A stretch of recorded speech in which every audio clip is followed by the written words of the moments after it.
Moves late through to Brisson. Hands the nurse. Stetcher fires deflected home. 6-1 Edmonton.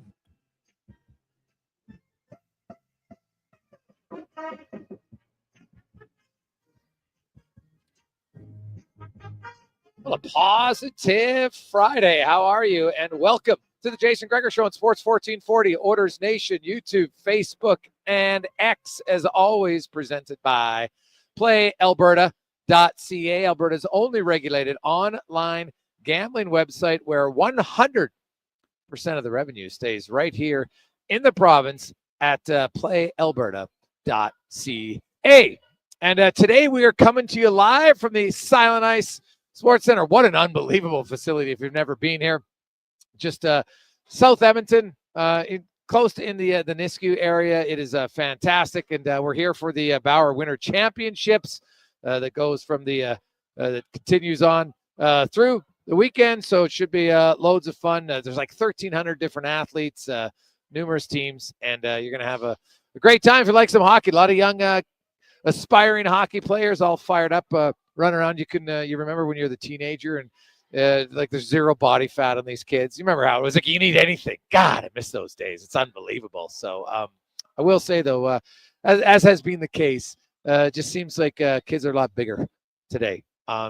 Definitely a lot quicker. I was watching. There's actually a game going on behind me. If anybody's watching, you can see it. But the pace of play and everything else for today's players is pretty special to watch, and it's loads of fun. So check it out all weekend long here at the Silent Ice Sports and Entertainment Facility. It's I'm very curious to see, because I know they're also Spruce Grove has a new one coming, and lots of the same people were involved in that one that are involved here.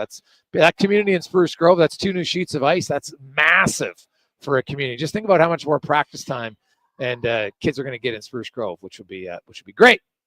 Now, on the show today, something tells me Oilers fans are going to be a good move. What an ass kicking that was last night by the Oilers. Now, we said it yesterday. With no Brodin, no Eriksson Ek, this is a game I thought the Oilers should win. But right from puck drop, that first period, Leon Draisaitl and Connor McDavid both were dominating. Draisaitl obviously elevated his game even higher.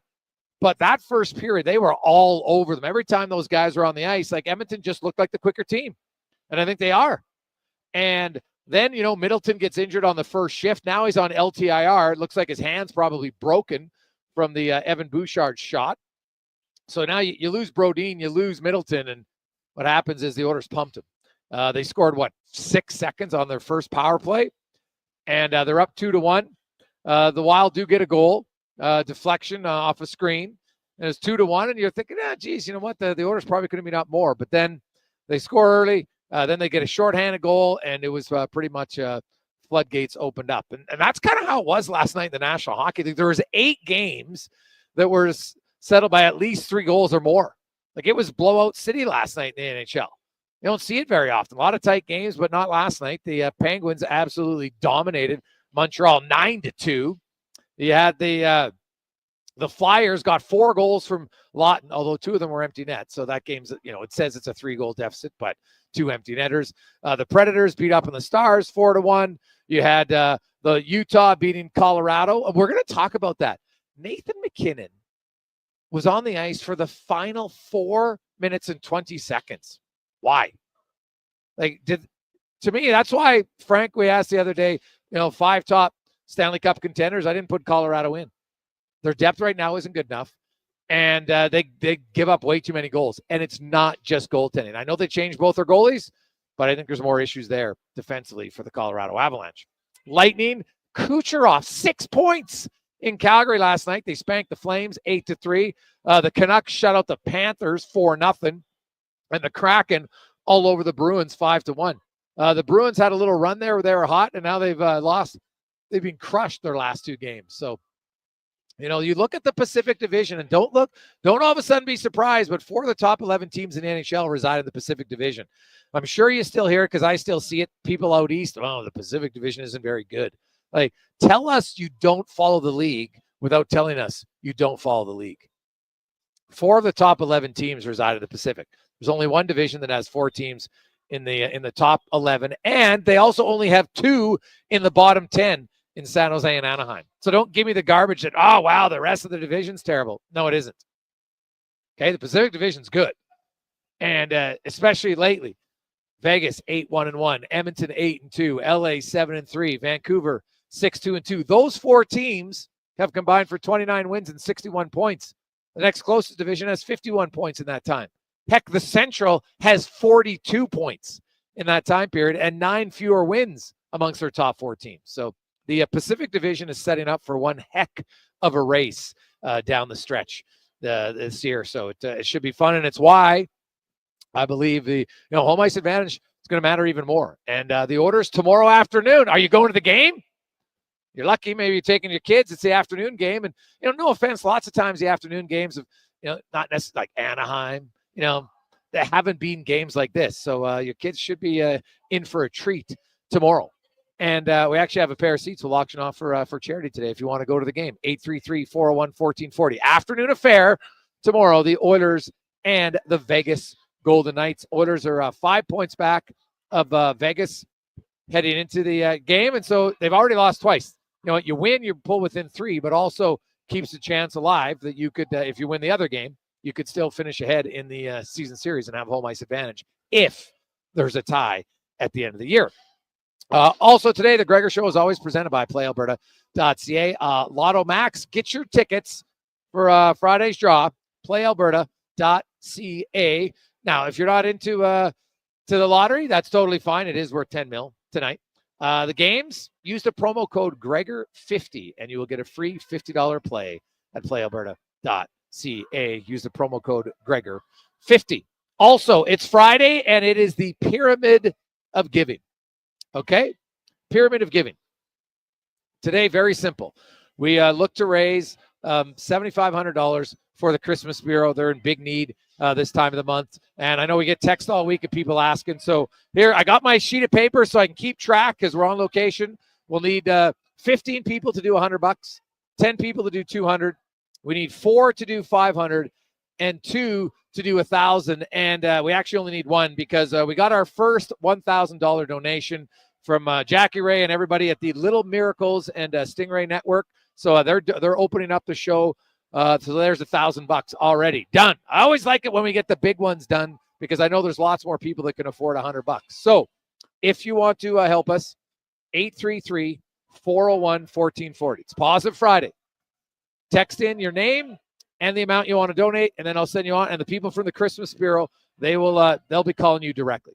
As Connor Halley joins us back at Sports 1440 Studios. Con man, how you doing? Doing good, Gregor. Not even a lonely studio today. We've got Lorianne in the house and Kate the Great. So yeah, for the time being, I've got some company back here. Oh, that's great. Yes, you have Deck, of course, is live on location here. Kate's running things back to the studio with the Con Man. And Lorianne will join us later on in hour number 1. Other news for the Oilers, if you missed it, Travis Dermott was claimed on waivers by the Minnesota Wild. They put Mr. Middleton on LTIR, and they've already got Brodin injured, so they went out and claimed Travis Dermott. So the Oilers lose Dermott. So Bouchard is going to be a game-time decision for the Edmonton Oilers tomorrow. If he can't go, unless they recall someone else, young Alex Regula will get his first game of the season and his first game as a member of the Edmonton Oilers.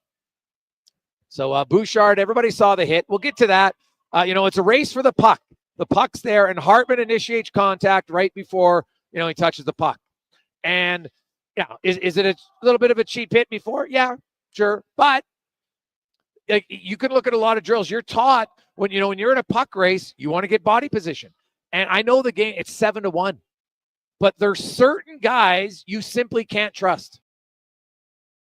On the ice, when Jacob Trouba's on the ice, Radko Gudas is on the ice, you have your head up as a forward, 100%. Probably more than you would if you're going up against a guy like Evan Bouchard, who's not known to run guys over. Well, if you're going to a puck race against Hartman or Marco Rossi, right, I think you got to brace yourself more just on the off chance. I know the game was over. The Oilers had won the game. But it's Ryan Hartman, right? He's a little bit of a rat. So there's a little bit more awareness there. I also would have liked to see, I know the game's over. I'm not saying jump Hartman, But, man, it would be nice someone go over there and give him an earful at least. Get a scrum, do something. Maybe try to entice him to drop the mitts first. It's Ryan Hartman. It's not Marcus Foligno. Right? The Oilers have tons of guys. Ty Emerson had a great scrap earlier. Corey Perry, Brett Kulak. There's lots of guys who aren't scared to fight Ryan Hartman. Right? Lots of them. Now, he wouldn't fight Nurse, but anybody else in that team, Corey Perry, they would go if you had to, if that's worst case scenario, but even just say something. So I know the game's over, but maybe I'm old school. You know what? You have a cheap shot like that, you got to do something, or at bare minimum, say something. So, good news. Now, they said it's day-to-day, or he's a game-time decision. It was like, what, over a month ago where Arvidsson was day-to-day. Now, Arvidsson, I've been told, has been skating. Is getting closer. It was a hip. I know there were some reports about a back. I've been told that's incorrect. It was a hip. So, you know what? Hey, I guess maybe it can flare up, and you think the first day it's not bad, and then it just gets worse. I don't know if it's a hip pointer or a hip flexor. Maybe, one of the two. We've talked to Grant Fedork about that, and that can linger for a long time. So it was a hip issue for Arvidsson, but he's getting closer to return. Well, we'll see. Now, tomorrow, I guess there's a chance, but probably most likely Monday against the Florida Panthers. But Dermott was lost to waivers today by the Minnesota. Now, Regula talked last night, right? Yeah, Regula hasn't played because he's injured. But that's my point. If Bouchard can't play, they're either going to have to recall someone. But Regula had to be cleared. You can't put a guy on waivers who's injured, right? So now, was he ready to play NHL hockey? That's the difference, right? Like, it's easier to come back off of an injury when you're a young player without a lot of NHL experience and play in the American League. That's probably what Boston was hoping to do, but the Oilers claimed him. And I don't think their plan was to have to play him tomorrow, but now, due to Dermott being claimed and Bouchard being a game-time decision, he might have to play. So we'll see what happens. But I would, that I know that Bouchard hasn't had the start you'd want, but he's not terrible by any stretch of imagination. And don't kid yourself. If you lose Bouchard, your team gets worse for the short. It doesn't mean they can't win without him. Heck, they won 2 games without McDavid. Of course you can win some games without Bouchard, but, we have a few texts and people saying, this is better for the Oilers. It's not better, okay? Don't confuse your anger for rational thinking, right? We're not going to do it. It's Positive Friday, but just remember, Evan Bouchard still adds a lot of positive things to the team, right? A lot of positive things. Guys, when would they have to activate Regula to have him eligible? What do you mean activate him? He's on the roster. On the roster right now. You don't have to activate anybody. He's on the roster. He's not on. And if he's on IR, for instance, if he was, like any player like Arvidsson, for instance, you can announce an hour before the game that he's coming off IR if you want. So I actually might be a few hours before the game, but either way, they don't have to make any big decision. But Regula is on it. Hey, Gregor, I don't want to fight in the last 2 minutes. Risk suspension. Kevin, that's what I just said. Don't instigate it. But you can have a fight. There was a fight the other day in the Ranger. Who the Rangers playing? Buffalo. Right? As long as it's not an instigator, you can fight in the last 10 minutes as long as it's not an instigator. So that's what I'm saying. You could have been smart about it, but at bare minimum, getting the guy's grill. You can take a 2-minute minor. It's 7-1. Right? It's 7-1. It's not like it was 2-1. It was a 7-1 game. It was over. So just my thoughts on that. 833-401-1440, 833-401-1440 in our eWell inbox. You can text us. Coming up on the show today, Bob Harris will join us. What about last night in the NFL? No touchdowns in a game. For many of you, it's your fantasy football playoffs. And if you had players on either team, you're like, this is brutal. 49ers and the Rams. God, that was a Thursday night dud if you like offense. Heck, the Oilers almost had as many. Well, they had more points, right? It's brutal. But we'll talk a little football with Bob. Lorianne Muenzer will be by. Gary Lawless will go inside, talk about the Vegas Golden Knights. They're 8-1-1. The Oilers are 8-2. This should be a hell of a game tomorrow afternoon. I can't wait. Tate will be by for the 2-minute warning. Craig Button always joins us on Friday at 4 in the 4 o'clock hour. We'll have Speck and Low Tide. We'll hear from Chris Nomblock a little bit later. The Oilers they probably just got off the ice about 10, 15 minutes ago. They had a later practice today after flying in from Minnesota last night. So lots to discuss here on the Gregor Show, presented by PlayAlberta.ca. We are live at the Silent Ice Center, just officially in Nisku for all of you South Edmonters. It's very close now. The city's expanded so much south, but technically we are in Nisku, and we'll return on the Gregor Show, presented by PlayAlberta.ca. Reminder, we're looking for $100 donations, $200, $500, and one more 1,000. We already got one of the 1,000s in the bank, which is fantastic. But let's get that rolling. It's Positive Friday, 833-401-1440. The Christmas Bureau could really use your help. If you got a spare $100, it's going to go a long, long ways. 833-401-1440. Santa sweat, dripping on the tree, due to that new furnace that you got from Legacy. Legacy Heating and Cooling wants to help you prepare for Santa. A nice warm stop during the cold night is the gift you give him. And Legacy can help with no payments and no interest for 1 year on your festive new furnace, because warm homes get better presents. Happy holidays from Legacy Heating and Cooling. Everybody now, Santa sweat, this is really weird. Santa perspiration. New year, new you. Let's kickstart 2025 by making better life choices, starting with quality pizza from Papa John's. Right now, get 25% off any regular menu price pizza with promo code BETTER25. A deal so good, it might just count as self-care. But hurry, resolutions wait for no one. Offer ends January 5th. Order now at papajohns.ca with promo code BETTER25. Better ingredients, better pizza, better get you some Papa John's. Silent Rides is one of Alberta's premier bus charter companies. The Art Motor Coaches provide our customers with the safest and most reliable ground transportation. Our seatbelt-equipped buses have become the preferred carrier for many local sports teams, tours, corporate outings, and other various travel across Western Canada. For more information and to request a quote, contact Ted Nakamura at 780-940-0880 or visit silentrides.ca. Hockey is back, and Play Alberta, Alberta's #1 sportsbook and official partner of the Edmonton Oilers, has you covered with bigger offers, boosted odds, live betting, player props, and more. New to Play Alberta, new players now receive $200 in free bets just for signing up. You already play? Get a $10 free bet for every $100 you bet every week all season long. Visit playalberta.ca and make your picks today. Bonus terms and conditions apply. We now have a post-game show on Sports 1440. After the next game, tune in to Andrew Walker as he breaks down the game with you. The post-game show brought to you by the Ridge Social Eatery, St. Albert. Ain't it beautiful?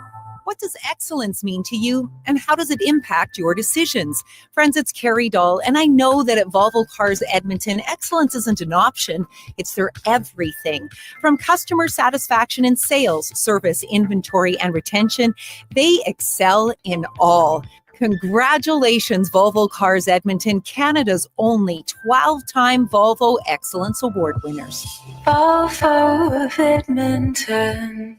A lot of things were going on in 1974. Happy Days premiered on television. The Rubik's Cube was invented. Halley and Foreman fought the rumble in the jungle. And GS Construction started their first job. Yes, for 50 years, GS Construction has been building the infrastructure of Edmonton and surrounding areas. Think of the neighborhoods that weren't even built yet. Think of all the work that had to be done to get them built. Probably about 50 years. But for GS Construction, it's been time well spent. For more, visit gsconstruction.ca.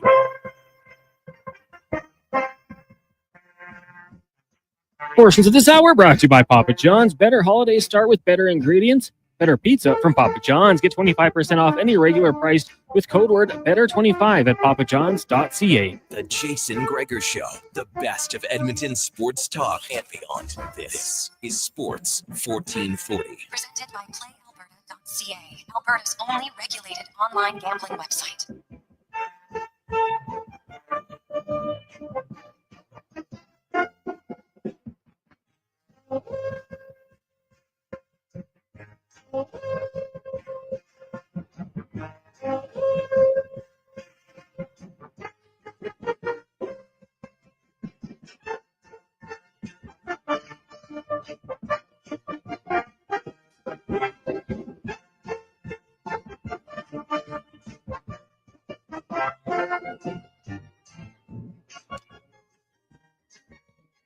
2:20 on Positive Friday, Sports 1440, Orders Nation, YouTube, Facebook, and X. Jason Gregor.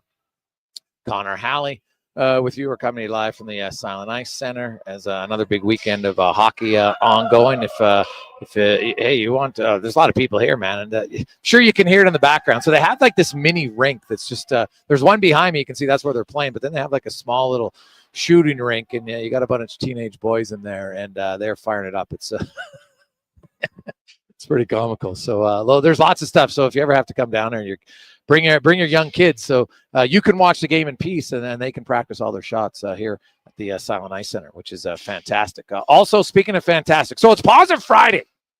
I love it. So we have the month of giving, the pyramid of giving today. And I always find it's difficult to get the big ones of $1,000. And so we had Jackie Ray, the Little Miracles Network, and Stingray. They came in. Then we had Mark from Delta Valley Landscaping. They're in for $1,000. And also Jill at the farm is in for $1,000. Unreal.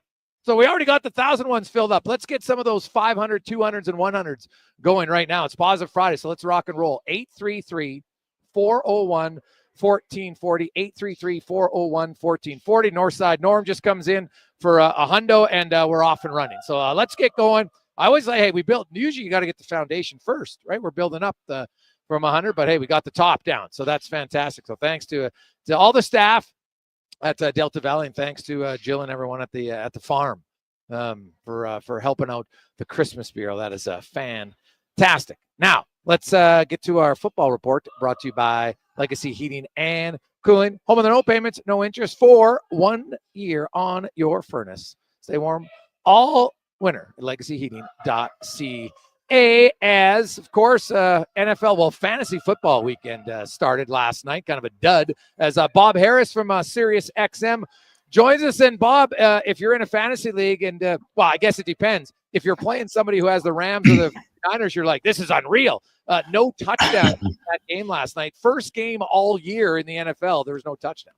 No catches for Cooper Kupp for the first time since 2019. It was it was a miserable slog of a night for most everybody. Puka Nacua, turns out he can kind of get something done no matter what. But yeah, like these Thursday games, you go into them and there's something about playing a guy on Thursday night, the possible outcome. You're going to sit there and stew all week at all the other options you could have played. I think a lot of people just kind of dial back on the Thursday nighters for that reason. Nobody was dialed back on Cooper Kupp, nor should they have been. Kyron Williams, nor should they have been. You could make a case for Isaac Guerrero being dialed back a little bit since he went in as questionable, and you probably have other options. But I think for the most part, you're a little underwhelmed with this one. Yeah, it wasn't good at all. I guess if you look at it, you say, hey, you know what? Sometimes the defense has to come up big. But what can you ever recall a player refusing to go in a game?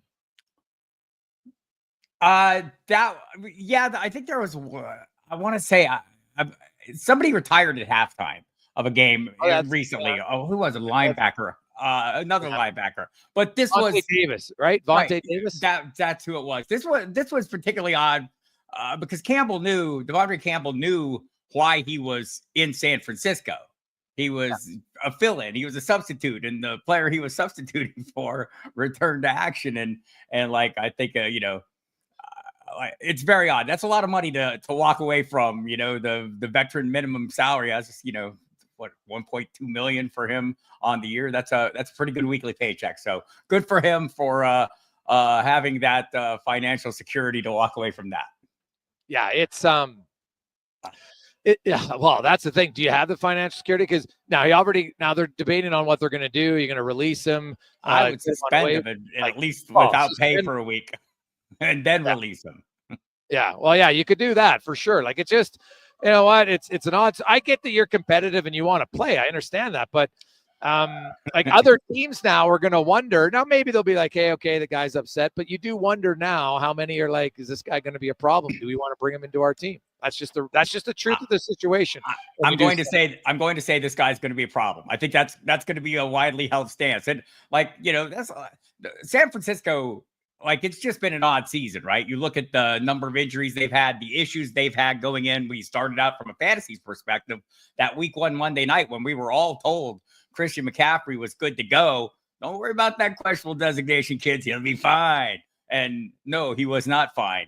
I said in my narrator voice. And so like, and it's gone on from there. Deebo Samuel, putting out the tweet last week. I'm not struggling. And the community notes, fixing it, saying, oh, yes, you are. You have the most drops, which he demonstrated again with a handful of, at least 2 clear drops last night. And, from a fantasy perspective, there's a guy you probably drafted maybe as your wide receiver too, who is currently over the last month, wide receiver 77, right? He's averaging 5. Yeah. The last week's game was great. He had 5.5 points. That was like a fantastic game. So for him in recent weeks. So the struggle is real, fantasy managers. You're heading into your playoffs. Don't take any chances and probably avoid this is too late. That was last night's advice. Don't play any Thursday night guys. So let's move ahead to the weekend now, and I'm pretty confident there's going to be a lot more points scored on the weekend. There's big games because it's fantasy playoffs for a lot of people, but there's obviously big games, in the standings as well. There's some teams that are, still in the race. There's others, obviously, that are pretty comfortable in the race. But I guess let's start with that Miami-Houston game because, that one might have the best potential implications. Obviously, Houston, Indianapolis still has a chance to catch them. They're not home free, and Miami, obviously, still in a position where they can get into the playoffs. What do you make of the recent turnaround here by the Dolphins and the fact, are you surprised at all that Beckham asked for his release? Because he didn't really do much. Like, I don't think he has anything left. Do you? No, I don't either. This has kind of been a non-factor for me. From a fantasy perspective, you look at him, it's been quite a while since he's been a relevant player. I didn't expect him to become relevant at the best in Miami. He was going to be a spot player. I think, you're looking at some of these offenses and how deep are you mining them? I think Miami right now, where in the past there were 2 or more running backs you could maybe reasonably be comfortable playing any given week. You're down to 1 in Devon Achane. Raheem Mostert's kind of fallen off the radar. Maybe Jalen Warren rises up a little bit here, but nothing you can count on.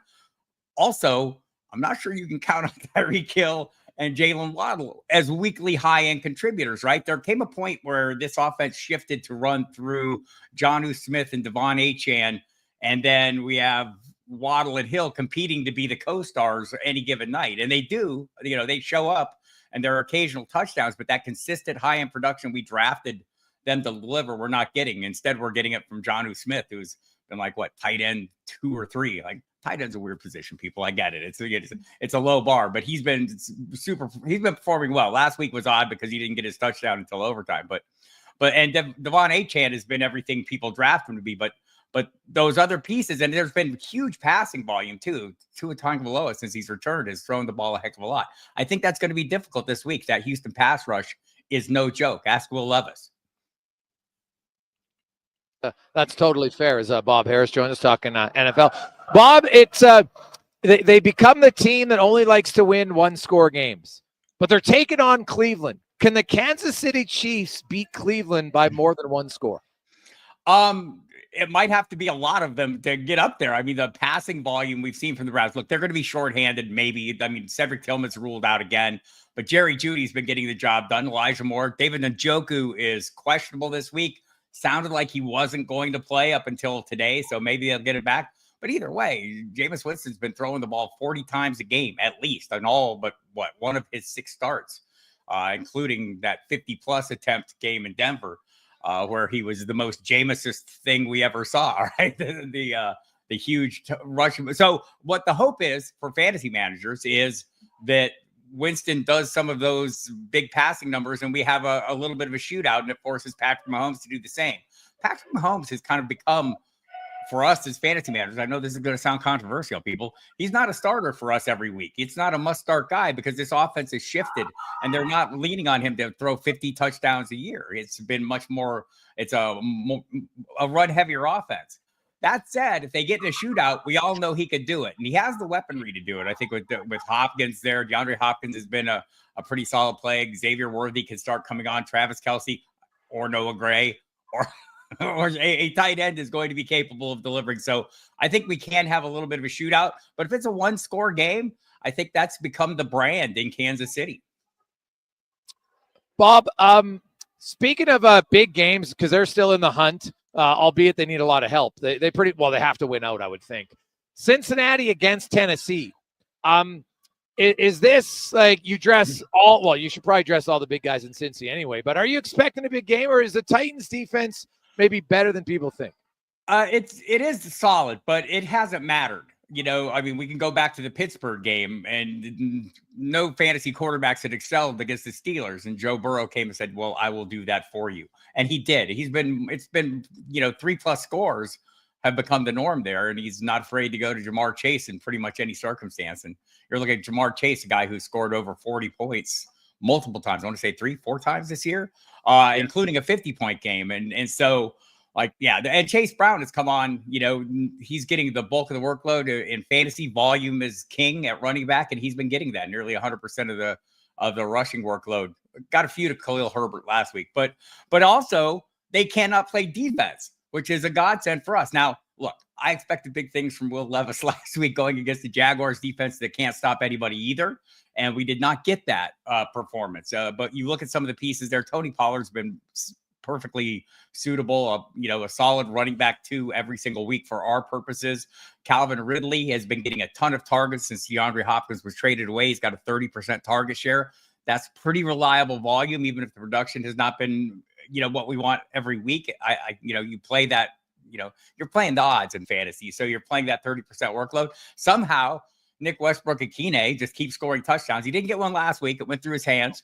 But he's been scoring touchdowns at a prodigious rate. I think if you are playing any of those guys or considering playing any of those guys, the Cincinnati defense is what you want to see.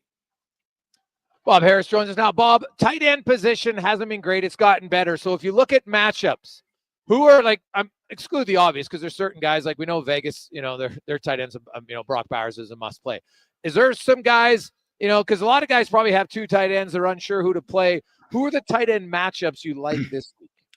I like some odd ones. Like Zach Ertz is a guy that's going to be everyone's here.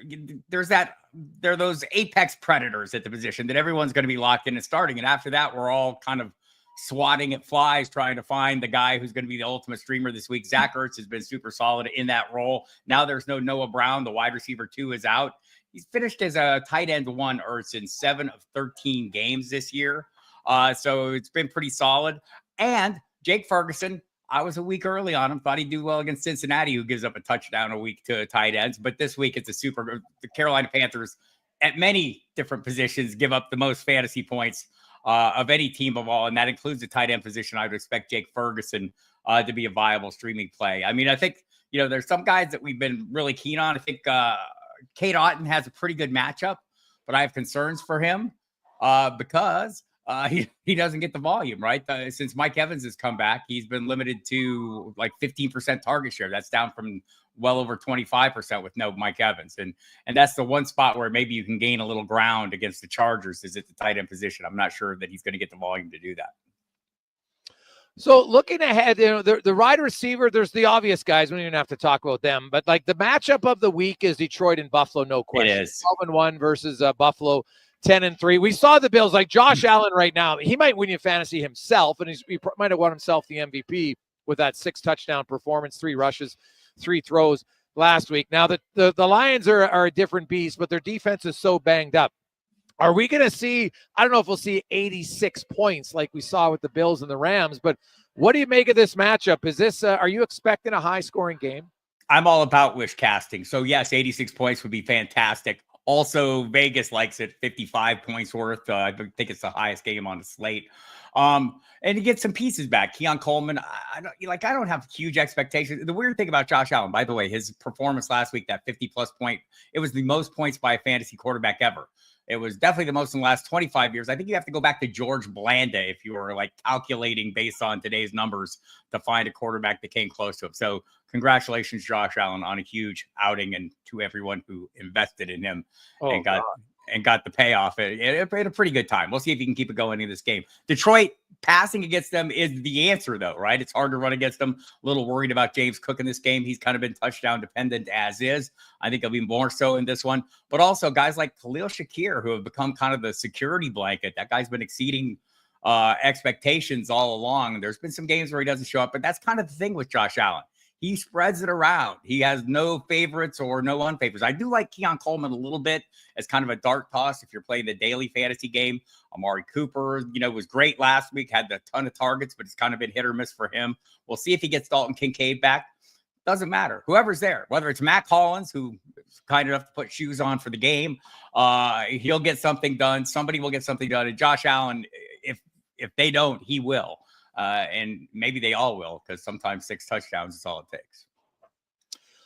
Quickly, Bob, who is your, I don't want to talk the must-starts because you know them, but who do you think is going to be your fantasy difference maker? If you had 2 guys say, hey, maybe they're on your fence, it's like your flex position somewhere, that you look at a matchup and say, I think this guy is the guy to look at if you have him on your roster.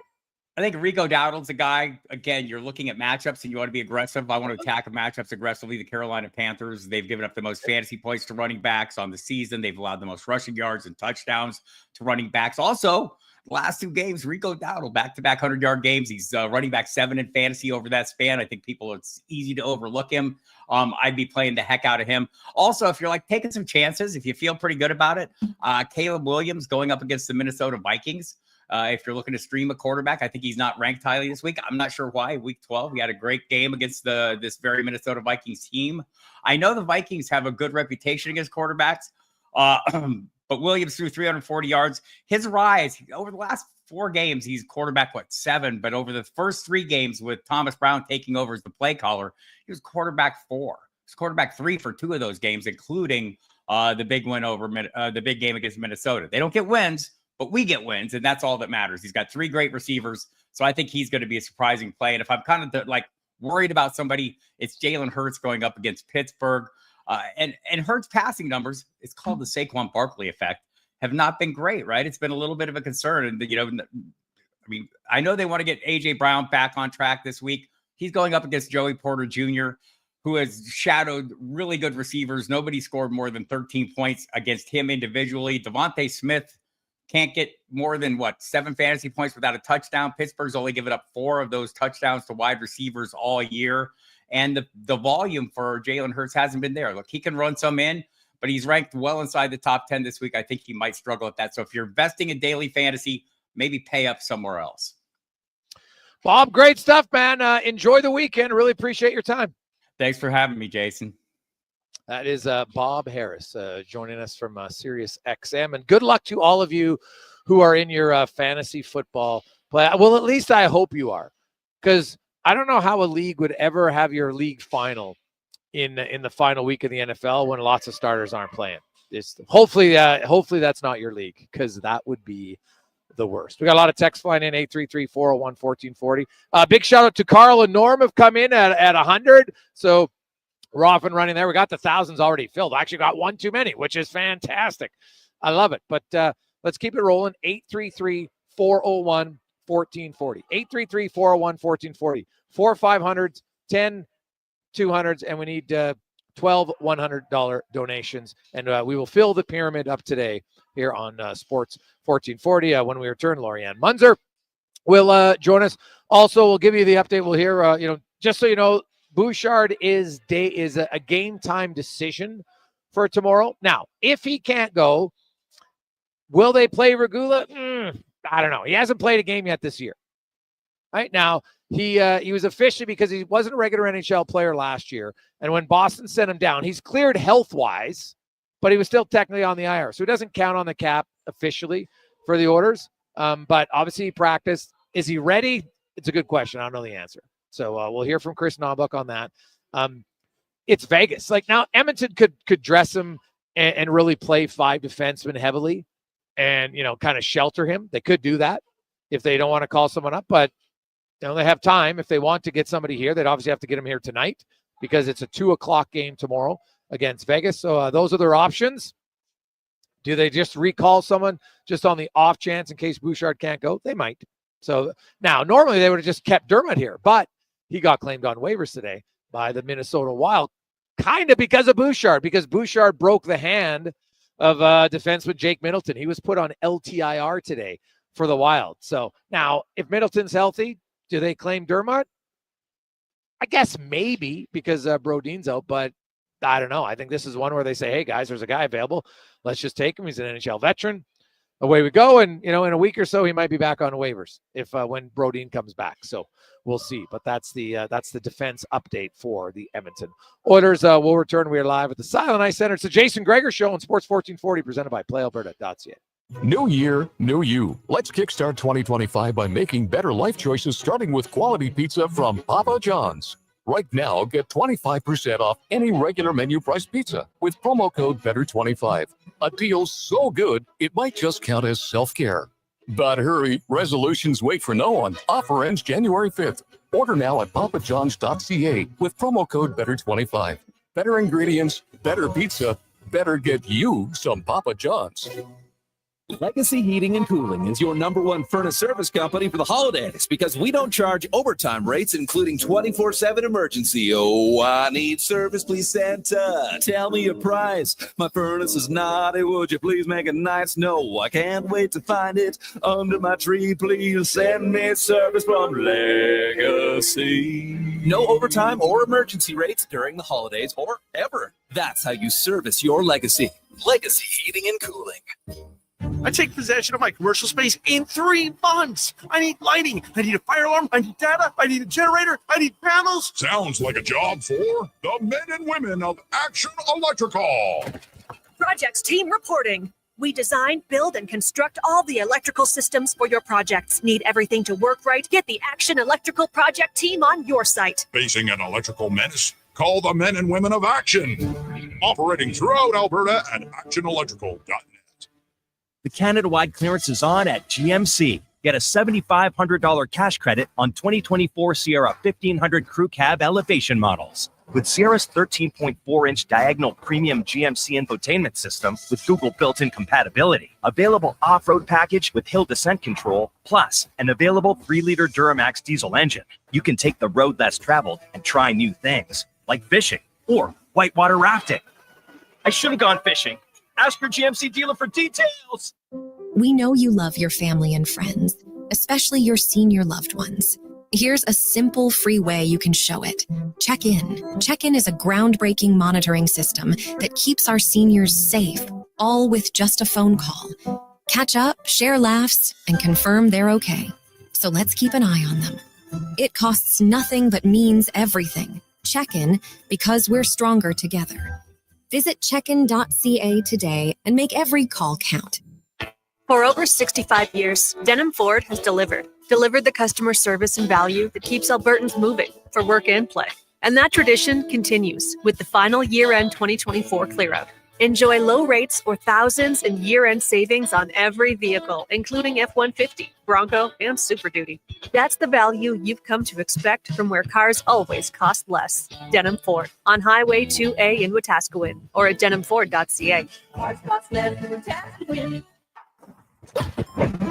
Get the latest intel before the next hockey game. It's the Cross Mitsubishi pregame show with Andrew Walker and Landon Ferraro. Before the game, join us all season long on Edmonton Sports Station, Sports 1440. Delicious news. The McDonald's meals you love are now $9.99 every day. Grab your faves like the Big Mac, 6-piece McNuggets, McChicken, or Filet-O-Fish with medium fries and a medium fountain drink for $9.99 each plus tax. At participating McDonald's restaurants in Edmonton, Alberta, and the surrounding area. Prices exclude delivery.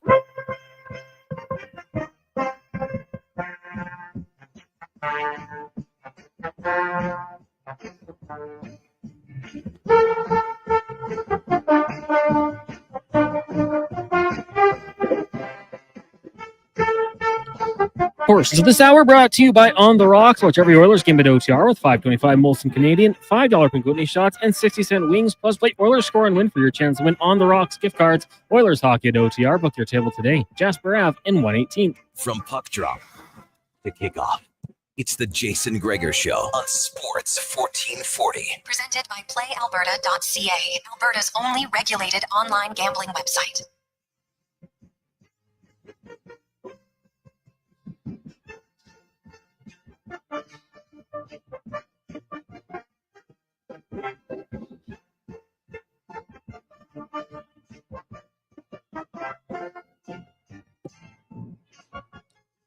2:45. Welcome back. Positive Friday, Sports 1440, Oilers Nation, YouTube, Facebook, and X, coming to you live from the Silent Ice Center in Nisku as hockey going on all week long. The tournament will go on all weekend here at the Silent Ice Sports Center, as well as a few other facilities. But the Junior Prospect Hockey League, the Bauer Winter Classic, some of the great events they've had, and we'll continue to have going on. They hosted the huge curling event, and the people in the curling community absolutely love this facility.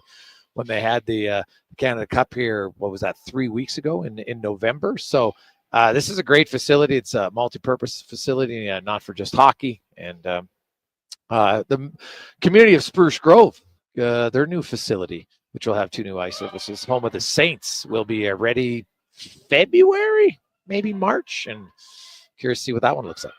Now, let's we got more time here. Mike's in as well for 100. Attaboy. So let's keep it going here, folks. We got the thousands, which are great. The biggest ones, hardest ones to get. So big thanks again to everybody at Delta Valley Landscaping, as well as Jill and Cam at the farm, and Stingray and the Little Miracles. We actually got an extra $1,000. So that's awesome news. So, because, hey, the Christmas Bureau really needs it. So we still need 10 people at 200, 4 people at 500, and we're down to 11 people at 100 to get to our goal today for the Christmas Bureau. So if you got some extra money kicking around, I know a lot of you do.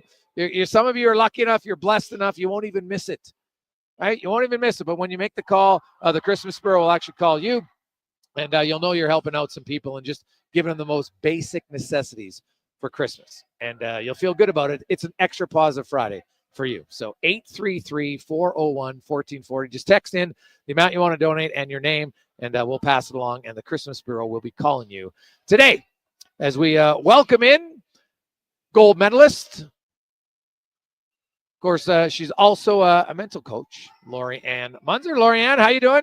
Doing awesome. Happy Friday, Jason. Yes, positive Friday to you as well. I'd want to talk about, and this is an interesting one in sports, but today it's kind of going to, because I know you're a mental coach on toughness, and toughness maybe not the work focus and everything like that. We're nearing the holiday season. For lots of people, sometimes it's the first time your holiday season without a loved one because they passed away earlier in the season. Or it's just, it seems to be a time that for a lot of people it's great, but for a lot of people it isn't. And it's a real strain for mental health. And what are some of the things that maybe coaches or parents should be looking for in their athlete at this time of the year? Because it does seem to become more of a stressful time of the year. Oh, I would agree, Jason. For some people, it's really great, and others, it's not so great. So number one is always checking in with your friends, with those that are closest. How are you?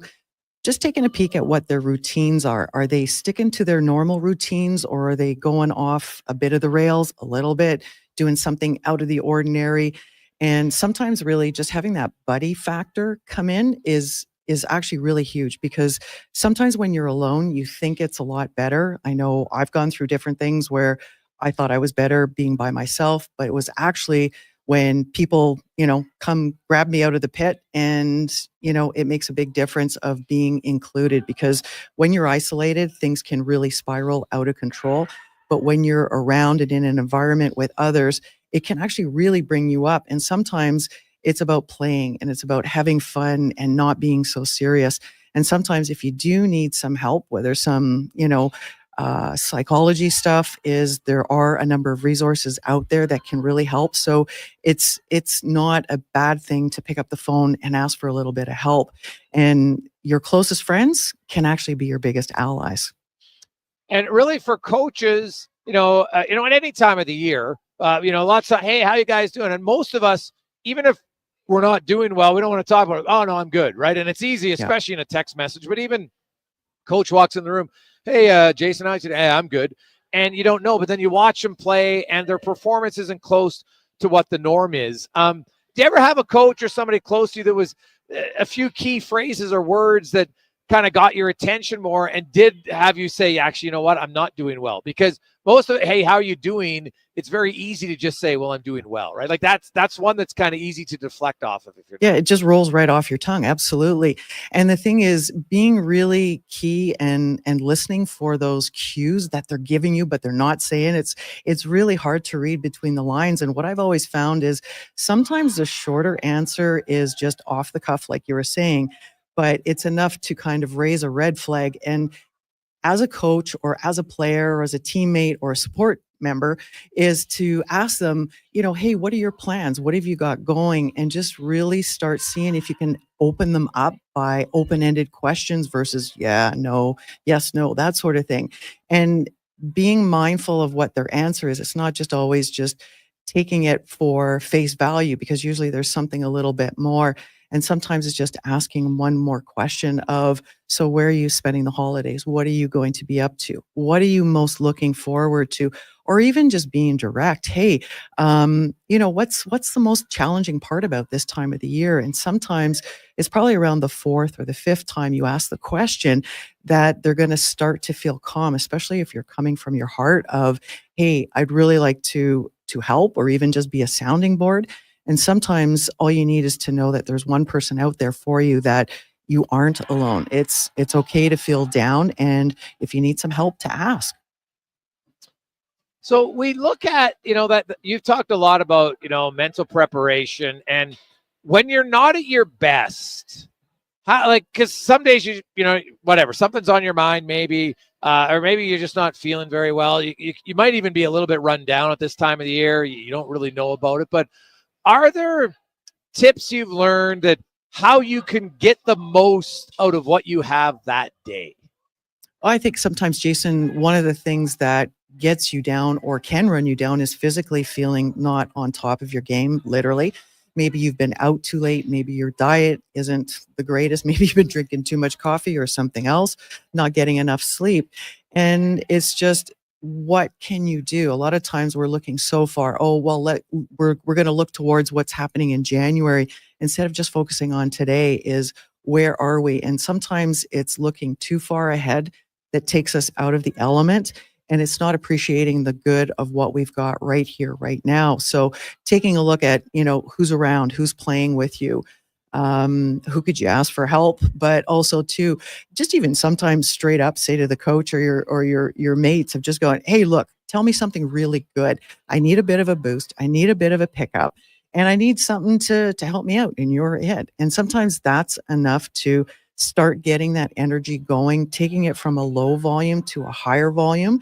And just, hey, sometimes it's music, sometimes it's going out and doing a social event, because a lot of times we can get so focused in on what we're doing, we forget about having fun, we forget about the social aspects, we forget about actually going to a movie and eating the popcorn. I mean, that's one of the things I miss the most. Netflix does not come with popcorn unless you make it yourself.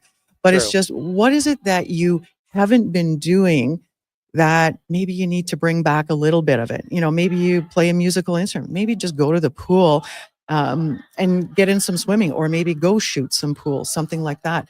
But what are those fun components? Because I think we all go down those rabbit holes where we just get so focused, we get too serious, we're tired at the end of the day, and then we don't do those little things that can really make all the difference. Lori-Ann Muenzer joins us. It's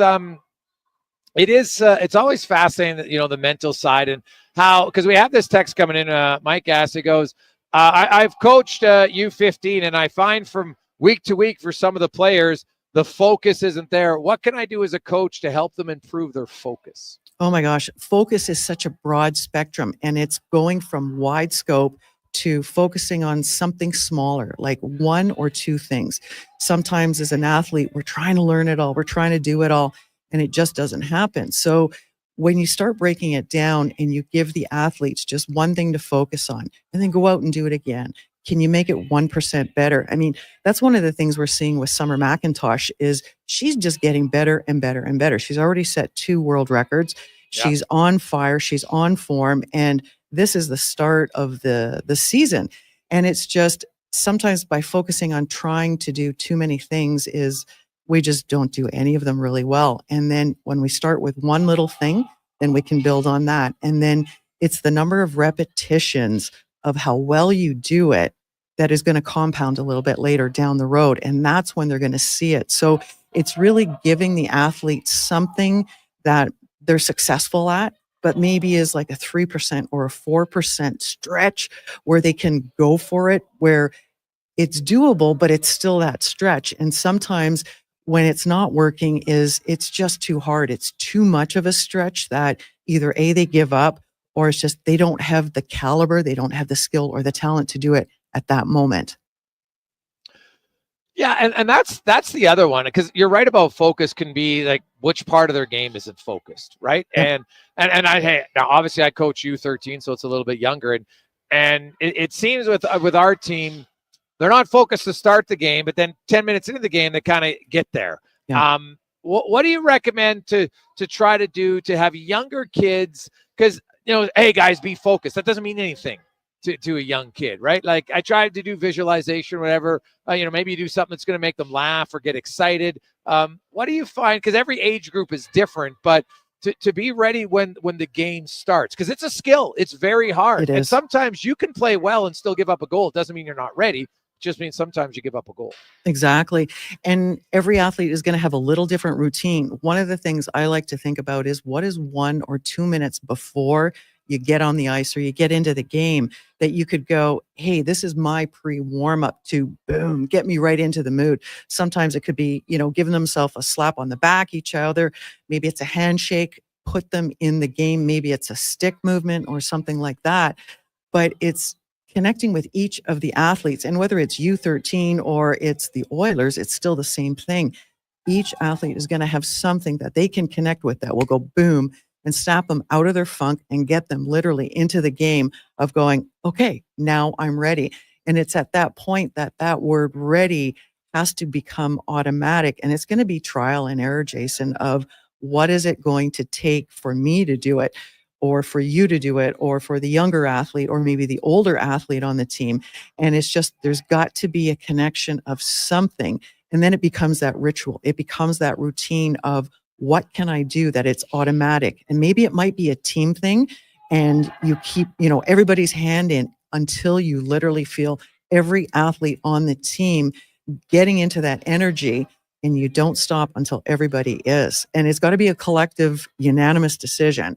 And if they're not buying into that, then they have to figure out what is the one thing each one of them needs to, boom, be ready.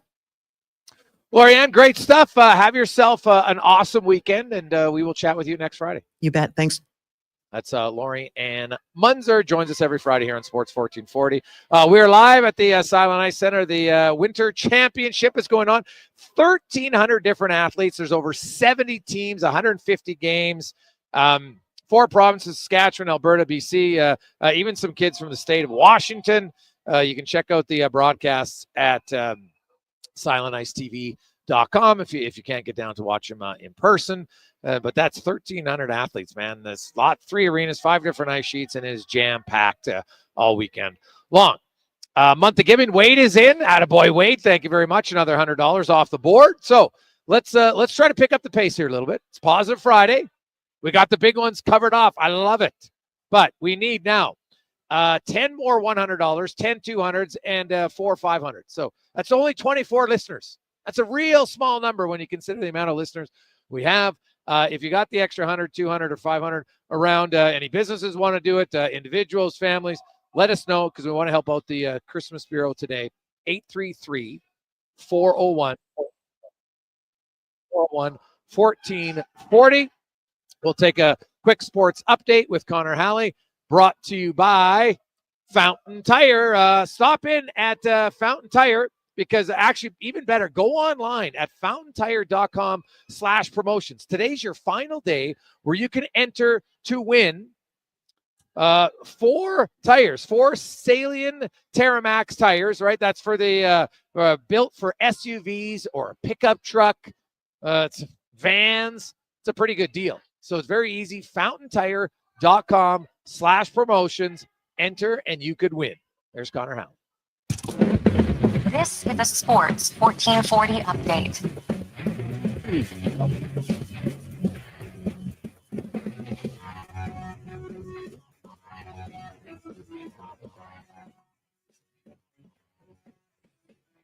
Fight night in the NHL, just one game on the schedule. Hurricanes taking on the Sens. That'll start just after 5 o'clock. We've got 15 games on the ice tomorrow, including the Oilers.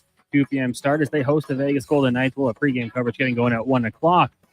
Chicago Cubs are acquiring all-star outfielder Kyle Tucker in a trade with the Houston Astros. Cubs sending Isaac Perde, Hayden Wesneski, and Cam Smith to the Astros for Tucker, who is eligible for free agency after the 2025 season. In the association tonight, you got the Cavs and the Wizards, the Pacers and Philly. Timberwolves host the Lakers. No LeBron for LA in that one. Next, taking on the Grizz. Bulls host the Hornets, Suns and Jazz, and the Trailblazers hosting the Spurs. In the WHL, Oil Kings off tonight, but they will play tomorrow. It is superhero night down at the Ice District. Puck drop 7 o'clock as they take on the Swift Current Broncos. In the AJHL, Bonnyville hosting Olds. Canmore takes on GP, Calgary and Lloyd and Fort Mac up against Drum Heller. We had one game earlier today as a Whitecourt took on Drayton Valley. Whitecourt winning that game 5-2. In the BCHL, Sherwood Park will host Brooks tonight, and the Saints in Okotoks, both those games starting just after 5 o'clock. Coming up in hour 2 of the Jason Gregor Show, we'll be joined by Vegas Golden Knights insider Gary Lawless and hear from members of the Edmonton Oilers. I'm Connor Halley. This has been a Sports 1440 update. It's Sports 1440, a Stingray radio station broadcasting on Treaty 6 territory. Download the free iHeartRadio app and listen to CKJR wherever you go. The locks are on a timer. They're going to get out. Sounds like a job for the men and women of Action Electrical. Service team reporting. With the remarkable reach of our bucket trucks and other equipment, we assess, service, and maintain your electrical lighting and automation systems. Facing an electrical menace? Call the men and women of Action. Operating throughout Alberta at actionelectrical.net. Now for today's holiday special, Legacy Heating and Cooling saves Christmas. Santa's furnace broke down in the shop last night, and the elves couldn't make any toys, that's right, because the HR lady said it's in humane conditions. But ho, ho, ho, golly gee, Santa got a 1-year guarantee, and the elves are working merrily with a brand new furnace from Legacy. Happy holidays from Legacy Heating and Cooling. New year, new you. Let's kickstart 2025 by making better life choices, starting with quality pizza from Papa John's. Right now, get 25% off any regular menu price pizza with promo code BETTER25. A deal so good, it might just count as self-care. But hurry, resolutions wait for no one. Offer ends January 5th. Order now at papajohns.ca with promo code BETTER25. Better ingredients, better pizza, better get you some Papa John's. Hockey is back, and Play Alberta, Alberta's #1 sportsbook and official partner of the Edmonton Oilers, has you covered with bigger offers, boosted odds, live betting, player props, and more. New to Play Alberta, new players now receive $200 in free bets just for signing up. You already play? Get a $10 free bet for every $100 you bet every week all season long. Visit playalberta.ca and make your picks today. Bonus terms and conditions apply. Ain't it beautiful? The inventory is unprecedented. Volvo Cars Edmonton is proud to boast an amazing selection of in-stock Volvo XC40s, 60s, and 90s. Visit Volvo Cars Edmonton today and experience the exemplary service you've come to expect and the affordable luxury only found with Volvo Cars Edmonton, Canada's only 12-time Volvo Excellence Award winners. Experience the difference. Volvo of Edmonton. Scott McGilvery here, HGTV host and renovation expert. The one upgrade I know homeowners will love: better, fresher Culligan water straight from the tap. Culligan's Aquasential reverse osmosis filtration system takes your water to the next level. With up to 7 stages of filtration and 14 filter options, they're certified to reduce over 90 contaminants. Your tap water is about to get a major upgrade: safer water that tastes great. Get started with a free in-home water test at Culligan.com. Culligan, water you love. More Edmonton families than ever are struggling as food prices skyrocket. The Holiday Hamper Foundation provides festive meals for 2,000 homes in need. Your donation ensures a turkey is on the table for every family. Donate today at holidayhamper.ca. Sponsored by Italian Center Shop. Looking at the Alberta weather forecast, wild, unpredictable, brutally tough. When the weather turns tough, Titan Supply doesn't back down. Titan Supply's been protecting workers from conditions like this for 50 years. We stand tall with you against the elements with the industry's best rigging, hauling, and lifting products to get you home built safe. for Tire chains, SUVs wire or rope, pickup ground truck, slings, chain slings, and a whole lot more. vans. Titan It's a pretty good Supply deal. in Edmonton, Grand Prairie, Red Deer, and Calgary. Online at titansupply.ca. Lift, dig, haul. Big Brothers Big Sisters ignites the potential in every child. We're calling upon our community. Visit bigbrothersbigsisters.ca. Donate or volunteer today. Together, we can create a bright tomorrow for all our children.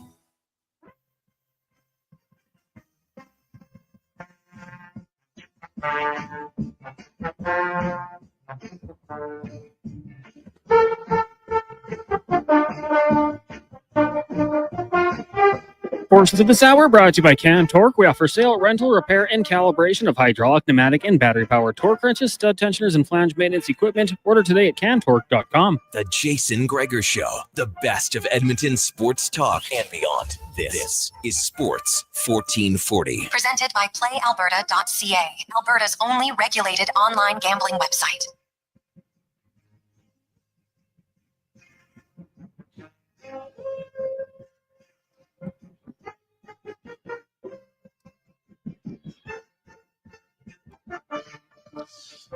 .306. Welcome back. Sports 1440, Oilers Nation, YouTube, Facebook, and X on a lovely Positive Friday presented by PlayAlberta.ca, Alberta's only regulated online gambling website where 100% of the revenue stays right here in the lovely province of Alberta. You can also get in, use the promo code Gregor50 in the month of December, and you'll get a free $50 play. Promo code Gregor50 at PlayAlberta.ca. Coming up this hour, we will hear from head coach Chris Knobloch, get you a little update on the injury for the Oilers, what's up with Bouchard. Of course, he'll be a game-time decision. Will we see Regula? Will they possibly recall another defenseman? They're probably not going to tip their hand. I will say this about Victor Arvidsson. He's back pushed himself pretty hard at skating. He's getting very close to returning to the lineup. I would guess if not tomorrow, then Monday is when you will see him back in the lineup. And good news for the Oilers, they haven't missed him. They're getting contributions. Kapanen scored again. Troy Stetcher's all of a sudden got 2 goals. The Oilers blue line continues to produce. They're not giving up much as a team defensively. Calvin Pickard was solid last night. I thought 2 big saves in the second period were the key ones for him. So lots to discuss. Of course, it's also we are live at the Silent Ice Center here in Nisku. Unbelievable facility. If you've never been here, if your kids are playing hockey or you're playing hockey, this facility is top notch, and they are hosting the JPHL Winter Championship all weekend long with over 70 teams, 1,300 athletes, 150 plus games that have been going on here for a week, and everything wraps up this weekend. So you can check it out online or down here at the Silent Ice Center. Is Positive Friday. And guess what? It's also Pyramid of Giving on Fridays. And Bride just came in. It's another $100. So we only need 23 listeners. You can do either $100, $200, or $500 donations. Now, unless someone else wants to do another 1,000, we've already had 3 of them. We were looking for 2, but we got an extra bonus one, which is outstanding. So if you want in, 833-401-1440. 833-401-1440, 100, 200, or 500. We want to fill up the pyramid for the Pyramid of Giving.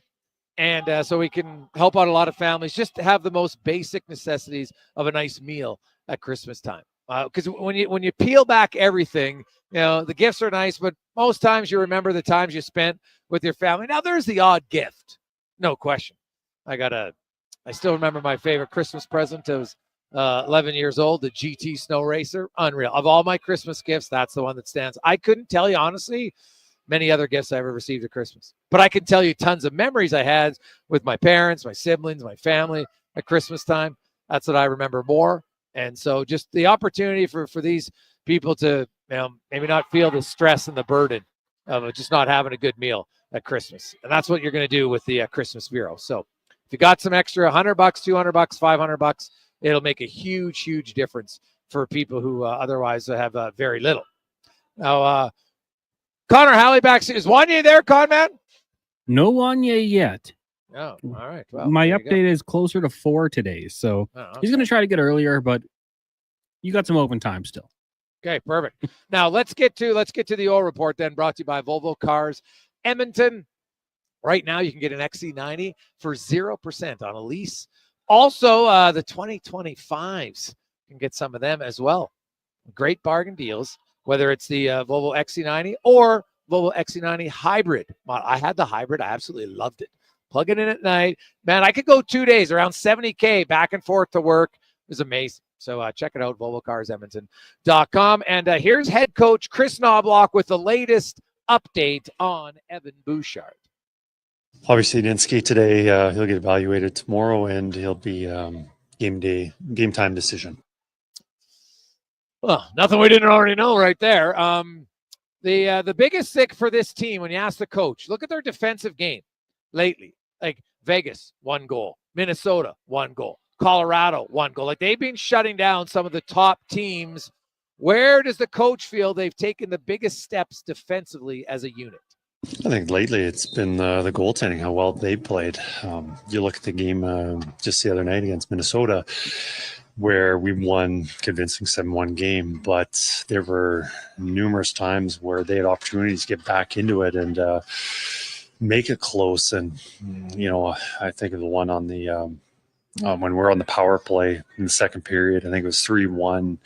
That's a different game if that goes in. And, there's numerous times where there's a key save was being made and, it looks like the game was closer than it looked. And I think we've had a couple of those games lately where we've, won in convincing fashion, but I just think our saves were big and often. I'd agree there's some big saves, but I don't know. Maybe, hey, that's the message. I thought the Oilers really dominated that game for long stretches. They looked like they were the faster team, no question in my eyes. McDavid and specifically Draisaitl. Like Leon Draisaitl, when you have some of the best players, your best player McDavid and definitely top 4 player in Draisaitl, when they're on, like you see the difference. Like this is the NHL. It's the best league in the world. And last night, there were times where Leon Draisaitl, it's like men against boys. He was dominant in that game last night. Quick all over the ice. The Oilers, they would control the puck. Minnesota, they were one and done lots. They come in, they get a shot, and then it was done. I really thought Edmonton controlled lots of that game. Did Minnesota have chances? Yes, of course they had some chances. Like every team's going to get some chances, but I thought Edmonton was clearly the better team in a lot of the areas last night. Now they got Vegas, who's 8-1-1 in their last 10. Edmonton's 8-2. Those are the 2 best teams in the NHL over the last 10 games. One of the Oilers' loss came at the hands of Vegas a few weeks ago when they lost 1-0. Edmonton had a lot of shots that game, but I don't think they had a lot of high-quality chances, and the numbers back that up. So what are the takeaways the coach sees from the last time they played Vegas? I think we played a really good game for getting shut out. For 60 minutes, I think the one thing to focus on was just bearing down on our opportunities and what we're doing with our puck because, I thought it was, we had a tight game. We had every opportunity to score there. I think we had just as many opportunities that game as some of these other games that we played well in, but weren't able to find the nets. And, Vegas is a good team. They don't give you very much. And so when you do have an opportunity, you have to make sure that you make the most out of it. Yes, that would help. No question. Now, Vegas did a good job of limiting the quality chances inside, right? Inner slot shots. So now Zach Hyman didn't play that game. I think getting Zach Hyman back, and obviously he's got, 4 goals since he's returned. He's around it. Their power play has looked very good here the last few games. Well, really over the last 10 games, their power play is up over 29%. So their power play is definitely back. And I think when you play Vegas, you got to get inside. There's no question about that. They do a good job. They will give the outside shots all day. And so Edmonton's going to have to work at it. Edmonton's had a lot of good tests here, and they passed them all. I think this will be another good one. And a good test for Vegas, make no mistake. But the Oilers have lost 2 to Vegas, 4-2, and 1-0. They'd love nothing more to get a victory tomorrow afternoon. Coach shared his thoughts on the play where Bouchard got injured from Ryan Hartman. Blair just hit Bouch into the net and obviously falls in on it awkwardly, and it could have been really bad if Pix hadn't been there. It looks like he probably would have put his head off the post, but again, Pix made another big save. Yeah, so he just got banged up a little bit, and it's nothing major. We don't think it is. And, we're, like I said, tomorrow we'll find out. Like I said, it's probably 50-50 to play tomorrow. Well, we'll get Speck on. I would love someone to follow up. Well, what if he can't play? What's your options? Is it Regula? Are you calling someone up? We need to know. Couldn't make it to practice today because it was by the time they got off the ice, we have to be on air. So it's impossible to be at two places at once. But Speck was there, so we'll find out what are the options, right? Now, you have Regula, because Dermott, if you missed it, he got claimed today by Minnesota after Jake Middleton was put on LTIR. Probably got a broken hand. Remember, 37 seconds of that game, he took the Bouchard shot, pretty hard shot, and didn't play the game, and now he's placed on LTIR right away. So obviously it's fairly serious. They know he's going to miss at least 10 games. So that's not good. Hey, guys, I think the Hartman hit was intentional and retribution for the Kane on Brodin hit last year. Call me crazy. Ryan from from Saskatchewan. Well, maybe. Now, Hartman and Kane, they have some history there. I don't know if it was that. That's one where, and I've said it, it's a little bit of a cheap play, but Hartman plays on the edge, right? When you have guys who play on the edge, like, I don't know if it's a penalty, but it's one where you got to be, well, clearly it's not a penalty, didn't get a penalty. They're racing for the puck, and he initiates a contact first. And I think you got to be aware of who you're on the ice with. You just do, right? Like, when you're on the ice with Radko Gudas, you know he can run you at any point. That's just how it is, right? If you're playing against Evander Kane, you know he'll finish his check more than Connor Brown will. It's not close. Hartman's that guy. So I'm curious, you as the listeners, like, I would have liked to see more of a response. Am I wrong? Did you think it was, that's one way, Bouchard's got to protect himself? Well, whatever. He wasn't ready. And then what happened? So for me, I'd rather have a little bit more of a response here. I'm not saying jump him and take an instigator, because obviously you don't want that. You're going to get suspensions. Happened in the last 10 minutes of the game, right? So I get that. But to me, I think you can do it. And just, there's messages can be, not even a message, just say, hey, we're not taking that at that time of the game. I wouldn't want it. So, hey guys, I'd rather hear Knobloch say Bouchard's a game time decision and say he definitely won't play. Hopefully it's a positive thing. Yeah, but remember that, because he did add, we don't think it's anything serious. But they didn't think it was anything serious on Arvidsson either, and that stretched out over a month. Now, his was a hip. I've been told from really good source it was a hip. And, hip flexors, hip pointers, if it's one of those two, anybody who's had it, like, it can linger. And never mind just trying to walk around being average Joe.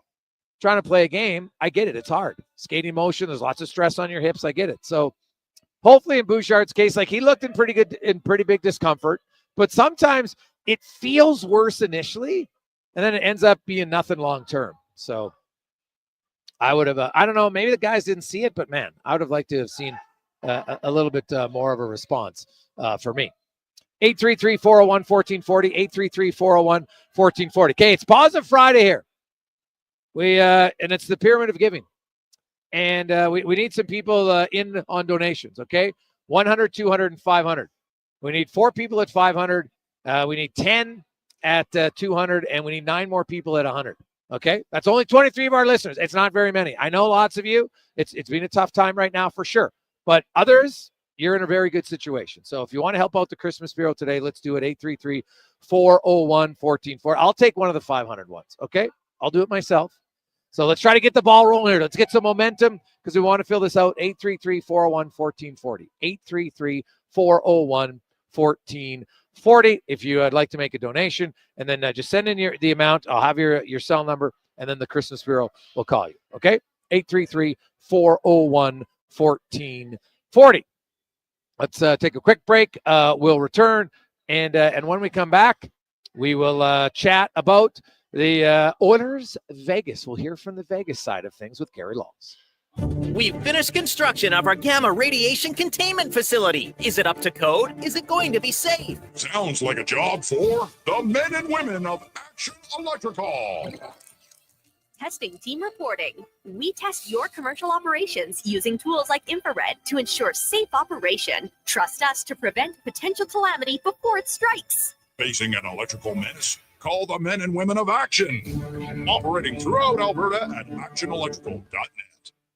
Silent Ice Sports and Entertainment is an innovative market leader across Western Canada, with sports and entertainment properties including the Spruce Grove Saints, the Junior Prospects Hockey League, Silent Rides Charter Company, the Hockey Super League, and the newly launched Female Super League. Silent Ice also owns the Western Hockey League Seattle Thunderbirds and operates the Morinville AAA Arena. The Silent Ice Center, a new state-of-the-art entertainment facility, is open in Nisku, which features 2 sheets of ice, including a 1,600-seat arena and a restaurant with a viewing area. Hey, sports fans, we've got a clear choice for you. At Crystal Glass, we provide customers with the perfect glass for any job. From home to auto and even commercial, installation or repairs, we're your team. Call 310 Glass or visit crystalglass.ca. Crystal Glass. Is it Riverside Motorsports? No. It's Riverside Motorsports. Over 55 years in business, and people still get it wrong. Guess it's time to get it right. Riverside Motorsports. What you do for fun is our business. It's a bird. It's a plane. It's Edmonton Oil Kings Superhero Night at Rogers Place. Tomorrow night, Edmonton's mightiest heroes, your Oil Kings, go toe-to-toe with the Swift Current Broncos. Fans are encouraged to come dressed up as your superhero of choice. Meet your favorite superheroes on the concourse during the game. Plus, at every home game, score Calmont Kids food combos for $10 or less. Family fun that's second to none. Oil Kings v. Broncos. 7 o'clock tomorrow. Great family entertainment at Rogers Place starts at just $20 a seat. Save on day of game pricing now at oilkings.ca. Delicious news.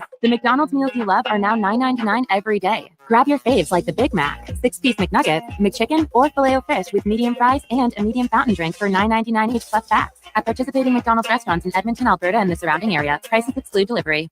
Experience more at the Edmonton Expo Center. Come for Canada's largest trade show, the biggest names in entertainment, exhilarating sporting events, and more. Stay for the experience. But it doesn't end there. Maximize your brand exposure with Edmonton Expo Center's new cutting-edge feature screens, spanning Western Canada's largest venue space. Captivate an annual audience of over 1 million visitors during iconic events like Pro Rodeo, Disney on Ice, Glow, K-Days, and so much more. To learn more, call 780-660-0514 or visit EdmontonExpoCenter.com today.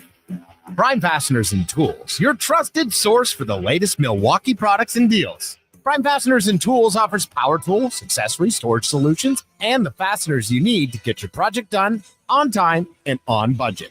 Whether you're a contractor or a weekend warrior, everyone is welcome at Prime Fasteners and Tools.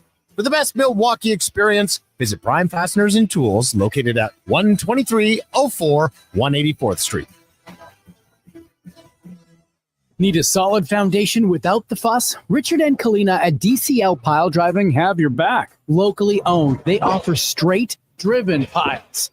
No screwing around. Serving all of Alberta, DCL Pile Driving gets your foundation ready in hours with minimal ground disturbance. Perfect for tight spaces, whether it's for a deck, grain bins, or RTMs. Tell them the radio sent you and receive a special discounted rate. Call or text 587-322-PILE. DCL Pile Driving. Don't get screwed. Get piles driven. At Leading Edge Physiotherapy, we believe in the wisdom of Patch Adams. Treat a disease, you win, you lose. Treat a person, I guarantee you'll win no matter what the outcome. We don't treat conditions, we treat people. From personalized treatment plans to compassionate care, we're committed to helping you achieve your goal. That's why hands-on techniques, unique technologies, and a commitment to hiring amazing people mixed with friendly, fun neighborhood environments. And ta-da! No, it's not magic. It's about being human. Sometimes being human hurts, but life shouldn't hurt. LeadingEdgePhysio.com.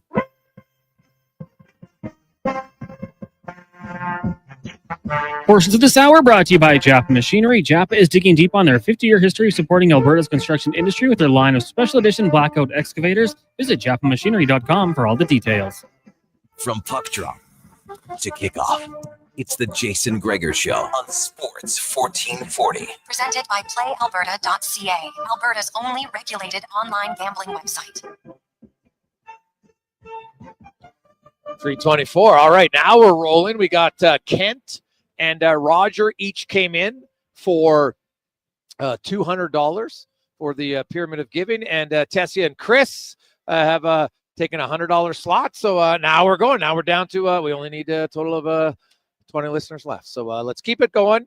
We need now 8 $200, 3 $500, and we're down to 9 $100 donations. 833-401-1440.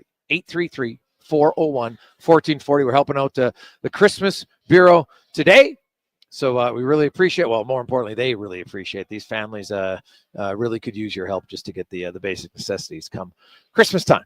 All right. So 833-401-1440. And then I will pass on all you got to do is text in with your name and your donation amount. And then I send your number to the Christmas Bureau. You get to speak with some of them. And trust me, they're wonderful people. And you'll feel good about yourself after talking to them. No question. Now let's go in the room, brought to you by Action Electrical. Building owners can earn a refundable federal tax rebate up to 30% on any solar project that you're doing right now. But the key is, how do you get it? Well, go to actionelectrical.net and they can walk you through the process to help you out. That actionelectrical.net. As we are joined by a good friend of the show. I haven't chatted with him in a while. Garrett Lawless joins us from Vegas, where the Golden Knights are red hot. They're 8-1-1. The Oilers are the second hottest team in the NHL. They're 8-2, and they will meet for the second time in a few weeks. It was 1-0 Vegas victory the last time they met, and Edmonton will be looking for a better outcome tonight. Mr. Lawless, how you doing, my man? I'm not in Vegas. I'm right across the rink from the rink here in Edmonton. I'm at the JW Marriott, and the team played in Winnipeg last night, and we flew over right after the game, and I'm super excited about this game. Both teams are red hot. Both have won 4 in a row. Edmonton is 8-2 in their last 10. Vegas is 8-1-1. This should be. I'm kind of amazed it's not the main game on Hockey Night in Canada. I think they've got. Vancouver, Boston going on Saturday. This is an afternoon game. This is the feature game in the NHL tomorrow. The two hottest teams in the league. Oh God, yeah. There's no doubt about it. What's been the biggest change? Not necessarily like Vegas is a good team, but what have you seen, recently in the last 10 that has them so hot? It's I don't know if it's the chicken or the egg, but the goaltending has been, Aiden Hill all of a sudden is on a really good run.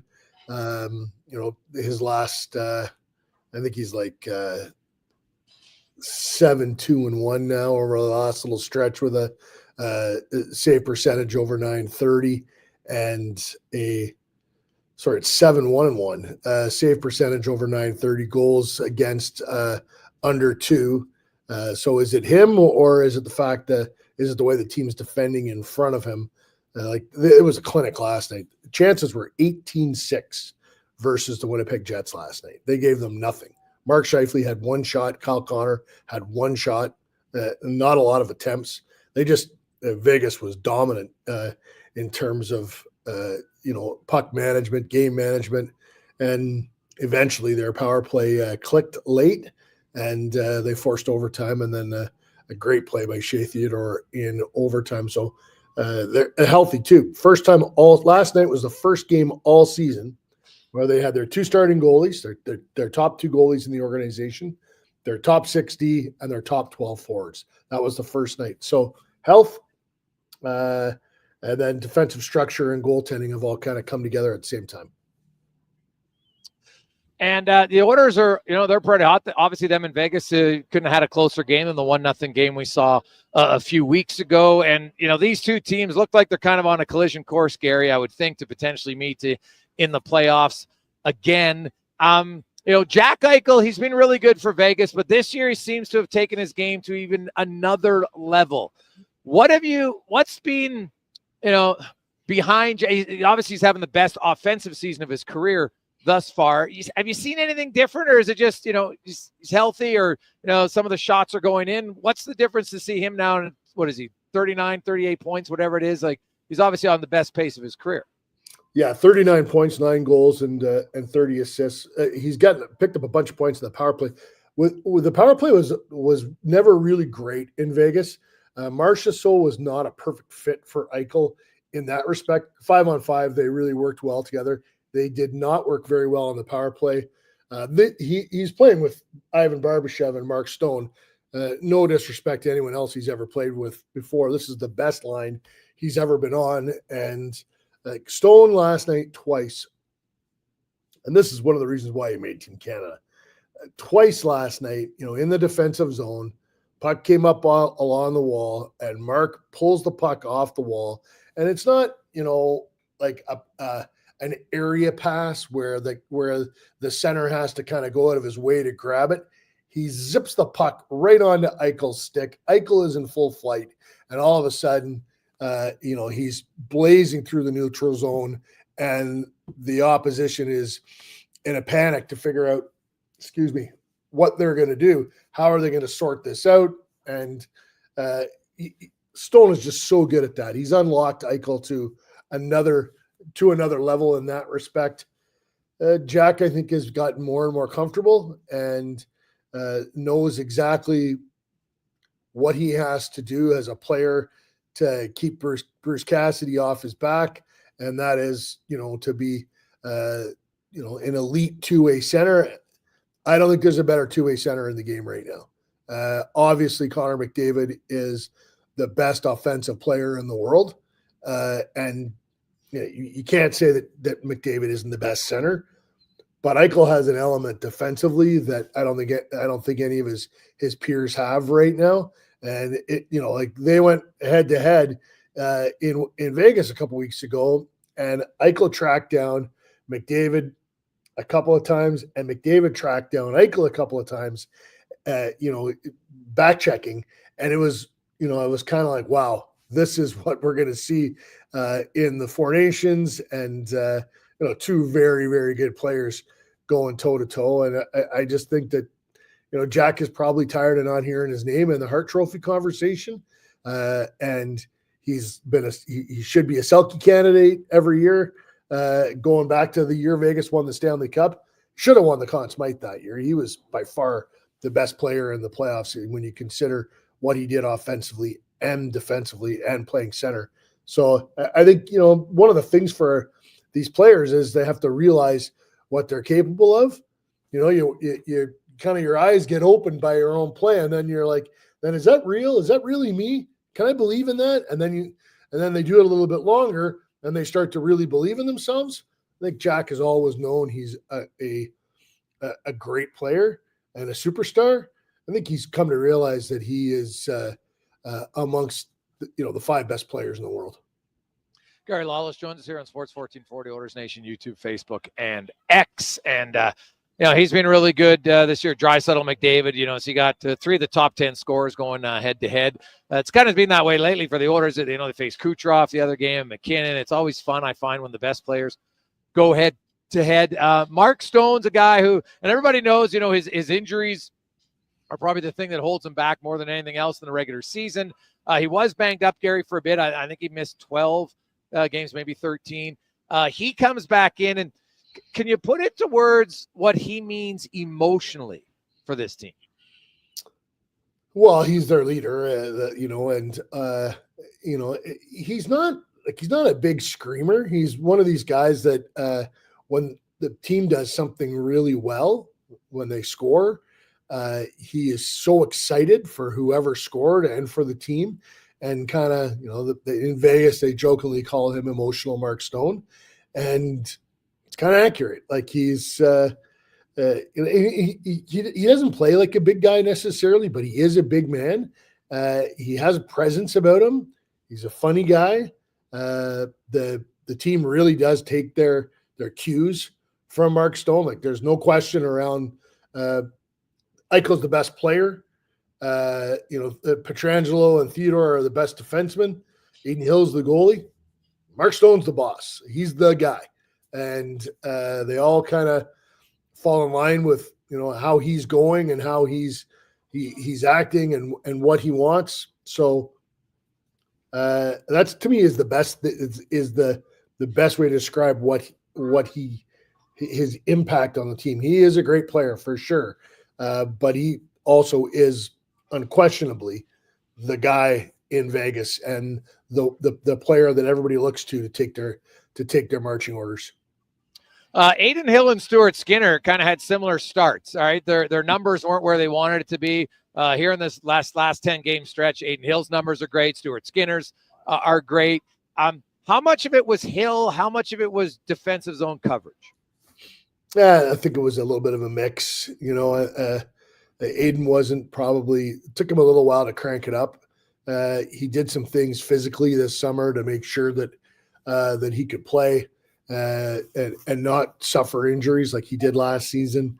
And, maybe it took him a while to believe in that and to kind of really get settled that, okay, there's nothing – I'm going to be fine. And he's in that space right now and very confident right now, having a lot of fun. And, Aiden likes his numbers to be good, but the big number for him is wins, and he's got 13 of them now. That's really what gets him going. And I would say that's what gets the Golden Knights going. Like Stone would be, if you told me he was going to be a point a game guy, he'd kind of probably shrug his shoulders. And if you told Aiden Hill he was going to win the Vezina, he'd be like, oh, that's nice, but and Eichel in particular is wired this way. They are all about winning games. And Bruce Cassidy uses the term, they are programmed to win. And it's the kind of guys that Kelly McCrimmon goes out and tries to get. And then it's the culture that is when you get into that dressing room, you need to figure out how they do it. Like they block shots, they do play their system the way Bruce wants them to, and it just kind of it breeds that culture and becomes ingrained in the place. And I think it took Aiden a little while early on to kind of really get settled, but right now he's last night, just let in 2 against the Jets and shut out the Oilers a week ago, was really good against Dallas recently. He likes big games too. He's like Skinner in that respect. They both have a little swagger in them, and they're big guys from Alberta. Aiden likes to play in big games. Gary Lawless joins us talking Vegas. Oilers, of course, tomorrow afternoon, 2:00, matinee affair. That's a battle at the top. The two hottest teams in the NHL right now, 8-1-1 Vegas, 8-2 Edmonton Oilers. And you mentioned guys that they acquire, Kelly McCrimmon. Vegas is like Edmonton. They're both making the playoffs. It's just a matter of where they're going to finish in the Pacific, Gary. But when you look at their team, right, like last year they weren't afraid to add. They went out and got 2 big guys in Hannafin and Hurdle, signed both of them to extensions. If you look at that roster now, where are the holes you think McCrimmon's looking at to fill, or maybe not fill, but even augment on his team between now and the deadline? Like they say you need 10 defensemen to win, 10 guys that you can use. They're when Ben Hutton is healthy, they have him and Caden Korzak kind of makes it 7 and 8 when other than their other top 6.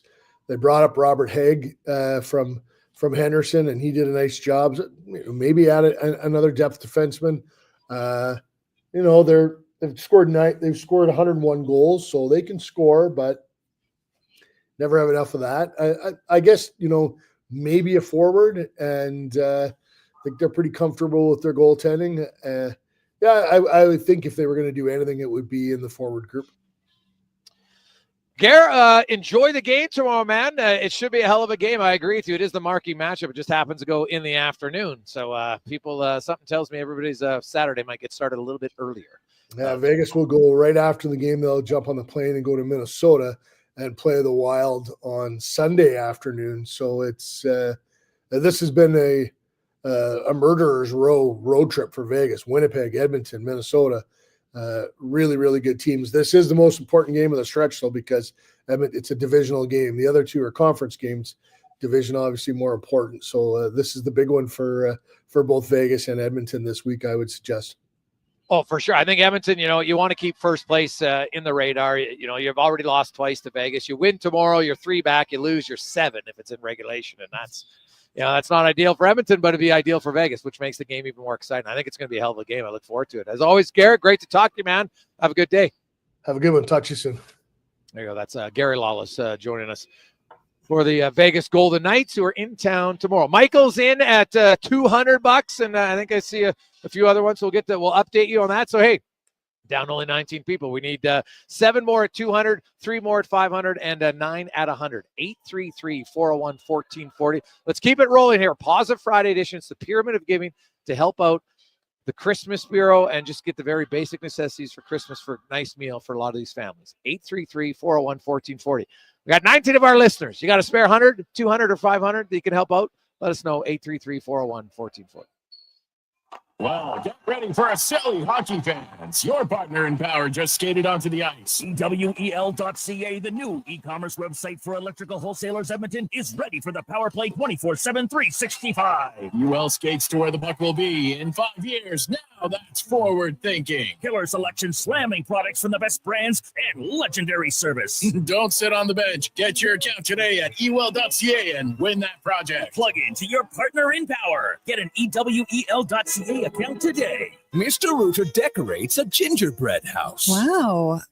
What did you do here, Mr. Rooter? Well, we've got a Jube Jube toilet, complete with an icing-based wax seal. The main water line is licorice, red for hot, black for cold. You got your standard marshmallow hot water tank and a candy cane sewer line. And on the outside, candy corn hose pips. Disgusting, but they get the job done. To have your Yule clogs fixed, trust one plumber, Mr. Rooter. Didn't get a holiday bonus? At Wolf GMC Buick, we have the bonus you need. Get 0% financing on our most popular trucks like the Sierra Half-Ton Crew Cab during GMC's Canada-wide clearance. Or select up to $8,500 on a number of Sierras. If you're looking for heavy duty, we have that too. Get GMC employee pricing on our Sierra HDs, Yukons, and the all-new GMC Hummer EV. And seeing it's the holidays, a $500 bonus on select 2024 and 2025 models. But when the holidays are done, so are these deals. Get to Wolf GMC Buick today. Get early access to the Bricks Boxing Week blowout. Shop real Boxing Day prices now with deals for every room of your home. Shop Door Crasher specials like a 3-piece stainless steel appliance package for just $18.97. Take up to $3,000 off big screen TVs, up to $2,000 off sectionals, and up to $750 off sofas. Plus, buy more, save more on dining and bedroom furniture. Up to 25% off. Some exclusions apply. See in store for details. The Brick, saving you more. At Leading Edge Physiotherapy, we believe in the wisdom of Patch Adams. Treat a disease, you win, you lose. Treat a person, I guarantee you'll win no matter what the outcome. We don't treat conditions, we treat people. From personalized treatment plans to compassionate care, we're committed to helping you achieve your goal. That's why hands-on techniques, unique technologies, and a commitment to hiring amazing people mixed with friendly, fun neighborhood environments. And ta-da! No, it's not magic. It's about being human. Sometimes being human hurts, but life shouldn't hurt. LeadingEdgePhysio.com. I'm Colin Livingston, president of Cantork. Since 2016, we've been at the forefront of hydraulic torque wrenches in Canada. I'm delighted to share our latest venture, in-house production for quicker turnaround, superior quality, and heightened versatility. Experience excellence at Cantork.com.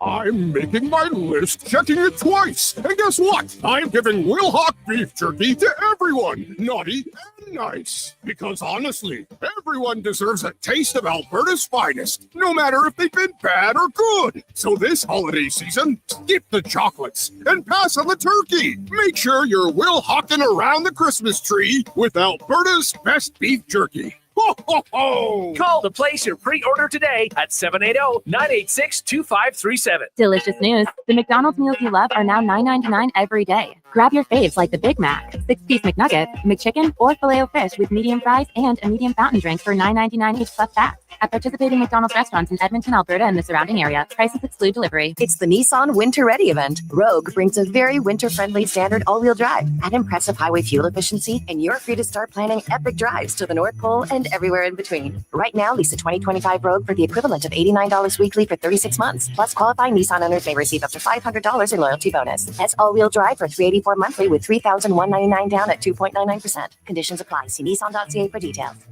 Visit your local Edmonton and area Nissan dealer for more information.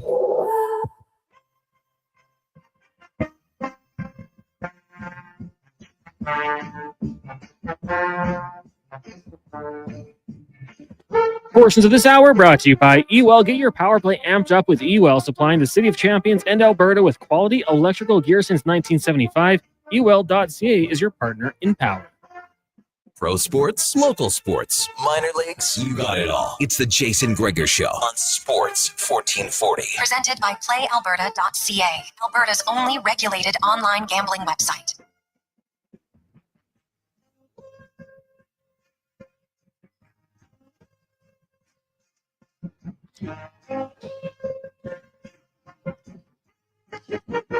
Rolling right through. Positive Friday, Sports 1440, Oilers Nation, YouTube, Facebook, and X. It's the Jason Gregor Show, presented by PlayAlberta.ca, where you can get in the game at Alberta's only regulated online gambling website, where 100% of the revenue stays right here in the province of Alberta at PlayAlberta.ca. Also, Lotto Max, get your tickets for tonight's $10 million draw. Oilers Vegas tomorrow afternoon. Craig Button's going to join us in the 4 o'clock hour spec, and Low Tide will be by. Evan Bouchard is right now 50-50 to play tomorrow. Victor Arvidsson, you could see him back as early as Monday against Florida. He is getting closer and has been pushing himself really hard on the ice, so that's good news for the Oilers. Paul and Steven are in for 100. Steve, our sales guy, love it. So there you go. Paul and Steven are in. So we're now down. We need 8 people at 100. We need 7 at 200 and 3 at 500. All right, 833-401-1440. We've got our thousands filled out, which is great. And hey, I love this. I got an email I want to read. Hey, Gregor, we love what you do for the Pyramid of Giving. And we've been big partners of the show, specifically with Carius, since you guys started. We're happy there, happy on your show. And we would be happy to match what GS did last weekend and match the Pyramid today. From everybody at Booster Juice, from Dale, Jimmy, and the gang. We say Merry Christmas, Happy Holidays, and thank you guys. And hey, congratulations, 25 years for them at Booster Juice. So they're going to match. Woo-hoo. So now, if you're donating 100, it's really like you're donating 2. Okay, so let's make them pay. That is outstanding. Thank you so much, everybody at Booster Juice, to match the pyramid. I love it when, you know what, giving is infectious. And GS matched it last week, and now Booster Juice comes in. They want to match it today. That is fantastic. So thank you very much. So let's, hey, we got to fill it out for sure now, okay? And we're pretty close.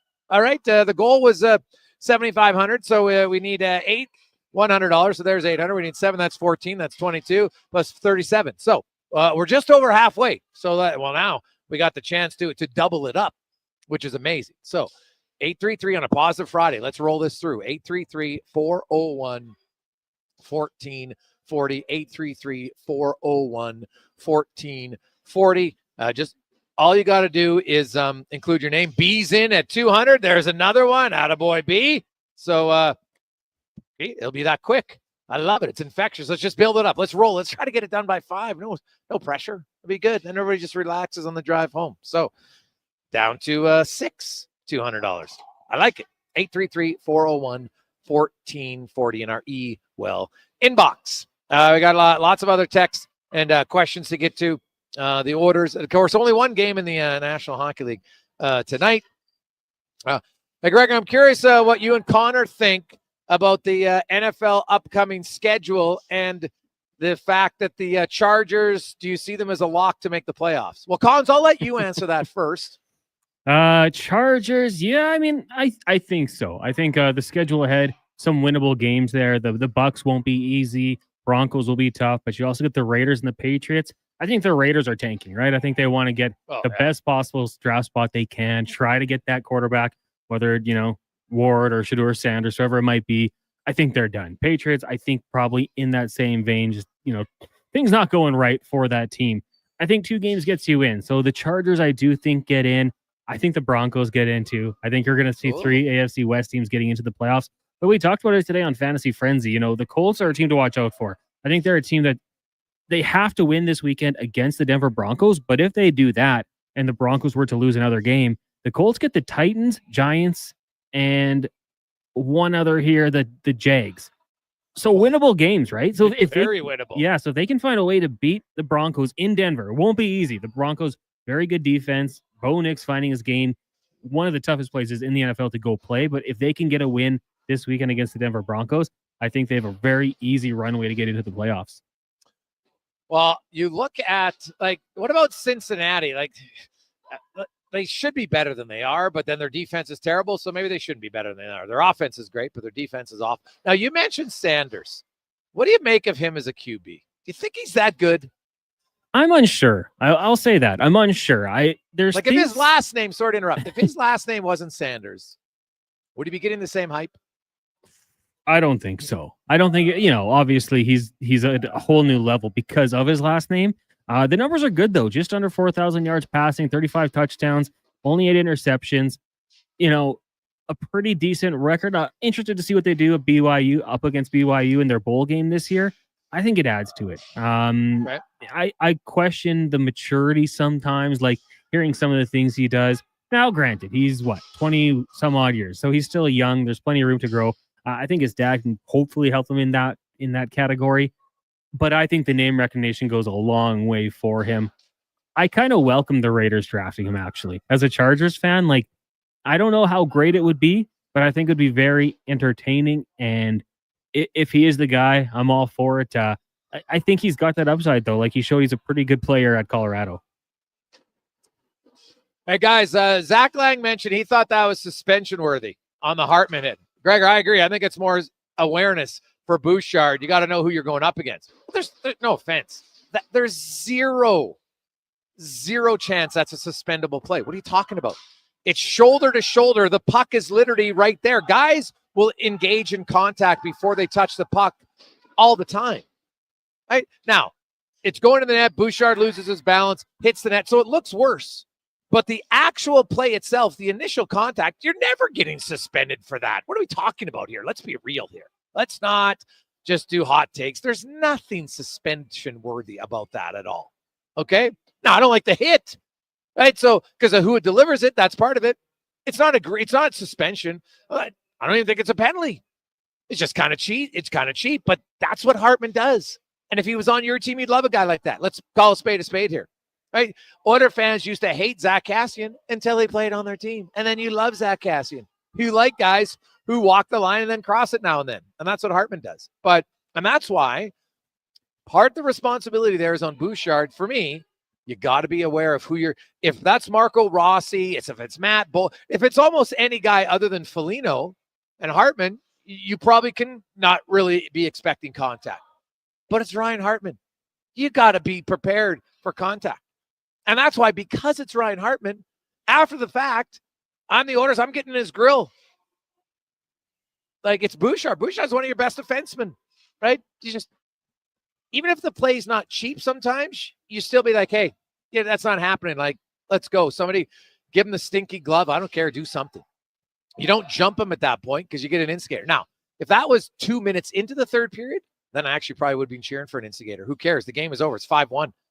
Right? You take a 2-minute penalty, you kill it off. Worst case scenario, if you don't, it's 5-2.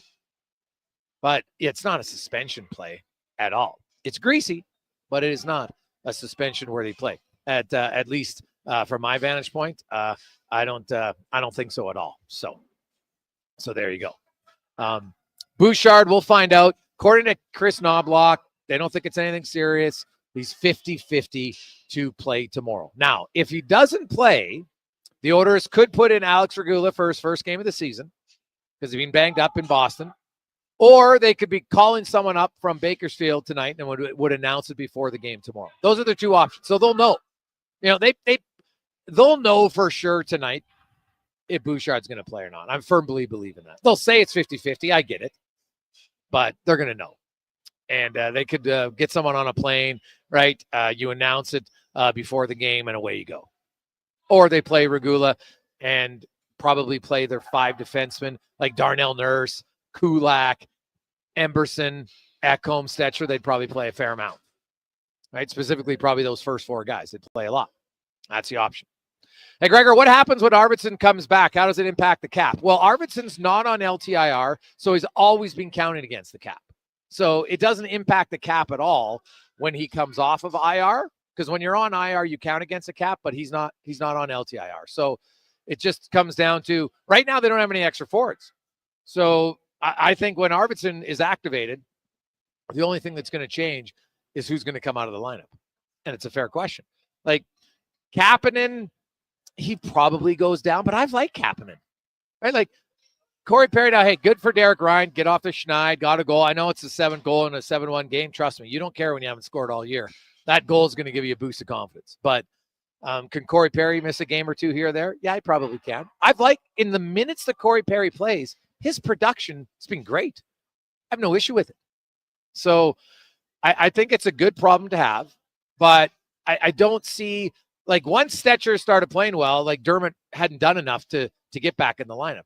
I don't think there's a forward that you would take out because you're like, okay, it's for sure. Now, if they had another center, then you could probably make the argument. But Derek Ryan wins a lot of draws. What is he, like 62% this year? So that's been good.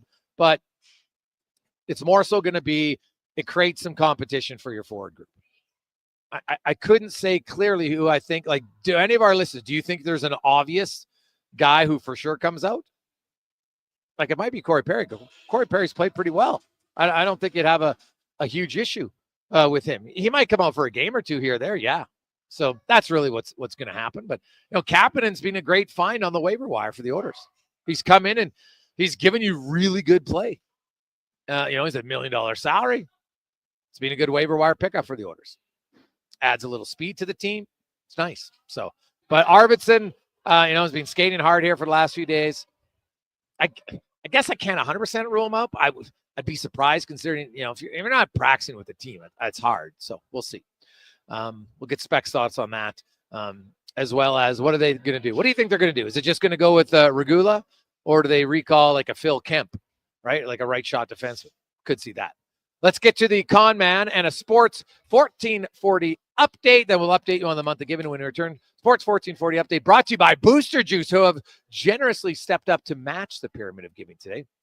$7,500. And they'll add a little Christmas gift for you. If you buy a $30 gift card at Booster Juice today, you'll get yourself a free smoothie while you do it. Download the Boosters Reward app today and get into Booster Juice. This is the Sports 1440 update. Late night in the NHL, just one game on the schedule. At 5 o'clock, the Hurricanes host the Sens from Raleigh tomorrow. Busier day, 15 games on the schedule, including the Oilers and the Golden Knights meeting down at Rogers Place just after 2 o'clock. We'll have pregame coverage for you here on Sports 1440, getting going at 1. Chicago Cubs are acquiring all-star outfielder Kyle Tucker in a trade with the Houston Astros. Cubs sending Isaac Paradis, Hayden Wesneski, and Cam Smith to the Astros for Tucker, who is eligible for free agency after the 2025 season. Also coming down here, looks like Oilers prospect Bo Akey has made Team Canada for the upcoming World Junior Tournament. At the WHL level, the Oil Kings will play tomorrow. Not tonight. It is Superhero Night. Swift Current Broncos in town. In the AJ, Bonneville hosting Olds, Canmores in GP, Calgary in Lloydminster, and Fort Mac takes on Drumheller. Earlier today, Whitecourt top Drayton Valley 5-2. And in the BCHL, Sherwood Park hosting Brooks and the Saints in Okotoks. Both of those games will start just after 7 o'clock. In the NBA tonight, the Pacers are in Philly. Cavs host the Wizards. Nets take on the Grizz. Bulls host the Hornets. Clippers in Denver. Jazz taking on the Suns. And the Spurs in Portland. Coming up in hour 4 of the Jason Gregor Show, we'll be joined by our co-host and good friend, Wanye Gretz from Oilers Nation, plus Craig Button from the NHL on TSN in the last 5 questions. I'm Connor Halley. This has been a Sports 1440 update. Sports 1440. Stingray Radio Station. CKJR. Broadcasts from West Edmonton Mall and Wetaskiwin. Download the free Stingray music app and listen wherever you go. Introducing the Female Super League. Female hockey is on the rise with more women playing the game than ever. Join us as we pave the way for the future of women's hockey. The FSL is more than a game. It's a movement and an experience for the motivated female athlete. Teams will compete in a showcase-style format featuring consistent interprovincial competition. Come be part of the journey as the 2024-25 season unveils a 12U division, as well as the launch of a groundbreaking progressive body-checking 14U division. For more information, visit FemaleSuperLeague.com. Hockey is back. And Play Alberta, Alberta's #1 sportsbook and official partner of the Edmonton Oilers, has you covered with bigger offers, boosted odds, live betting, player props, and more. New to Play Alberta? New players now receive $200 in free bets just for signing up. You already play? Get a $10 free bet for every $100 you bet. Every week, all season long. Visit playalberta.ca and make your picks today. Bonus terms and conditions apply. Ain't it beautiful? There's electricity in the air. Carrie Dahl here for Volvo of Edmonton, where the Volvo XC40 and C40 fully electric vehicle is now in stock, along with a great selection of Volvo T8 hybrid models. Experience the trusted Volvo quality and technology to power into tomorrow at Volvo Cars Edmonton, Canada's only 12-time Volvo Excellence Award winners. Experience the difference. Volvo of Edmonton. Weekends were made for Oil Kings hockey at Rogers Place. Family fun this second to none, starting at just $20 a seat. This Family Fun Sunday in Ice District, your Edmonton Oil Kings look to extinguish the Kamloops Blazers. There'll be face painting, a kids' fun zone before the game, and more. And at every home game, score Calmont Kids food combos for $10 or less. The value is king-sized. Edmonton Oil Kings, Kamloops Blazers, Sunday afternoon at 4. Great family entertainment at Rogers Place starts at just $20 a seat. Save on day of game pricing now at oilkings.ca. For years now, we've been warning Edmontonians on the hazards of our stormwater facilities. While they may appear to look like still ponds, there is moving water beneath the surface, which makes the ice dangerously.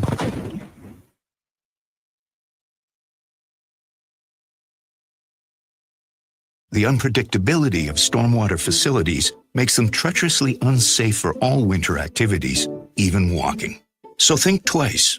Don't go on the ice. A safety message from EPCOR. Delicious news. The McDonald's meals you love are now $9.99 every day. Grab your faves like the Big Mac, 6-piece McNuggets, McChicken, or Filet-O-Fish with medium fries and a medium fountain drink for $9.99 each plus tax. At participating McDonald's restaurants in Edmonton, Alberta, and the surrounding area, prices exclude delivery. Could your school, charity, or community group use financial support with a capital project? Maybe Vision Credit Union can lend a helping hand.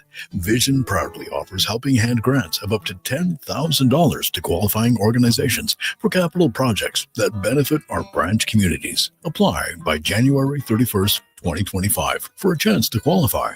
Helping Hand grants up to $10,000 from Vision Credit Union. Learn more at whatsyourshare.ca. The wrapping paper is coming off, the gift box is opening, and the crowd goes wild.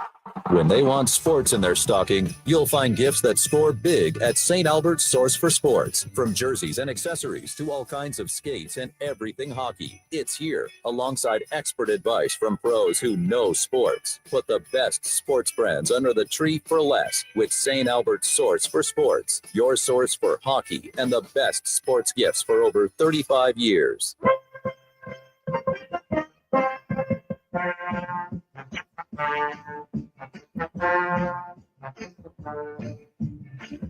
Portions of this hour brought to you by your Alberta GMC dealers. The Canada-wide clearance is on now at GMC. Get a $7,500 cash credit on a 2024 Sierra 1500 Crew Cab Elevation. See more at gmcoffers.ca. The Jason Gregor Show, the best of Edmonton sports talk and beyond. This is Sports 1440. Presented by PlayAlberta.ca, Alberta's only regulated online gambling website.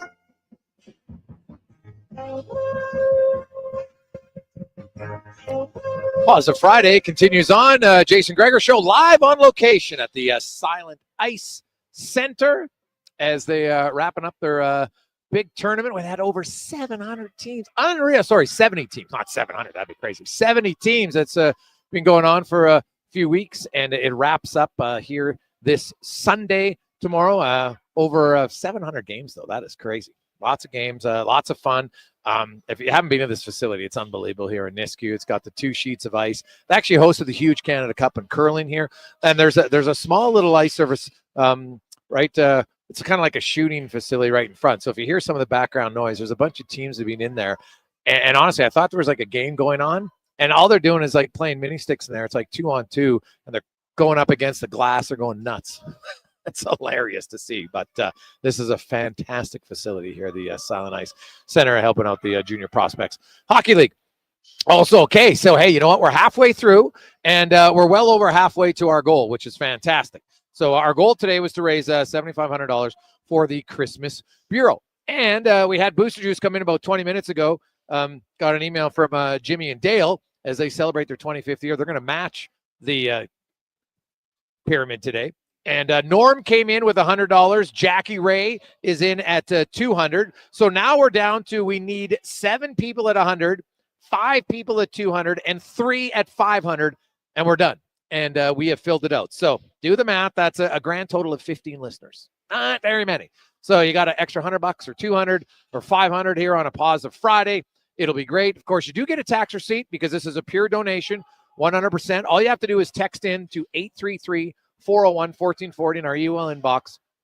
Text in your name and the donation amount, and then we'll pass it along to the Christmas Bureau. And you'll get to talk to the people from the Christmas Bureau, and you'll hear the just how genuinely thankful they are for your donation today. So big shout out to Little Miracles and Stingray, Mark at Delta Valley, and Jill and Cam at the farm, because they filled out the $1,000 already. So we got the 1, the 2s, and the 5s left. 833-401-1440. I'm Jason Gregor. He is Connor Halley. Now, here's another thing. You know, it is Positive Friday, so Cons will do this right now. A family or anybody who has a family of 5. So here's a huge opportunity. Fun tomorrow. You get to go skate before the Oil Kings game, and then you'll get tickets to the Oil Kings game. Okay, so I need your name and your email right now, 833-401-1440. And you know what, Cons? How about we just do it now? First of all, you have to go 100%. Okay, don't text in if you can't go. Just know this will be for the Sunday for the Oil Kings. You get the pre-skate before, so you bring your skates to the rink, everything, and then you go to the game. Okay, it's a 5-pack of tickets for one person. If you want to go, 833-401-1440. Put in your name and your email. Spell it correctly, because then we'll send it off. And these are courtesy of EPCOR, and we'll go from there. All right, so 833-401-1440. We got the donations, but then also the tickets for a 5-pack for the Oil Kings as we welcome in Wanye Gretz to the Gregor Show, presented by PlayAlberta.ca. Wanye, how you doing? Doing good, Gregor. I thought you were off today. I thought it was going to be just a madcap afternoon, but you're on site. Yes, you're in the studio. Yeah, I'm out here. You didn't want to drive out here, I guess. I didn't get the email. You know how it is. Oh, that's probably true. That is probably my fault. Declan and I are here. So, and you know what? Like, you know, we got beers, everything. You're really missing out. Missing out. I heard this arena is unreal, the Silent Ice Center. It is. Honestly, we played here. We got lucky because we played in the Beaumont tournament last year. And then one of the ice plants at the BRAC went down. And so they had the tournament organizers scrambled. And, you know, the Silent Ice Center, they have a deal with Beaumont Minor Hockey where they get a lot of ice here, which is fantastic. So, you know, growing community like that, they don't have enough ice sheets, and it's not that far. It's like 10 minutes from Beaumont. And so they rescheduled some of our games to come and play here. And man, like our kids, like they walked in, they never played in a facility like this, like the dressing rooms, everything. They were just like we're in the NHL for 9-year-olds and 10-year-olds. They thought it was fantastic. The parents loved it because there's like there's an upstairs restaurant right in between the two sheets of rink. So you can sit up there if some people get cold in the crowd, and you can watch it. You can open the door and you go sit right there and come back. So yeah, it's amazing facility for sure. Unreal. Now, speaking of amazing, the Oilers' performance last night against the Minnesota Wild. I know the score was 2-1 after one period, and I know Chris Knobloch said, well, you know, geez, the score maybe was cool. I thought the Oilers dominated that game from really start to finish. Yes, Minnesota scored the one goal in the power play, kind of a CNI shot that was deflected that went through, but Pickard was good when it needed to be. But man, Edmonton really controlled the play, and it started like Leon Draisaitl from the opening shift was absolutely dominant last night. I thought that was the Oilers' best game of the year. Maybe I'm forgetting something, but 7-1 stomping of the Wild in Minnesota, that might be the high water point. Yeah, it's a good question. Like, would that be their best game? They've had a few, like, in this stretch here, like, they've played, like, you look at that Tampa game. I know they only won, like, the scoreboard might have not said they dominated, but look how many breakaways they generated. Vasilevsky capped that game on the score sheet, looked a lot closer than it was, right? Like, when McDavid and Draisaitl have 4 breakaways between them, that's a rarity. So, Edmonton defensively, like, they have not given up much at all. Now, Pickard had that one stretch of about 4 minutes. He made 2 really good saves, right, in the short sequence, so that was good. But overall, Edmonton's defensive game here they've really found a groove. Now, we'll find out about Bouchard or not, but even if Bouchard's out, Kulak, Emberson, Nurse, Stetcher, Ekholm, for one game, they can handle it. Would you just dress the kid Regula, or would you call up Kemp? I'd just dress Regula. I think go with the guys you got right now. If it's one game, it shouldn't hopefully make that big of a difference. That's not bad. Reg is in for 100. So, hey, we keep chipping away. We're down to 6 people at 100. We need 5 at 200 and 3 at 500, and we'll fill it out. And then Booster Juice is going to double. So we'll raise $15,000 for the Christmas Bureau today. 833-401-1440. Arvidsson is getting close. Do you have a guy? Do you have an easy? Oh, this guy's coming out, or do you think Knobloch's got a pretty tough decision? I think the team's rolling, and it's actually quite a tough decision to make a lineup change at this point. Who would you take out? I don't know. Who would you take out? You know what? The first game, I'd probably take out Corey Perry. And I'm only doing it because of age, and I think, you know what? There's a guy who's going to benefit from some time off. They play Saturday, Monday, and then they have a few days off to play Thursday. Not that Corey Perry's played poorly by any stretch of the imagination, but I think Kapanen has played better. I'm not taking Connor Brown out. I can't. So, I'm not taking Hyman out. So by process of elimination, it'd be Corey Perry. I think they've gotten more out of Corey Perry than can reasonably be expected so far this year. He's a good year. Oh yeah, he's had a very good year. So yeah, I don't have for what you're paying him, everything. Like, I know they're top end speed, it's not there. That's fine. But Corey Perry's never been a burner. That's not his game, right? He'll fight guys. He'll play physical. He stands in front of the net. He's not a defensive liability. Like, you're not seeing Corey Perry make a lot of mistakes. Like, I do think come playoff time, you know what? I'm not sure he'll play every game, but so far I've had no complaints with him. But as you go along and you get healthier, like, it'd be no different than when all of a sudden Evander Kane came back. Someone else has got to come out of the lineup, right? Like Derek Ryan, if they had any other wingers that could play center, I think Derek Ryan would be the guy coming out right now. I guess if they really wanted to, you could move Nugent Hopkins to center, right? And keep all your wingers in and take Ryan out. But I'm not sure they're going to do that just yet. But, we'll see. It's a good problem to have. Who knows how long they stay this healthy, right? Like, obviously Kane's still at least a month away, if not longer. But Arvidsson, if he's, I don't think he's played tomorrow, but I think Monday's a legit option for him. And then if not, Boston on Thursday, and then they'll go. And the Oilers, like, they got a chance here. This is a huge game tomorrow, like a huge game. And they've shown, they came in, they were excited. They've been in Minnesota where they have sucked for the most part for a decade, really. And they took it to them right from the get-go. They took advantage of a team that's depleted with injuries. Now, Vegas comes in. We had Gary Lawless on last hour. He says this is the healthiest Vegas has been all year long. So, and they're 8-1-1. The Oilers are 8-2. Like, this is going to be a hell of a game tomorrow afternoon. What blows me away about the Oilers right now is it was, 3 weeks ago, everybody was worked up that the team was off to a dismal start and all was lost. Like, maybe this is just a team that takes a little bit longer to get going now. It's a long season. Yeah, ideally you don't want to, although their funk this year wasn't nearly as bad. No. Like I said, they started out 0-3, and it was pretty bad 0-3. Let's be honest, especially because two of the losses were against Calgary and Chicago, right? Like, losing to Winnipeg, obviously in the fashion you lost isn't ideal, but if they would have lost, let's say, a 3-2 game to Winnipeg, people like, oh, okay, they lost to Winnipeg, like, good team, okay. But Chicago and Calgary wasn't ideal. They'd given up, like 15 goals in the first 5 games. Not spectacular, but since then they're 16-7-2. Right, they got the third best record in the NHL. Like, they've been really good. Like, it was a slow but short slow start, I think, for the Oilers. Really overall, they won 2. Then they didn't really find their bearings though until November, and now obviously they've been playing great. And I do think though that tomorrow's huge because you don't want to give up first place. You lose tomorrow, you're 7 back of Vegas. Like, it's just 7 back or 3 back's a massive difference. I think this is a huge game for both teams because Vegas has a chance to give themselves quite a bit of space above the Oilers. And I think we're going to see that in the performance from both teams. Like, this is a matinee game. Like, if I look the last few years and we look at the matinee games, usually it's like Anaheim, Columbus, I'm not going to say guaranteed wins, but pretty confident wins. Like, this is one where, some season ticket holders like, yeah, normally I take my kids. They might be like, well, this might be one where we're going to take the adults because it should be a hell of a game.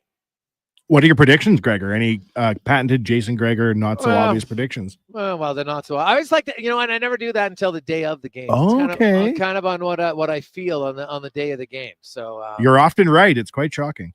Yeah. Well, my favorite one was the McDavid 4-pointer and Ekholm and the score. That was a pretty good one, lady. I'm not going to lie. That one that did feel nice. Got a few other texts coming in. Hey guys, I'm not sure. I'm a huge Canadiens fan, and I'm pretty excited about our young defenseman. What do you make of his offensive game? Do you think his defensive game can come around? From Al, the Habs fan. Well, hey, what is he? I think he's only like the 5th or 6th defenseman in NHL history to have 21 assists in his first 30 NHL games? Like, Cole Hudson's been good, right? Like, when he gets the puck on his stick, he's exciting as you know what.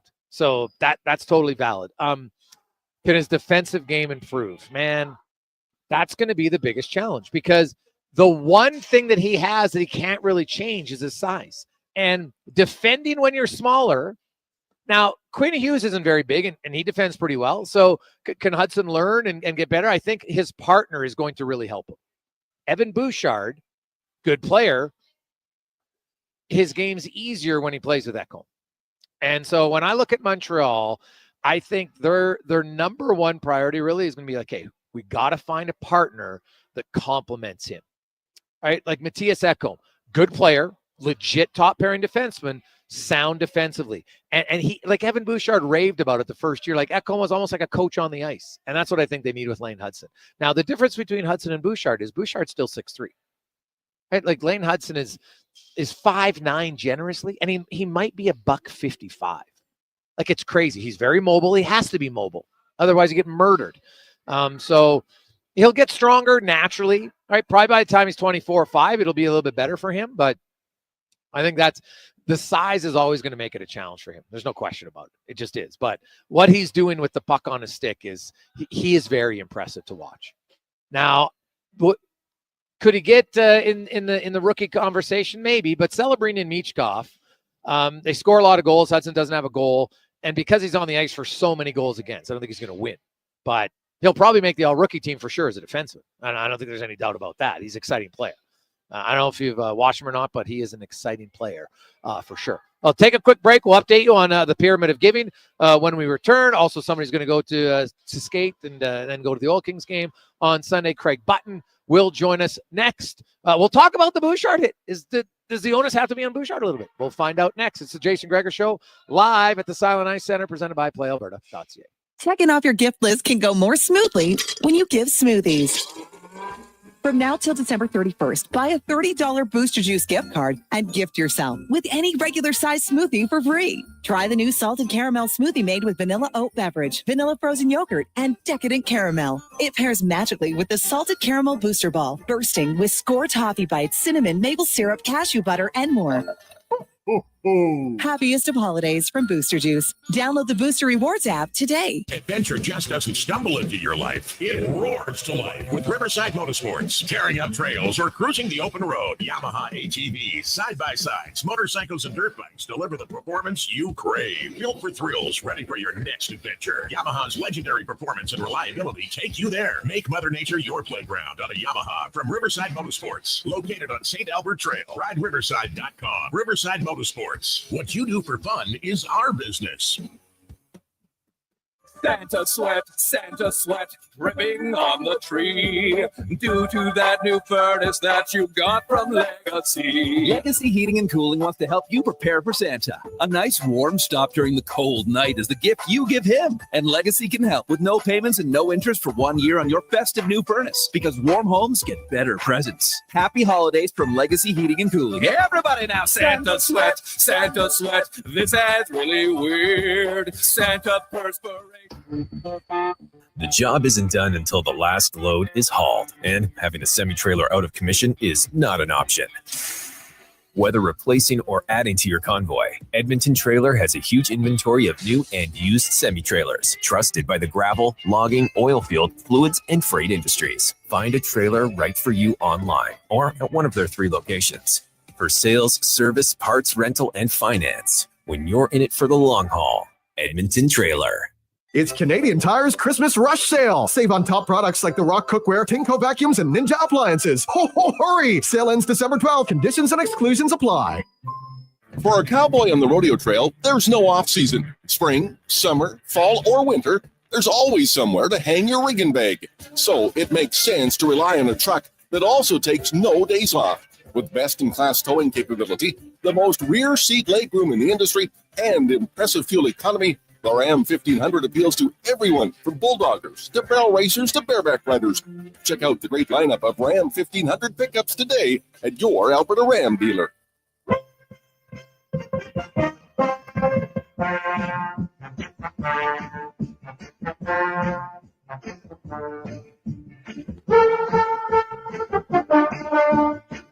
Portions of this hour brought to you by Cantork. We offer sale, rental, repair, and calibration of hydraulic, pneumatic, and battery-powered torque wrenches, stud tensioners, and flange maintenance equipment. Order today at Cantork.com. The Jason Gregor Show, the best of Edmonton sports talk and beyond. This is Sports 1440. Presented by PlayAlberta.ca, Alberta's only regulated online gambling website.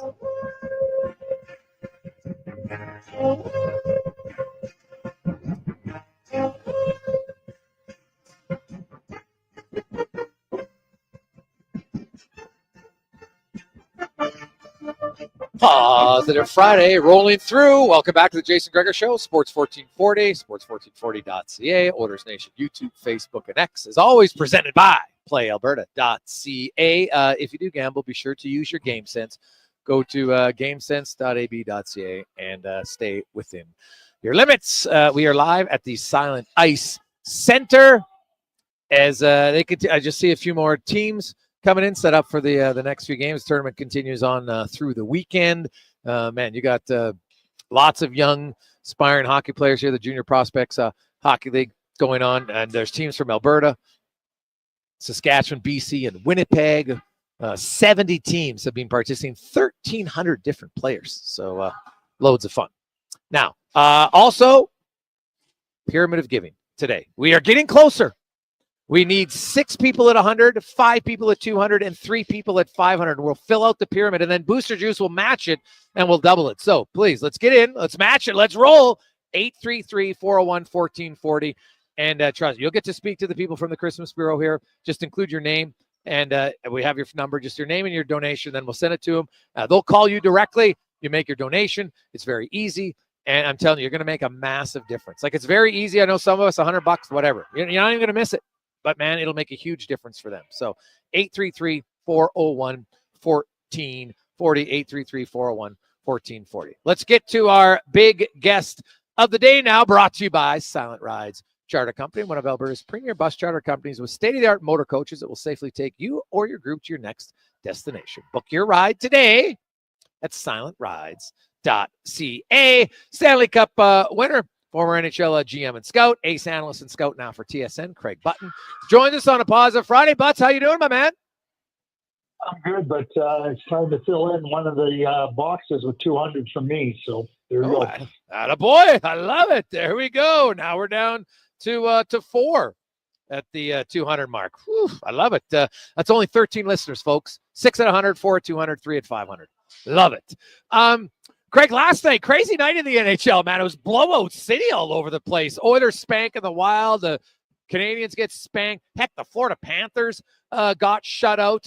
We had a question earlier from a Habs fan about Lane Hudson. And you know what? I think he's only the 7th or 8th rookie D-man to have 21 assists in his first 30 games. Like, when the puck's on his stick, Craig, he is magical. But the defensive zone is obviously a struggle for him. I said their main goal in Montreal is they got to get a really good defense partner for him. What do you make of that? And how do you think Hudson, with his size and everything, is going to improve over time as a defender?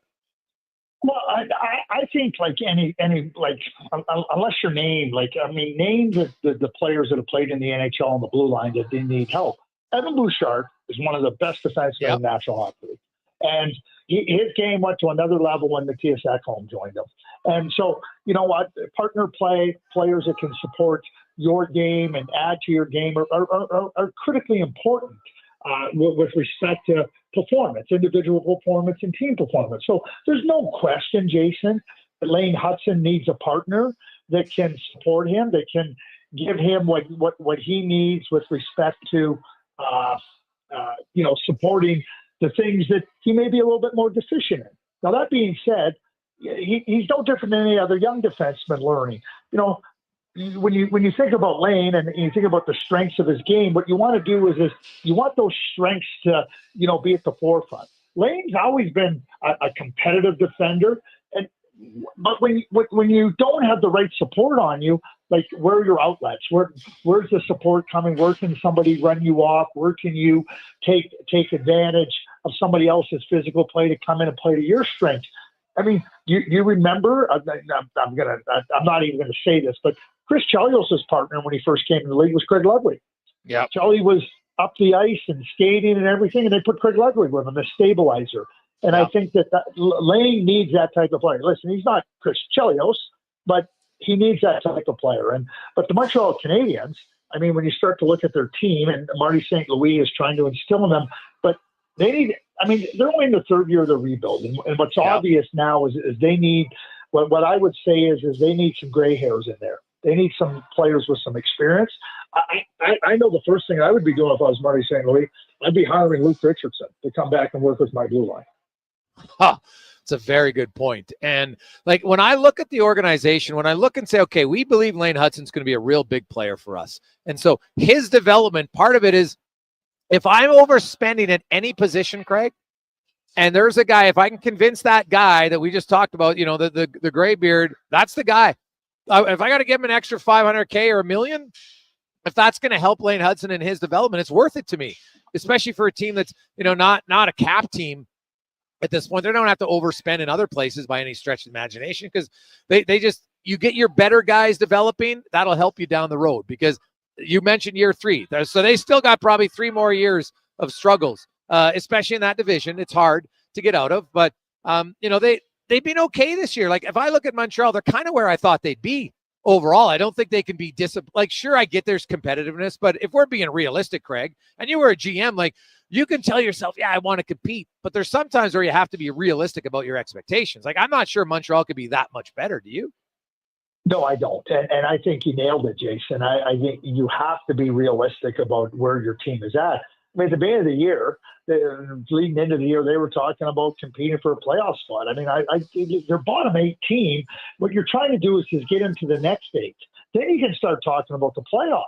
You know, they just won 3 out of 4 before getting blown out. And I was doing something in Montreal the other day, and I said, well, why just stop talking about the playoffs? It's not happening. And, like, people can get mad at me and whatnot, not happening. Like, so be realistic about where you're at. And to your point, so you've invested in your draft picks. Now you have to invest in their growth and development. And that's exactly what you talked about. So if you pay a little bit extra to get that player to come in there to help Lane Hutson, you're getting not just a return for Lane Hutson, you're getting a return on his growth. You're helping him you start to master things and understand the game. And that's what I mean about gray hairs. Like if you go through the Montreal Canadiens lineup, and I mean, we all know what it is. David Savard is the only player there that's been part of winning. The only player. The rest of them are trying to figure it out. And that's not their fault. And I would suggest that that's the next steps they have to do. They better get some players in there that can help those young guys develop and grow and understand what winning is all about. Greg Button joins us. Greg, last night in Minnesota, the Oilers spanked the Wild. It's 7-1. It's late in the game. There's a race for the puck, and Hartman initiates contact.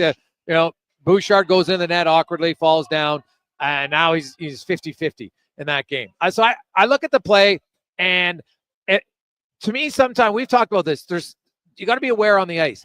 If that's Marco Rossi, maybe I'm not too worried about the puck race. But it's Ryan Hartman, who's got a reputation, and every time there's a collision, you know what? It's different if it's him. So I look and say you got to be aware and be prepared in case that little bit of a cheap hit is coming.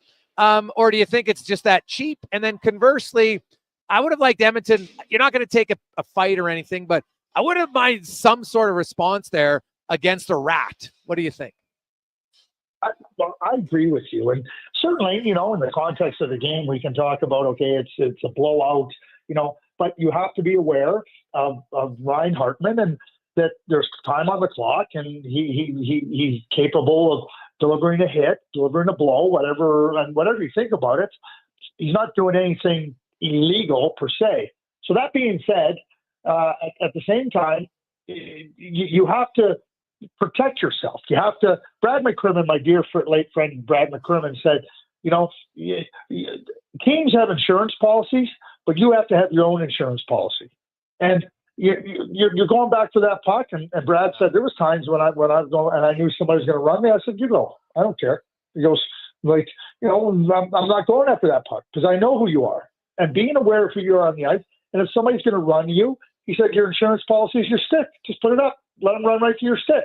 And I think we've lost a little bit of that. And I think we need to tell the players that you can be your own insurance policy. And I'm not like, it doesn't have to be put on your stick, but in that play, who cares? I don't care about the puck. I'll tell you a funny story, and you may know the story or whatnot. The Boston Bruins, this was years ago, they were playing the Blackhawks, and Jerry Cheevers was the goalie. And I think they were up like 8-3 or something. And Bobby Hall came down the wing, and he was winding up. It was late in the game. Winds up for the big slap shot, and the defenseman in front of him just peels off. Well, Jerry Cheevers took off for the corner, and Bobby shot it into the empty net. And Jerry Cheevers said, "What? I'm going to stand like our other guys are moving out. I'm going to stand there and take that big shot? Not in an 8-3 game. Be your own insurance policy." Oh man, people would lose that now, but it makes sense for sure. Like, yeah, no, be your own insurance policy. Yeah, like there was where that puck was. If Bouchard just like, you know what? Hey, I slow down a bit. I stay in front of the net. He gets the puck. It's not a dangerous spot by any stretch of imagination. So that's what I mean. Yeah. What do you? It's not a 1-1 game. No, it's not a tight game, and you're not playing that team tomorrow or game 2 of the playoffs, right? Like where you're trying to gain an edge. It's a game in December, and that's what I mean. Don't put yourself at risk. That's all. And I'm not blaming. I'm not here to blame Evan Bouchard, but you have to be aware that when Ryan Hartman's on the ice and he goes, "Well, there's time on the clock. I can do this." Looking at the Vancouver Canucks, they get JT Miller back. He's flying. He doesn't want to get into it. It's his personal life. I have no problem with that. They got Demko now. I was looking at the Pacific Division. There's 4 teams in the top 11 in the league that are in the Pacific Division. I keep hearing some people, Pacific Division is good. I'm like, what the hell are you talking about? The Pacific Division, I can make a strong argument. It's the best division in the league. And right now you got the 4 teams that are 4 of the top 6 hottest teams in the NHL. And that's with the Canucks having some injuries there. What do you make of them? And then you look at the race in the Pacific, and how important do you think home ice advantage is going to be for those top 2 teams in the Pacific? Yeah, I think you're given a choice. Having home ice advantage is always preferable to not having it. But what I think is more preferable is making sure your game is in order when the playoffs start. We watch now how comfortable teams are playing on the road, winning on the road. I mean, look at the Edmonton Oilers. What they did in recent playoffs. They were able to go in and win on the road. They did it last year in Game 7 in Vancouver. They took home ice advantage away from the Dallas Stars. But it's about having your game in order. I think that's the first focus. And if you can have home ice, I think it's a benefit. But if you don't, I don't see it as a detriment. Not when the teams are so close. And they understand, okay, this is how they play. This is what we're going to have to, be really cognizant of in terms of defending. This is where we're going to try to take advantage on the offensive side of things when you're initiating. That's where I see it. The Vancouver Canucks they're interesting in with respect to where they find themselves. Obviously, getting Demko back, JT Miller back, you're getting frontline players back. But Vegas is a good team. The LA Kings are quietly going about their business. The Edmonton Oilers are back right where they thought they'd be. You have the Vancouver Canucks, and certainly, Seattle, Calgary are hanging around somewhere. I don't think they're playoff teams, but when you start to look at the Pacific and you look at the Central with Winnipeg and Minnesota and Dallas and the way Colorado has bolstered their lineup and is playing, I mean, you're going to have a hard time telling me that there's 8 teams other than those, or there's another team other than those 8 that are going to be in the playoffs. So get yourself ready for playoff time. Craig, what do you make of the 4.5 minutes in the game? They're down 4-1, and Nathan McKinnon's on the ice for the final 4.5 minutes. You okay with that, or is it kind of seems like an oddity to me? Like the game's over, right? Why are you playing them that much consecutively, and do they just lack that much depth at this point? Well, the first thing I'm going to say about Nate is he's a thoroughbred, and thoroughbreds want to run. And, I mean, he's a difference maker, and he wants to be a difference maker. So you admire that about him. Without hearing anything that Jared said, Jared Bednar, I'm not sure. But we also have to look at the fact that in Long Island against the Blackhawks on Thursday night, Blackhawks are down 5-1, 5-2, pull the goalie, 5-3, pull the goalie, 5-4.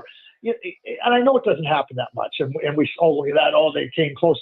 teams and start to think that they can pull that off. And Nathan McKinnon wants to try to be a difference maker. And maybe it was just a case of in that game that, Nathan, put me out there. I want to try to do it. I think I can.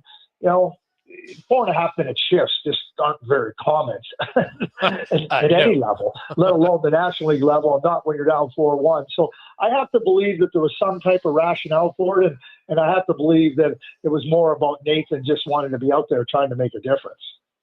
Craig Button joins us.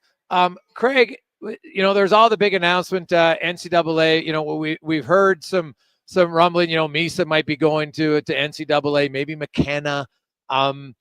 Now it's early on, and I remember your initial was, it might see people change things. I don't know if it's too early for me to say if it's going to be good or bad. How much of a change do you think ultimately it's going to be for, Hockey Canada, Junior A hockey, Major, Junior, NCAA? I think there's going to be some the way teams operate, how you work through the development process, and then understanding. I'll give you an example. So the London Knights, they drafted Easton Cowan and Oliver Bonk in the second round of the OHL draft, and they said, "You two guys aren't ready, but we want you to play Junior B," and they put them in the area around London, and then they would practice with the team. They would have people go there and do their video, and they integrated them into the development process. Okay. They did the same thing with Sam O'Reilly. They did the same thing with Jared Woolley. They did the same thing with Will Nickel. So now they're working with the Junior A teams, and that's a development model, Jason. And I think, not every player, this, and this as well as anybody. Rare is the 16-year-old that can hold his own in the CHL. So if there's another path for that player to develop that doesn't push that player ahead, that's good. If there's doors that don't get closed, and what I mean is players went to play Junior A for a lot of them for the NCAA opportunity. Well, they don't have to do that. Will some still do it? Yeah. And will some now say, well, I'm going to go to the CHL? But then there's also going to be, and because the NCAA has done this for years, they're looking at players that for the most part, 19 or 20 is when they feel they're best ready to come in. So they need a place for them to play. They've sent them to Junior A hockey. So now do they have a chance to send them to the Oil Kings? Do they have a chance to send them to Red Deer for a year or two, playing at a higher level before they come to college hockey? And I think that in terms of the player having more and then there's going to be the player that, has finished his CHL eligibility, and they've gone to youth sports because they didn't have an opportunity to go to the NCAA. Well, now they have an opportunity to go to the NCAA. So it's just more doors open and more opportunity for development. So I think that in terms of how it'll sort out exactly, I think that everybody's going to have to work through it, but the player's going to benefit. And I think if everybody looks at it in terms of how they're going to help that player grow and develop and put them in positions to improve and get better, then goal accomplished. And whatever that path is, I think there's got to be a lot more collaboration with respect to it. I was up in Camrose yesterday, and I'm going back there tomorrow, and I was talking to one of the assistant coaches from the Wisconsin assistant coach, and he's up there, he's up here, he's watching the Bantam tournament in Devon, and he says, but I'm watching some WHL. Yeah. Yeah, no, well, and that Junior A tournament, you can sure see the difference for the West team. They won it last year, and they've been getting pumped so far in the prelim games this year. Well, I mean, we don't have the talent, and certainly, the BCHL can't send their players there. Five teams from Alberta can't go there. So when you fall off in talent, it becomes really hard to be able to hold your head in a competitive place against good teams, and the USA is a good team, and Sweden's a good team, but how that'll change and where it'll go. There's going to be opportunity, and not every player is going to be in the CHL. I think Junior A is going to have a place here in terms of development and making sure the players are in the right place at the right times. Too many players, Jason, get ahead of themselves, and it's not good for their development. Yeah, 100% agree with you, man. And I look at Like the other thing in this, Hockey Canada's got to, I think, grow up and drop the pettiness. You know, if you left to the BCHL, you were never allowed back. And now magically they're allowing guys back. You know, so you've seen teams go for players from Penticton to Major Junior and other places like that. Can't have it both ways. You can't have it so it's only, well, they can leave and come back, but if you leave, now you're ostracized. Like, give me a break. They should have BC HL players and others in this Junior A Challenge. There's no reason not to. I agree with you, and I mean, that occurred, and certainly it's impacted the tournament, and certainly for Hockey Canada in terms of evaluating players that might be able to find their way. Like, imagine, like, just use this for an example. Kyle Turris is playing in the BCHL. Well, Kyle Turris became a real good member of the junior team. He was a 3rd overall pick in the draft, and then now he's working. But imagine if he was doing that, if Kyle Turris is doing that, or Cale McCarr is doing that. Now they can't come and play for in this tournament in the World Junior A Challenge. Well, that's not helping development. I'm back to the development, right? Collaboration, and you got to work on the development part. 100%. Craig, thanks so much, man. Really appreciate your donation. The Christmas Bureau people will be getting a hold of you a little bit later on. Thanks for this. Okay. Enjoy the tournament. We'll talk to you again soon. Okay, thanks, Jason. Have a great day. There you go. That's Craig Button from TSN. And hey, we got, it's like Butts encouraged a lot of you. I love it. So the Ashton family came in at $500. We had Chris in at $100. Mike from MB Electric came in at $100. So that's fantastic. So now we're down. We need 4 $100 donations, 4 $200 donations, and 2 people at $500. Okay. So let's rile it up. Let's keep it rolling. 833-401-1440. Last hour, we found out Booster Juice sent us a note. They are going to match the pyramid. So we got to fill it out for sure. So think about it. If you donate 100, it's like you're donating 2 right now, because Booster Juice will match the pyramid of giving today, and we'll get $15,000 for the Christmas Bureau. So 4 people at 100, 4 people at 200, 2 people at 500. 833-401-1440. Just text in your name and the donation amount. We'll pass it on to the Christmas Bureau. They'll call you. You get to talk to them directly, the volunteers that are working there. It's fantastic. And just think about that $100. Hopefully you're in a place where, you know what, you're lucky enough you can donate 100 and it doesn't really impact your life, but it's really going to make an impact for these people at Christmas time. We'll take a quick break. We'll come back. Jason Gregor, one of your regrets, Connor Halley with you. Sports 1440, sports1440.ca. It's the Gregor Show presented by PlayAlberta.ca, live at the Silent Ice Sports Center in Nisku. You got a go-to coffee spot, a trusted barber, even a lucky game day jersey. But when it's about looking your absolute best, there's only one name you need. Mr. Dirk. Family run since 1939, we're experts in crafting impeccable tailor-made suits and offering a wide variety of everyday styles. Pair that with personalized one-on-one fittings and the convenience of on-site tailoring. Mr. Dirk elevates your style game. Visit our Edmonton store or explore MrDirk.com. Score big on style with Mr. Dirk. For half a century, that's 50 years, GS Construction has been building the foundation of Edmonton and the surrounding area's infrastructure. But let's make one thing clear.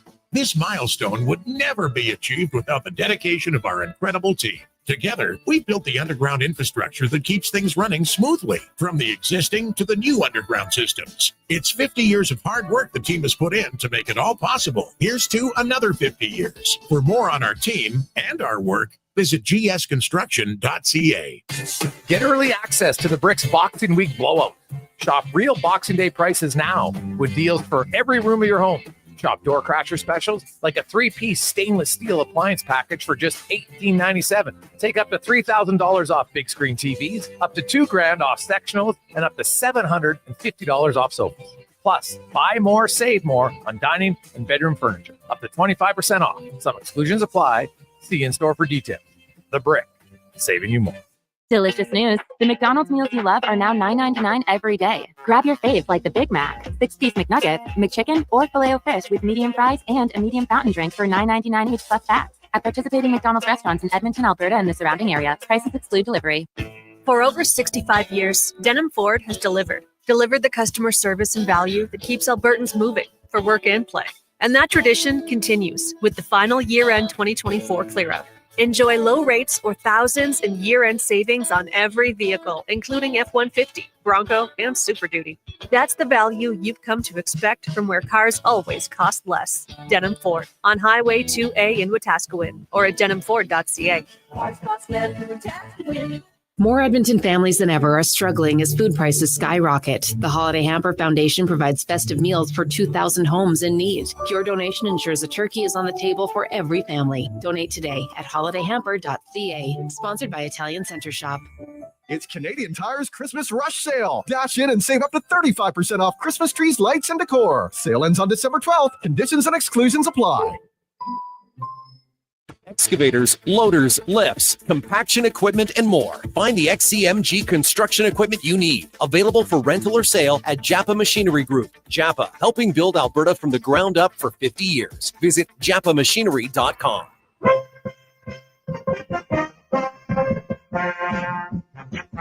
That is fantastic. Now, let's get to our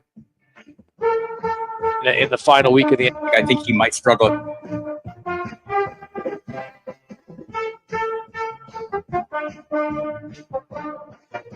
Portions of this hour brought to you by Culligan. For all your residential water needs, your local water treatment company. More than just big bottles, Culligan.com. From puck drop to kickoff, it's the Jason Gregor Show on Sports 1440. Presented by PlayAlberta.ca, Alberta's only regulated online gambling website.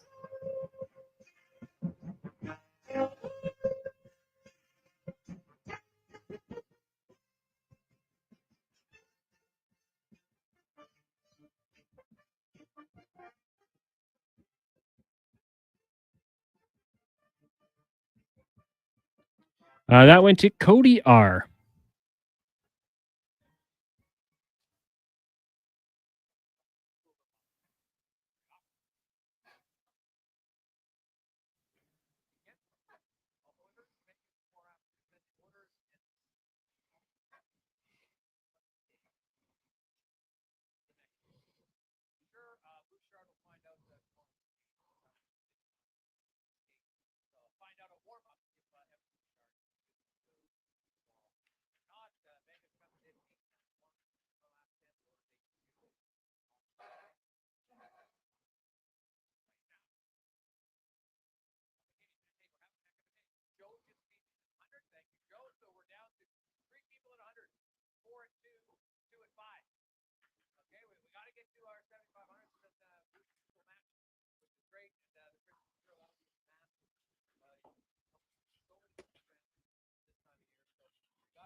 It's time for 5 questions on the Jason Gregor Show.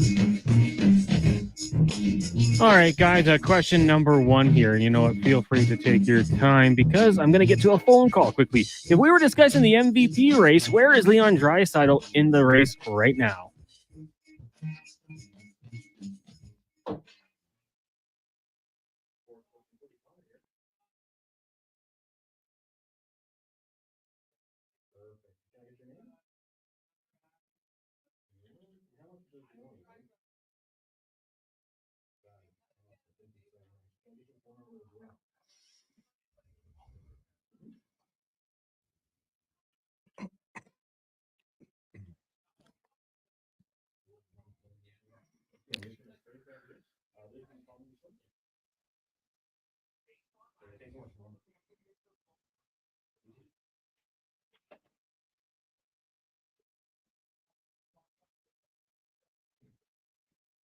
Draisaitl's right there.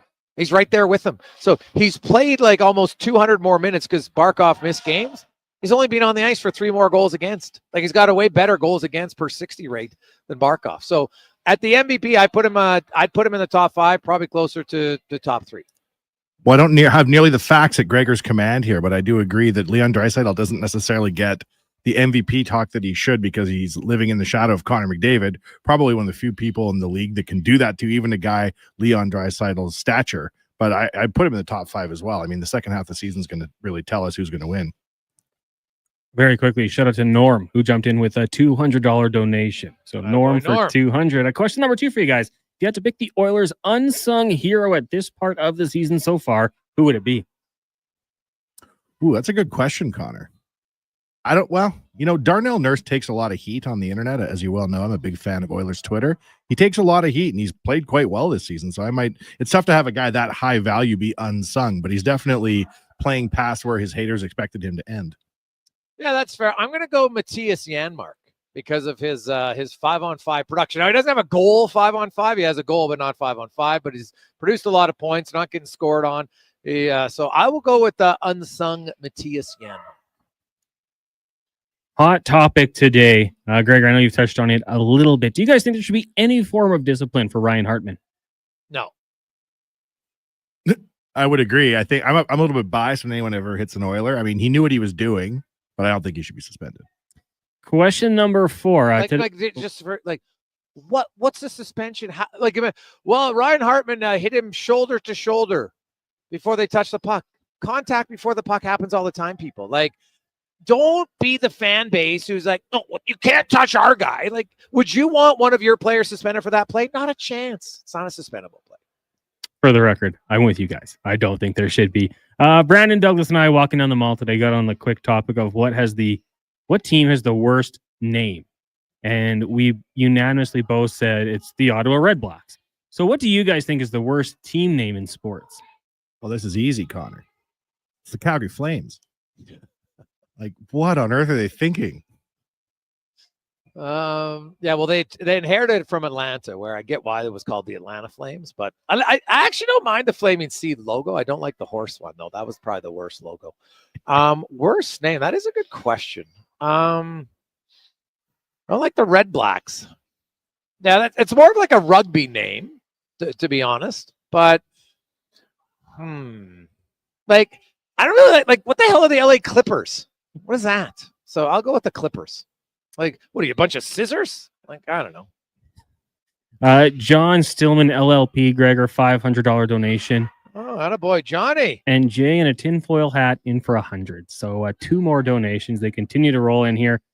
Final question for you guys. In honor of Taylor Swift's 35th birthday, in your opinion, what is something that isn't a cult, but feels like a cult? Wanye? Oilers Nation. The awesome cult. Oh God.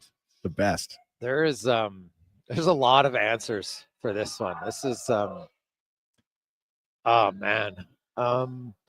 Honestly, right now, you could make a strong argument for any of the really diehard Republicans, diehard NDP, it's become to the point where if I vote for this, then the rest, there's nothing they ever do that's remotely sensible. And so, God, I would because I think there's lots of people that are centrists, and you might lean left on one topic, you might lean right on the next, but you're not so blinded that it doesn't. Well, I'm a conservative. My grandpa was a conservative, so I'm a conservative. What? Why? What does that mean? I've never understood that one.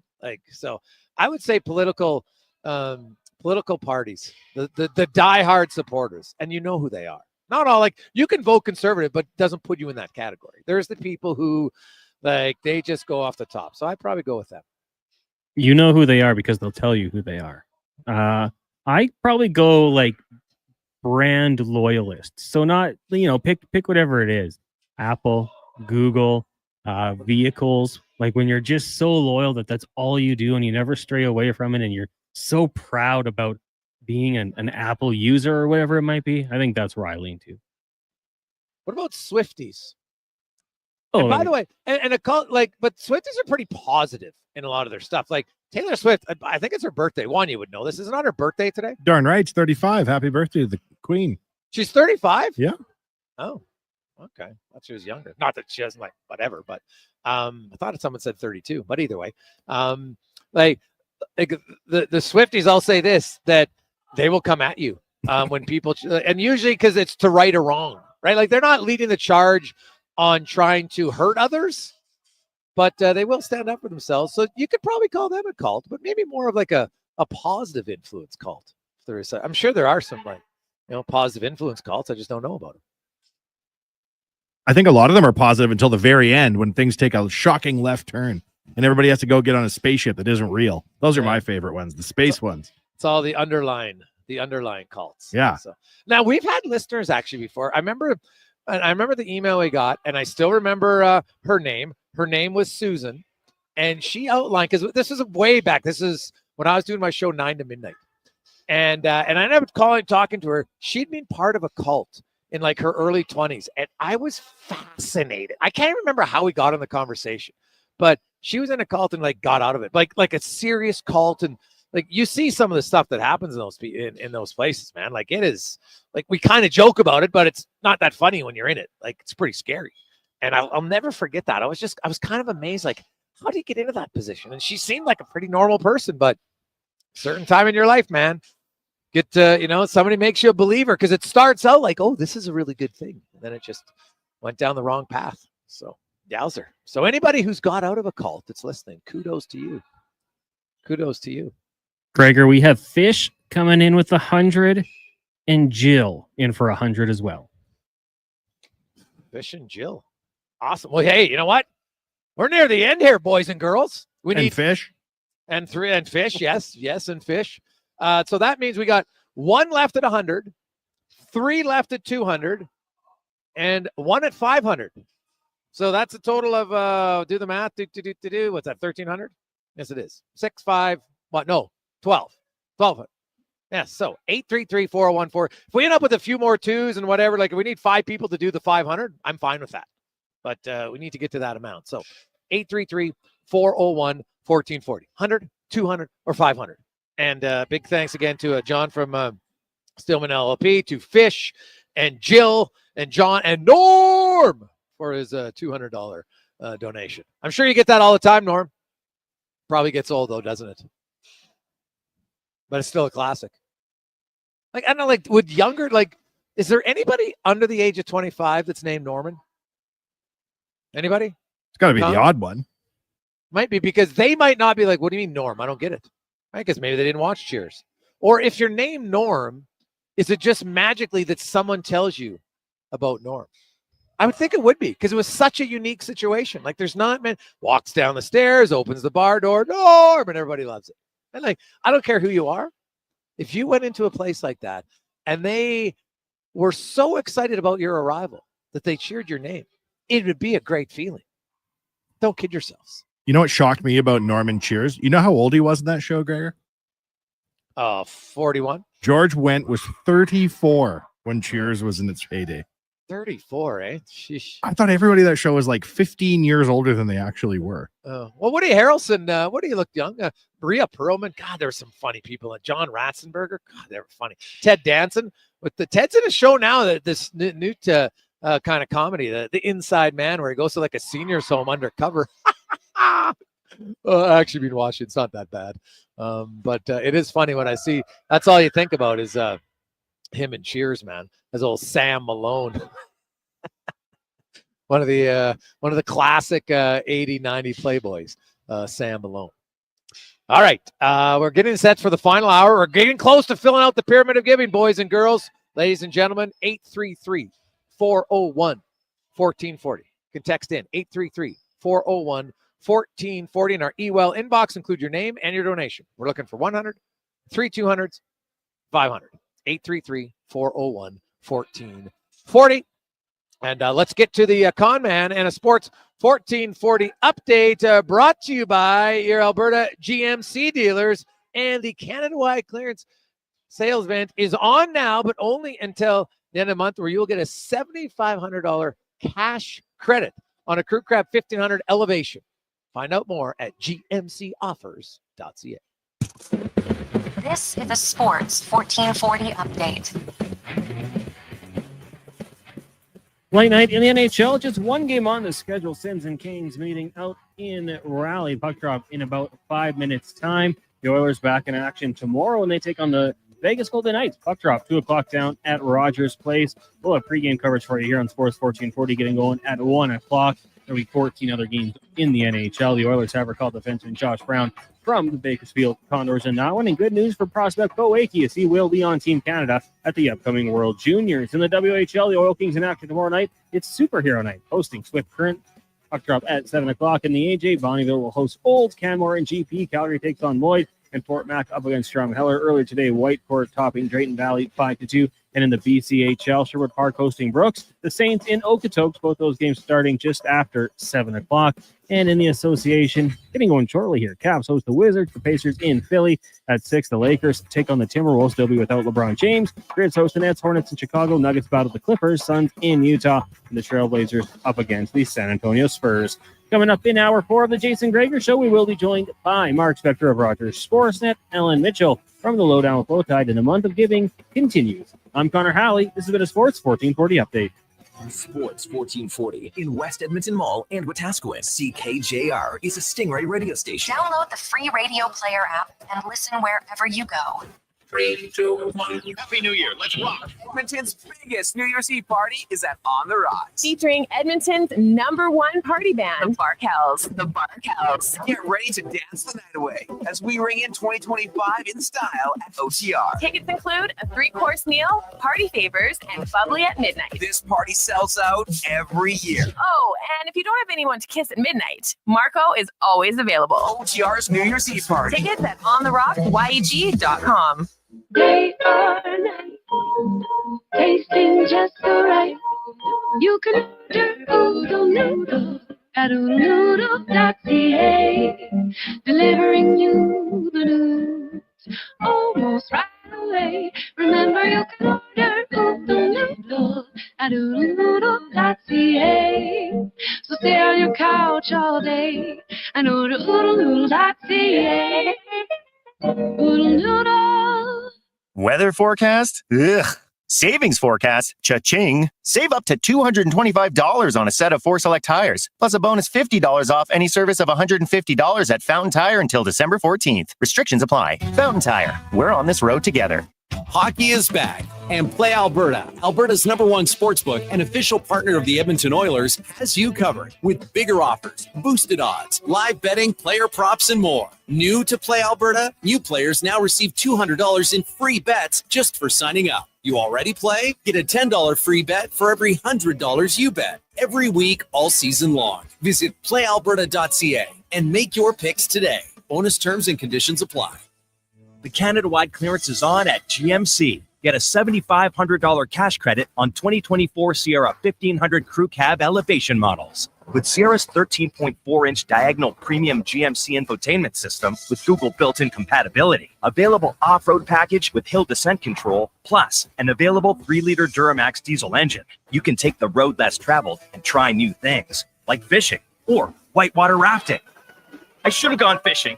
Ask your GMC dealer for details. Legacy Heating and Cooling is your #1 furnace service company for the holidays because we don't charge overtime rates, including 24/7 emergency. Oh, I need service, please, Santa. Tell me a price. My furnace is naughty. Would you please make it nice? No, I can't wait to find it under my tree. Please send me service from Legacy. No overtime or emergency rates during the holidays or ever. That's how you service your legacy.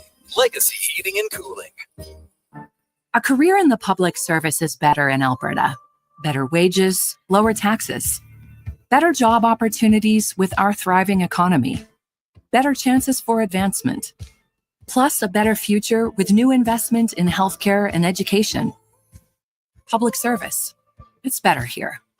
Learn more and discover new career opportunities in the public sector at alberta.ca/betterhere. A message from the Government of Alberta. Are you losing sleep over your debt? Being hounded by collection calls? My name is Parveen Middleton, a licensed insolvency trustee at BDO here in Edmonton. I understand this can be a stressful situation, and I'm here to help. I can put a stop to these collection calls and guide you towards your debt-free future. All it takes is one phone call. Let's discuss your debt relief options during a free consultation. Call 1-833-BDO-TALK or visit bdodebt.ca to learn more. River Cree is the place for all your favorite sports. River Cree Resort and Casino, featuring UFC action and boxing live on the big screens at TAP 25, the MVP of sports bars, and in the Center Bar. Plus, catch this fall's biggest games. Every goal, every tackle, every slam dunk. River Cree is also home to the Twin Rinks, where rec hockey and community teams come to play. Public skating available. Details at rivercreeresort.com. River Cree Resort and Casino. Excitement. Bet on it.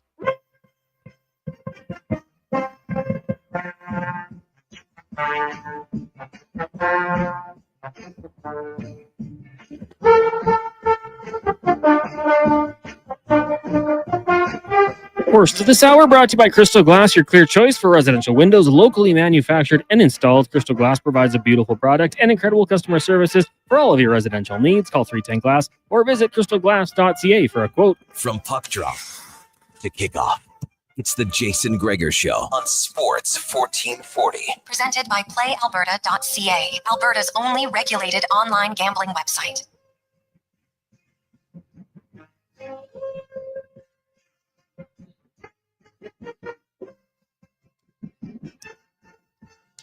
Welcome back, Sports 1440, Oilers Nation, YouTube, Facebook, and X. Jason Gregor, Connor Halley, Declan Kruger here live on location. Kate's back at the studio. The whole team is working today on a Positive Fridays. We are live on location at the Silent Ice Sports and Entertainment Session. And huge shout out to the Summit staff. Had lunch here, had the chicken sandwich. It was unbelievable. And the Caesar salad. It was like, I don't know how they got it that fresh, but it was unbelievable. And I know those, like, those some Caesar salads come with those little peppers on them. Oh, they had them. They're fantastic. So that's what's great about Silent Ice Center. Not only is it a great facility to play sports, great facility to watch it and to eat. So check it out, Silent Ice Center. You can watch the games all weekend at silenticetv.com as they get down to the finals here for the Winter Championship this weekend. I'm Gregor. He's Connor Halley. It is of course, the Gregor Show presented by PlayAlberta.ca. And so we had Tim come in at 100. We had Elvis and Brad in at 200. So basically now we are down to the nitty gritty. We're in the final hour. We're going to get there. I love it. So we'll take any donation as long as they add up, right? Because if we don't have somebody who wants to do 500, that's okay. We can split that one up into 200s and 100s. We need $900 more. However, we crunch the numbers. If we want to go 1-5 and 2 2s and 1-5 and 4 1s or 9 1s, I don't really care. But we're getting down to the nitty gritty, so that's what we'd like. So $100, 200, 500. Heck, you want to go 300? That's totally fine too. We need to get to 900. Then we will have it matched courtesy of Booster Juice. So 833-401-1440. Just include your name and the amount you want to donate. It's a Positive Friday. You're going to feel great because you're going to make a huge difference for a lot of families at the Christmas Bureau, and they could really need it. So hopefully you're in a situation where maybe that $100 or $200, you know what? Yeah, you can donate it and just feel great. And you will get a tax receipt. We've had people asking. This is 100% donation, so you will be getting a tax receipt. So 833-401-1440. Connor Halley is and myself will monitor the text line. It's very easy. Now let's get to the spec report brought to you by GS Construction. As you see them probably still around 127th, working on the Yellowhead. Well, before the overpasses and the road widening can happen, the first thing is the relocation of all the underground utilities. Get out of the way for the new road infrastructure. That's what they do at GS Construction. As Mark Spector joins us back. How are you? Oh, doing pretty fair on a Friday afternoon, buddy. How you doing? I'm good, man. I will say though, I'm chuckling because we're here in the front lobby, and every now and then when the kids are playing, they leave the door open because they're trying to play mini sticks, it seems, and then the cold air comes in, and I'm like, geez, it's kind of cold here sitting down. And then I look over and they got all these kids. It's like they run hot. They're all wearing shorts and everything else. And I'm like, okay. Clearly I'm getting soft as I sit down here. Yeah, you're getting soft. You're getting soft. Wow.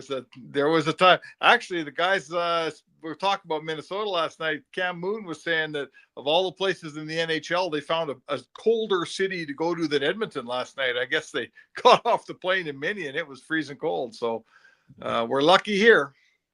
Yeah, no, the weather's actually been pretty good here for outside of maybe a few days. The Oilers, hey, they've been ice cold in Mini for a long time, but they weren't last night. They spanked the Wild 7-1. They got contributions from a lot, but I really thought Leon Draisaitl led the bus there last night. Him and McDavid in the first period, they kind of kept rotating, taking shifts, and Draisaitl just got better and better and better and dominated that whole game. Oh my God! Like, what a night for him. He controlled the tempo. He held the puck until he felt like giving it up to somebody else, and only then. To be Chris Knobloch. I mean, he runs those two guys out, and a night like last night, he could see that Draisaitl was going. He just kept playing them, and Minnesota couldn't handle him. Not many can. What a treat to watch him. What differing styles between him and McDavid. Like, they're both great players, and they're really nothing like each other, which is so cool. When McDavid dominates, he's just so fast and brilliant and takes you he'll deke right through you. And when Draisaitl dominates, he slows the game to his pace. He controls the puck. He wards guys off with a big shoulder. Like, last night, what a dominant game he had. Yeah, no, he was really good. Defensively, Minnesota had that one sequence about 4 minutes in the second period. I thought that's where Pickard was his best, but another solid defensive game, which is kind of becoming a calling card for the Edmonton Oilers. Their power play looked very good last night, scored once like 5 seconds in, and then, Nugent Hopkins scored later. You get some late goals from Derek Ryan, finally gets his first of the year. Stetcher scores again. Really, the only negative in the game was Bouchard's injury spec. What did you make of that play? I heard Craig Button on your show, 40 minutes ago or whatever it was, and I can't disagree with him. I'm not gonna rip on Evan Bouchard for not being aware. I mean, he learned the hard way that, to me, on that roster, when I'm looking at that roster before the game even starts, there's really one guy who's going to throw that hit at me in a 7-1 game. A lot of guys say it's 7-1. Let's just go through the motions and let the clock run down. But not Ryan Hartman. Hartman's a guy that'll hit you with that. He'll hit you late. He'll hit you hard. He'll hit you when you're not looking. And, is he quasi dirty? Sure he is. That wasn't a dirty hit in any way. But his reputation is to be a guy that he doesn't really care if you get hurt by his actions. He's never cared, and that's fine. Every team needs a guy like that. So my point would be, there was one guy on the ice you should probably be aware of where he was last night. And unfortunately for Evan Bouchard, he wasn't aware and paid the price. Yeah. Chet came in at 200. So we're down. We need $700, 100, 200, 500 or whatever. Hey, maybe you want to do all 7. That would be great. That gets us to our goal today here on the Pyramid of Giving. And then Booster Juice will match an additional $7,500. So it'll be a great day for the Christmas Bureau. Jason Gregor, Mark Spector with you. Now, Spec, I know they said Bouchard's 50-50. He'll be a game time decision tomorrow. Did you follow up with Knobloch at all? Like, if he can't go, is Regula going to play? Are they maybe calling up Phil Kemp? Obviously they'd have to make that decision tonight to get him here. But what's their options if Bouchard isn't going now that they lost Dermott on waivers to Minnesota? Because Bouchard essentially, with his shot, looks like he probably broke the hand of Jake Middleton last night. Broke a finger. Middleton's having surgery today. He's already on LTIR. Yeah. So Middleton's done for a while here. I do believe you've been working, so you probably no one told you or you didn't notice, but I did see on Twitter where the Oilers called up Josh Brown this afternoon. Oh, they did? Okay, well, there you go. So that would be the 6th guy. Ekholm skated with Emberson today. Yep. So maybe they feel like, maybe he'll get some love up there. Emberson. No, trust me, it's going to be Emberson. There's no question, right? Yeah. You're not going to put Josh Brown in the first pair. It's going to be Ty Emberson. No. Well, I mean, I guess you could put Stetcher up there, but I don't know why you would. I agree with you. You put Emberson. Yeah. You put Emerson up there. You keep, I wrote a piece that just went up on sportsnet.ca on this decor and how it's been so much better than anybody thought. I mean, there was a lot of consternation about that. The 6 or 7 guys the Oilers had when the season started. They'd lost 3 guys from last year. They were running with 3 journeymen out of camp in Travis Dermott and Troy Stetcher, and we thought it would be Josh Brown. Turns out didn't make the team. We were all pretty concerned about this decor, and here we are, 29 games in. The Oilers are the 8th place team in the league in goals against per game. And their D-corps is doing pretty well, better than I thought they'd do. What about you? Well, and considering, just the awful start they had, right? Like goals early in the first few games, but their goals against now since November has been really good. And I've talked about it a lot this week in Darnell Nurse, and just, when you like since November 1st, there's been no defenseman who's on the ice for fewer goals against than Darnell Nurse. Like it's been an unreal 6 weeks for him, and everybody else is, him and Stetcher played well, and him and Kulak play well when they play together. And man, hey, Ty Emberson, Spec, I love that tilt with Ty Emberson last night and then he gets a shorthanded assist, a nice play on the shorthanded goal. But you know what? The orders are there. Lauko's a guy who likes the spirit, and that was a little bit of old school. Like there wasn't a lot of defense. Both those guys were chucking and that. Wow. I don't know if you saw it. You saw Stu Skinner. Like the minute they drop their gloves, it's kind of a little bit of the old school junior days, right? It's a slow. Gloves are off. We got a little bit of showmanship, and everybody stands up on the bench because every guy knows. Just to be I don't care how you do in the fight. Yeah. Just to be willing to do it. And you're like, Skinner's bent over the boards. He's hammering it with his blocker before it even starts. And both benches, like that got them fired up, man. That was a great tilt. It wasn't. He grew up in Eau Claire, Wisconsin, which is about a 90-minute drive from St. Paul. So that was the rink that he grew up going to see his NHL games. And he had a ton of family, Emberson, in the building last night. So to have a fight like that out at center ice, the guy called him out, and he could have said, "I'm not fighting you. We're up 2-0," but he didn't. Right? He took on a tough guy in Lauko, and everyone in the stands, mom and dad are there, and oh boy, like that takes huge cojones.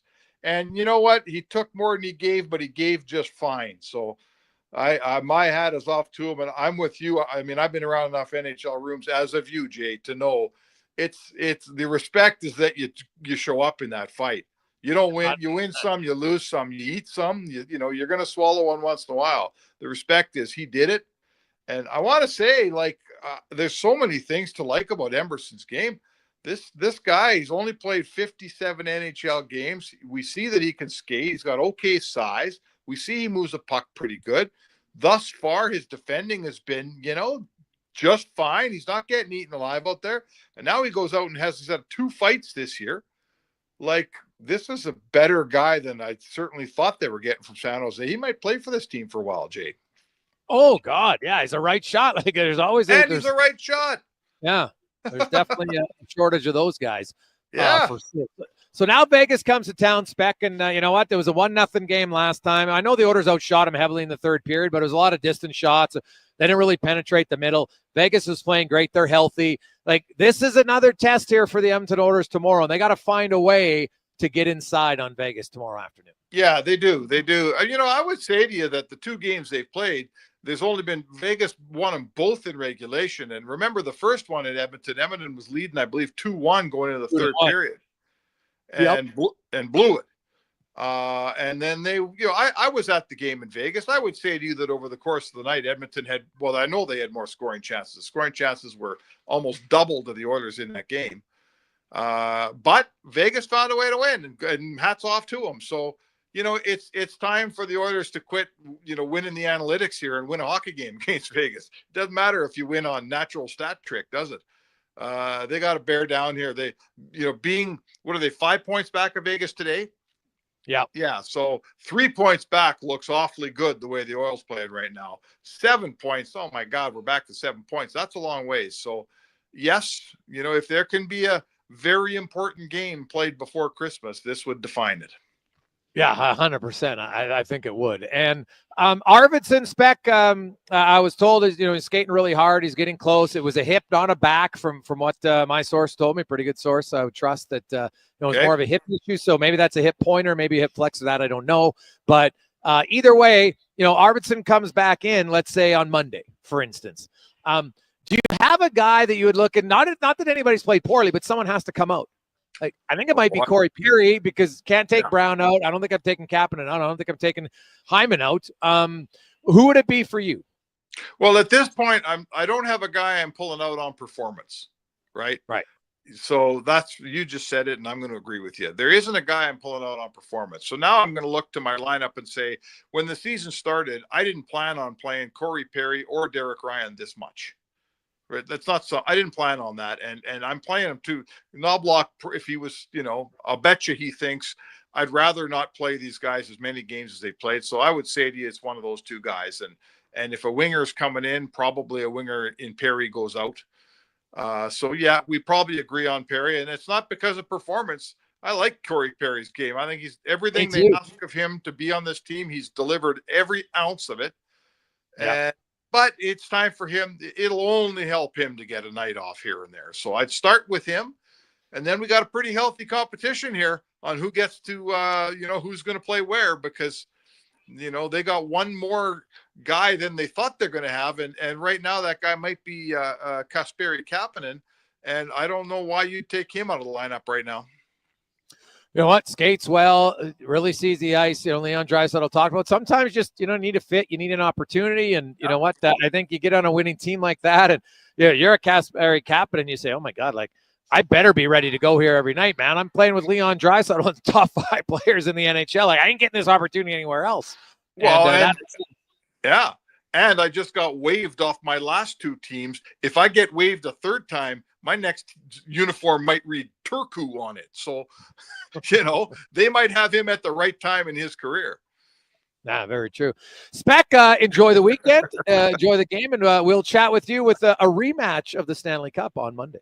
Oh, all these big games in a row. This is a good time to be in Edmonton, man.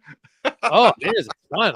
It's great. I like it. So I think the Saturday matinee games the last few years are normally kind of teams you expect Edmonton to beat. Tomorrow's going to be a little bit different vibe there in the afternoon. I think it's going to be great. Pumped for it, man. I'll see you at the rink. There you go. That's Mark Spector. The Spec Report brought to you by GS Construction. Glenn from Summit Fleet is in at 100. So now we are down to 600 or 500. Yeah, 600. $600. That's it. All we need is 600. So it's 6 people at 100, 3 people at 200, maybe one all at 6, whatever number you want. We got to get there to fill out the pyramid of giving today for the Christmas Bureau. 833-401-1440 as you make your way home. 833-401-1440. Text in your name and the amount you want to donate. 100, 200, hey, 3, 4, whatever number, up to 6. That'll be great. And we will fill out the pyramid, and then Booster Juice is going to match it, and then that'll be $15,000 today here on Sports 1440. Is the Jason Gregor Show, presented by our title sponsor, PlayAlberta.ca. Checking off your gift list can go more smoothly when you give smoothies. From now till December 31st, buy a $30 Booster Juice gift card and gift yourself with any regular size smoothie for free. Try the new salted caramel smoothie made with vanilla oat beverage, vanilla frozen yogurt, and decadent caramel. It pairs magically with the salted caramel booster ball, bursting with score toffee bites, cinnamon, maple syrup, cashew butter, and more. Happiest of holidays from Booster Juice. Download the Booster Rewards app today. Actions speak louder than words. Japa Machinery Group puts your construction plan into action with XCMG construction machinery you need. Available for rental or sale. Learn more at japamachinery.com. Oodle Noodle origins. In 1864, Francis Oodle took over his dying father's business as a leatherman. He was quite proficient, but his heart was never truly in the trade. After his father's death, Oodle met a cocksure young man named Vladimir Nudell, who was a trailblazer in the popular new art of food boxes. They formed a partnership and aimed to ply their trade in the New World. At Ellis Island, Nudell was renamed David Noodle, and henceforth, the franchise has been known as Oodle Noodle. Get early access to the Bricks Boxing Week Blowout. Shop real Boxing Day prices now with deals for every room of your home. Shop door crasher specials like a 3-piece stainless steel appliance package for just $18.97. Take up to $3,000 off big screen TVs, up to $2,000 off sectionals, and up to $750 off sofas. Plus, buy more, save more on dining and bedroom furniture, up to 25% off. Some exclusions apply. See in store for details. The Brick, saving you more. You got a go-to coffee spot, a trusted barber, even a lucky game day jersey. But when it's about looking your absolute best, there's only one name you need. Mr. Dirk. Family run since 1939. We're experts in crafting impeccable tailor-made suits and offering a wide variety of everyday styles. Pair that with personalized one-on-one fittings and the convenience of on-site tailoring. Mr. Dirk elevates your style game. Visit our Edmonton store or explore MrDirk.com. Score big on style with Mr. Dirk. Are you watching the interest rates these days? Of course you are. Paying less interest leaves money in your pocket. That's why St. Albert Dodge is happy to tell you that right now they have 0% financing on virtually all new 2024 models. Hundreds to choose from: Jeep Compass, Wrangler, Grand Cherokee, and Wagoneer, Dodge Durango, and Hornet, Ram 1500, 2500, 3500, all with 0% financing. Why pay interest? Head up the trail and see how easy it is to do business at St. Albert Dodge. Now for today's holiday special, Legacy Heating and Cooling saves Christmas. Santa's furnace broke down in the shop last night, and the elves couldn't make any toys. That's right, because the HR lady said it's in humane conditions. But ho, ho, ho, golly gee, Santa got a 1-year guarantee, and the elves are working merrily with a brand new furnace from Legacy. Happy holidays from Legacy Heating and Cooling. At On the Rocks, everyone's on the nice list this December. Even you, Sierra. We saw you shaking your ass on the dance floor. Until December 31st, purchase $100 worth of gift cards at OTR and get a bonus $20 GC for free. That's like 10 free hot dogs on Mondays. Or 10 free tacos on Taco Tuesday. How about 30 free wings on Wednesdays? Or even 4 free drinks during happy hour. However you divide it up, it's $20 free at On the Rocks. Calm down, Sierra. On the Rocks, Jasper Ave and 118. Weather forecast? Ugh. Savings forecast? Cha-ching. Save up to $225 on a set of 4 select tires, plus a bonus $50 off any service of $150 at Fountain Tire until December 14th. Restrictions apply. Fountain Tire. We're on this road together.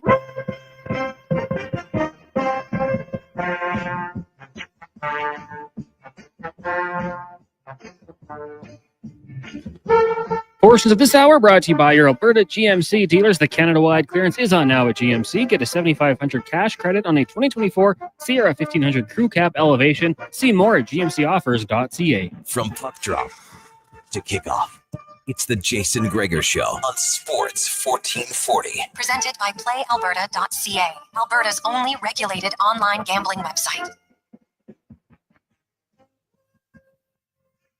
Positive Friday continues on. Jason Gregor, Connor Halley with you. 833-401-1440. Sheldon came in at 100. The McGinn family is in at 100, telling us the Clippers is a sailboat. Yeah, it's not really it's not like a Jaguar, right? But yeah, I get it. Thanks for the boating tip. I like it. So people are on the ball. We're talking about like the Clippers name. I still don't like it though. Like, I just think more of like, hey, you getting a haircut? That's what I think about. So anyway, we're down to 400 bones. All right. So you want to make a $400 donation, 300, 200, 100, whatever it is, we'll fill out the pyramid for the Christmas Bureau today. How about we do it before LT's segment ends? That would be great because he's joining us next here, 833-401-1440. Make your donation with your name and the amount you need. We only need $400 to fill her out today. $400, 833-401-1440. So 100, 200, 300, or 400 donation, whichever one tickles your fancy right now. As we get to the oil report brought to you by Volvo Cars Edmonton. They're Canada's #1 Volvo dealership, 13-time Excellence Award winner in sales and service. Volvo Cars Edmonton.com. As Alan Mitchell, host of the Lowdown, noon to 2 on Sports 1440. Right at the Athletic. Joins us. LT, how you doing? I'm good. I will talk. I can tell you about my radio career. It all started at a small 5,000 watt radio station. I could go 2 hours on that. You need time. I got it for you. Oh, yeah. Well, no, that's okay. I think our audience, they love it. You know what? There's the 4 people that are going to push us over the top here, or 1 or 2, however many they donate. It'll be great. Beautiful. Now, the Oilers finally got over the top last night in Minnesota, Al, because it's like, I know they hadn't won there since 2019, but it'd been like 15 years, man. That was Death Valley for them. They just could not win in Minnesota very often. And, you know, we'll see. That's one game. We'll see what it does again. But for last night, they took advantage of a team that had some key guys out in Brodin and Eriksson Ek, and didn't really let off the gas at all in that game. Yeah. Yeah, you called it in our conversation before you hit the air yesterday. You called Edmonton winning. I feel like, I interacted with a few Wild fans after the game and then today, and there was a sense, hey, listen, Brodin was hurt, Eriksson Ek was hurt. But if you watch the game, the way the Oilers started, I totally respect who's out. I get that. I understand. But the Oilers right from the hop, and we know that isn't something that's a strength of theirs traditionally. I really felt like they went in there with a game plan in mind, and they executed it perfectly. And with the recent games, since the Vegas game, I just feel there's a certain spine to this team. And Darnell Nurse is one of the leaders of it, where they're showing patience, confidence with the puck. They never give up on a play. They don't run around. The Oilers are really good at playing in their own zone, and it's a subtle difference between what they were doing before and what they're doing now. But they just seem to have better coverage. If somebody gets exposed or misses or is beaten, there's somebody to cover that player. there's a backup, and it's a small tweak, but it seems to be working brilliantly. And last night against Minnesota, I think that was one of the times, in my opinion, the Oilers frustrated a very good goaltender and a very good team to the point where they looked the way Oiler fans often feel about the Edmonton Oilers when they're struggling against a good team. They were impressive last night. Yeah, they very were. Dale's in at 100, so we're down to 300 left.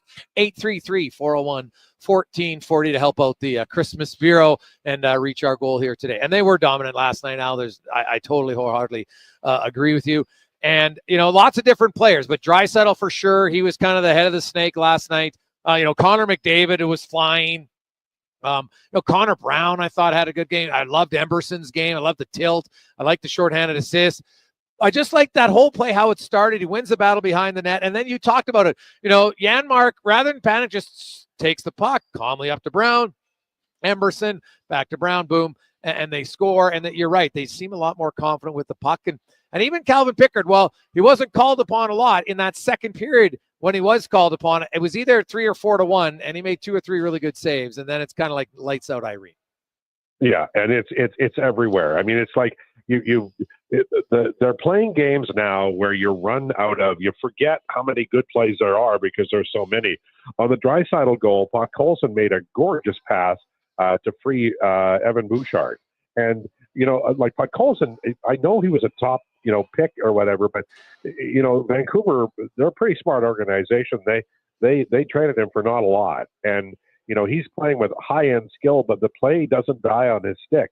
And, we're reaching a point now, Jason, where with Bud Colson, this isn't like, you can always say, well, it's a small sample. Well, it really isn't a small sample.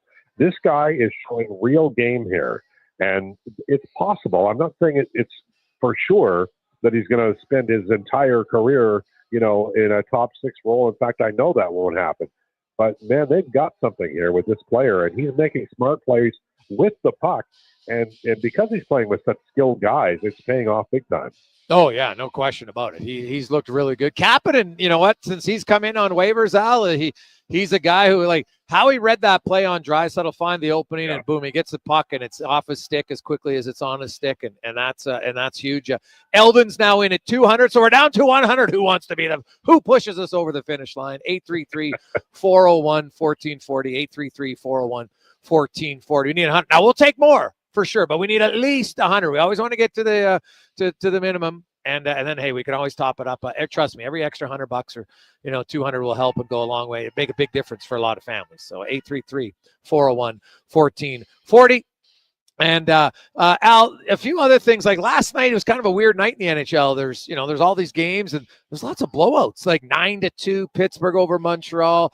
Like Vancouver spanks Florida 4-0. Seattle, Boston. Like, what do you make of the Bruins? I know you follow the Bruins lots, Al. They had a run there where they were pretty good defensively, but man, you look at Swayman's numbers, like they're not good. They just got blown out by the Jets, and then they get spanked 5-1 to Seattle. Every damn time, I swear to God. I know that pressure is brought to bear when you don't sign. But remember when Ethan Bear didn't sign and he paid for it? He ended up losing his NHL job. I swear, if you're a hockey player and you're considering holding out, it hurts your career far more than it does. Now the Bruins are hurting because Swayman isn't Swayman, but man, this is a disastrous year for him. He won't get it back. He won't, and it'll be next fall when he comes to camp and has a full camp that he stays ahead and plays a great quality season. It's really disappointing, and I know the Bruins are on the down slope. I understand, but and I know why Swayman did it. I get it. He got all the money, but man, the cost is so drastic for the career year, and this will be remembered. I mean, you'll look back 15 years from now at that year and go, man, he just didn't have it because he was behind the whole way, and that's what's happening.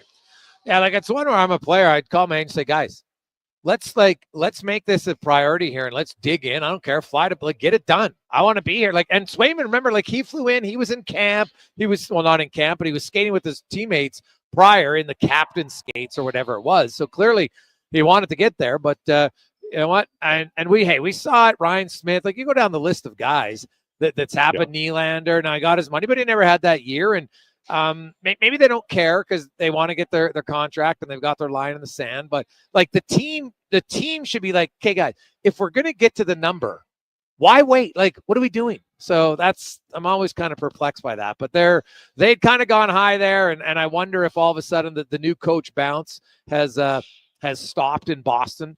We'll see, but that'll be interesting for me. I saw that last night. The Calgary Flames, Kucherov 6 points in Calgary last night, Al, and after that run that they had, where they're great defensively, and people were Wolf. I'm like, guys, wait until you get to that 25-30 game mark, because now there's more video and the opposing goalie coaches have more stuff to look at, and now they show their shooters, and you can when Connor Halley can get lit up, rookies can get lit up, and now we're seeing that in Calgary. The bloom is off the rose a little bit, and they're kind of coming back to the team everybody expected them to be. Yeah, and they're they had some guys playing lights out, and there is some quality there, but they traded a bucket load of talent last year, and they're probably going to do the same again this year. And the problem the Flames are going to have is the problem that every team does. The Oilers did, Buffalo's doing it now, is how much do you cut off? How much do you trade? And then how quickly can you get back to contention? Because, Calgary is they've never, had a number one overall pick or anything close. And, Conroy's a smart guy, but you can be a smart guy, and Pittsburgh has the same problem right now. Reloading is a nice thing to say, but if you go 2 years, Darcy Regier years ago, they asked him, they said, well, why don't you finish out of the playoffs and get a high pick? And he said, because if I do it 2 years in a row, it might end up being 10. In the NHL, it is easy to retool if you're a contending team. You get younger, you move some cap around, but once you start to rebuild and you start kind of look at Chicago now. Poor Bedard, God, it is tough to do. And Calgary right now, I think they're at a tipping point, because they're going to trade more players. How many more before you've actually lost sight of the playoffs for a generation?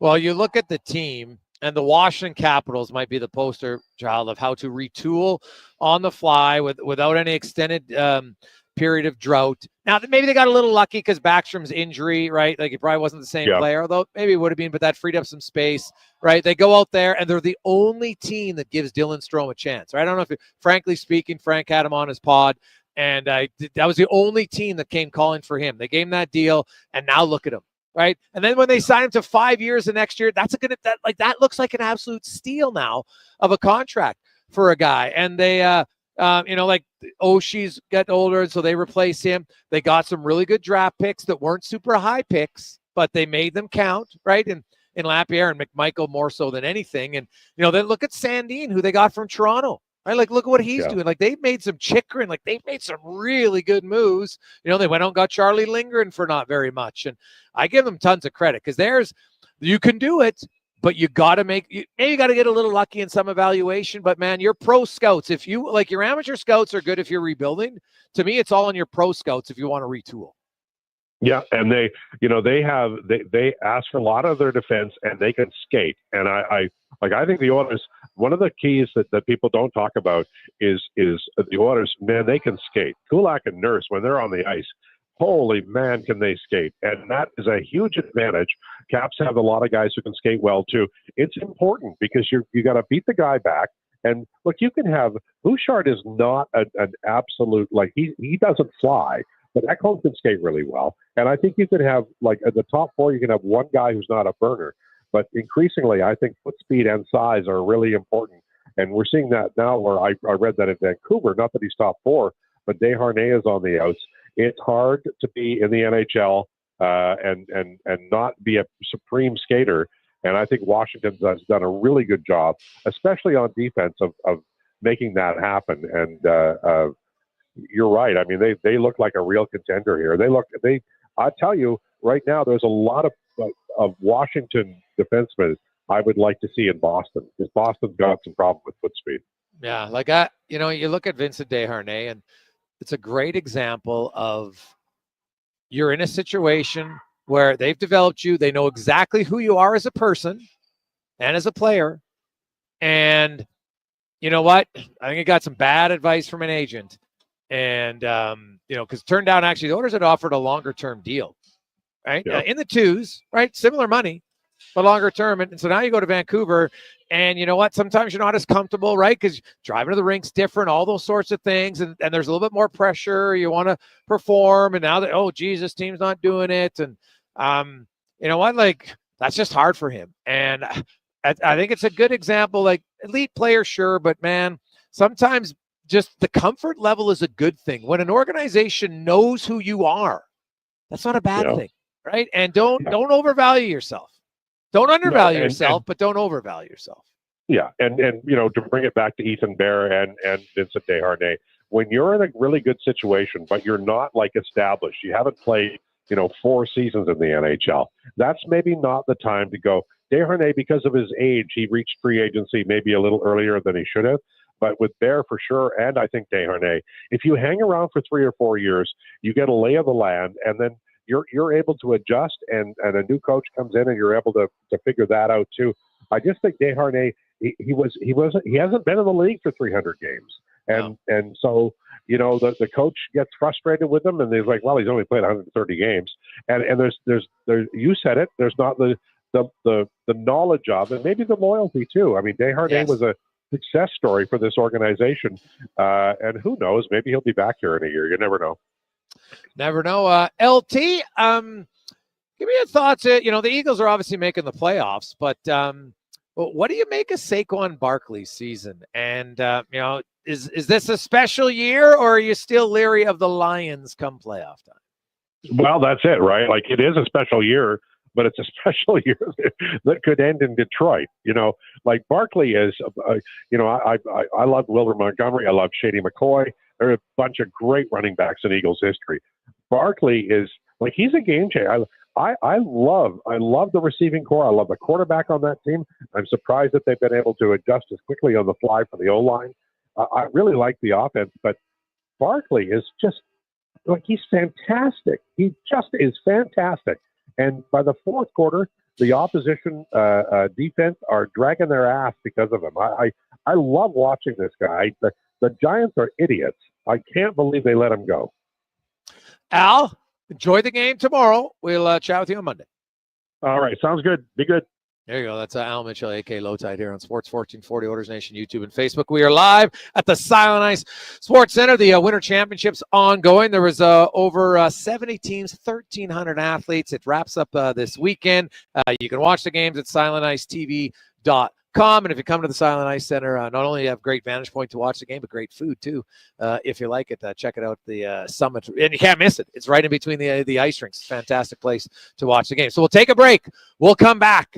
We need $100 donation. Who's in? 833-401-1440. 833-401-1440. It is the Jason Gregor Show, presented by PlayAlberta.ca.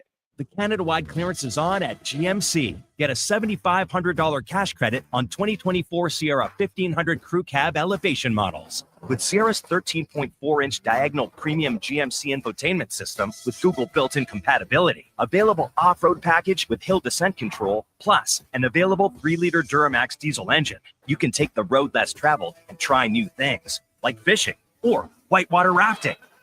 I should have gone fishing. Ask your GMC dealer for details.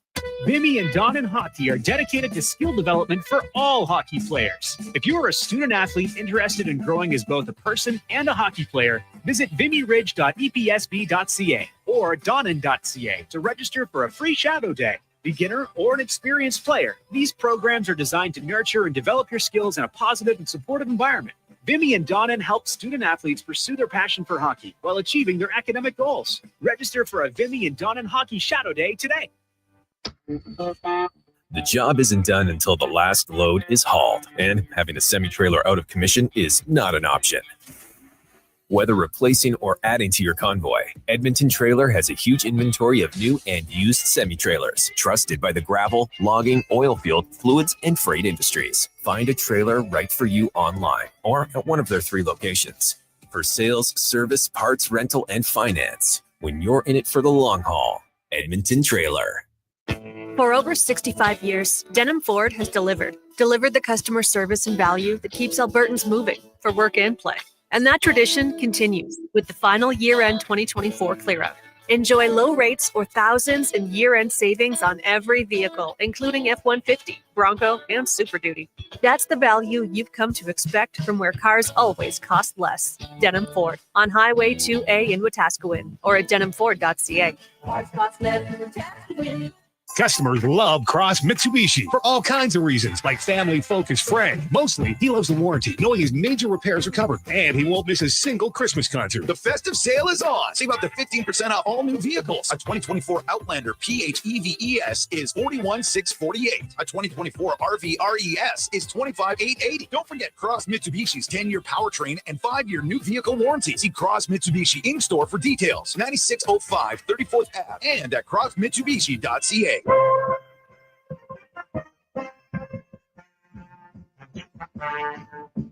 Portions of this hour brought to you by Leading Edge Physio. The team at Old Strathcona has special training dedicated to reducing the impact of cancer care before, during, and after your diagnosis. From lymphedema to the management of fatigue and side effects of chemotherapy and radiation, they can help. Learn more at leadingedgephysio.com. Hat tricks, touchdowns, and home runs. Get it all with the Jason Gregor Show on Sports 1440. Presented by PlayAlberta.ca, Alberta's only regulated online gambling website. Welcome back. It's been a busy but fun, positive Friday. The Jason Gregor Show is always presented by PlayAlberta.ca. Remember, you can use the promo code Gregor50 in the month of December, and you'll get a free $50 play. Oilers Vegas might intrigue you. Leon Draisaitl. It's on a bit of a heater right now. 4 points last night. The goal-scoring machine for the Oilers leads the league now with 21 goals, on pace for the most goals he's ever scored. Of course, he scored 55 is his current career high, and on pace to crush that this season. So we'll see where it goes for Leon Draisaitl and the Oilers. He just wants to win. I don't think he really cares who scores tomorrow, but hey, if he scores, they got a better chance to win. Now, we started out. We had a goal. We wanted to raise $7,500 for our pyramid of giving. And we had a really good start. We had, Jill and Cam at the farm, and Mark from Delta Valley, and Jackie and the Little Miracles. They all came in at 1,000, which is unreal. And then we just keep building and building. And now we needed $100 to fill out the pyramid. And then Booster Juice would match it. This is all for the Christmas Bureau. 833-401-1440. And Rory comes in at 100. Got to the final piece, but we could always use more. So if you, you want to go over, maybe a little karma, if you feel the Oilers can win, maybe a little extra 100, 200 or whatever donation, we will gladly take it at 833-401-1440, 833-401-1440. You can just text in your name with the amount, and away you go. So that is a fantastic Friday for the Christmas Bureau, and man, going to help out a lot of families, which is outstanding. Now, next week, we have some great packages.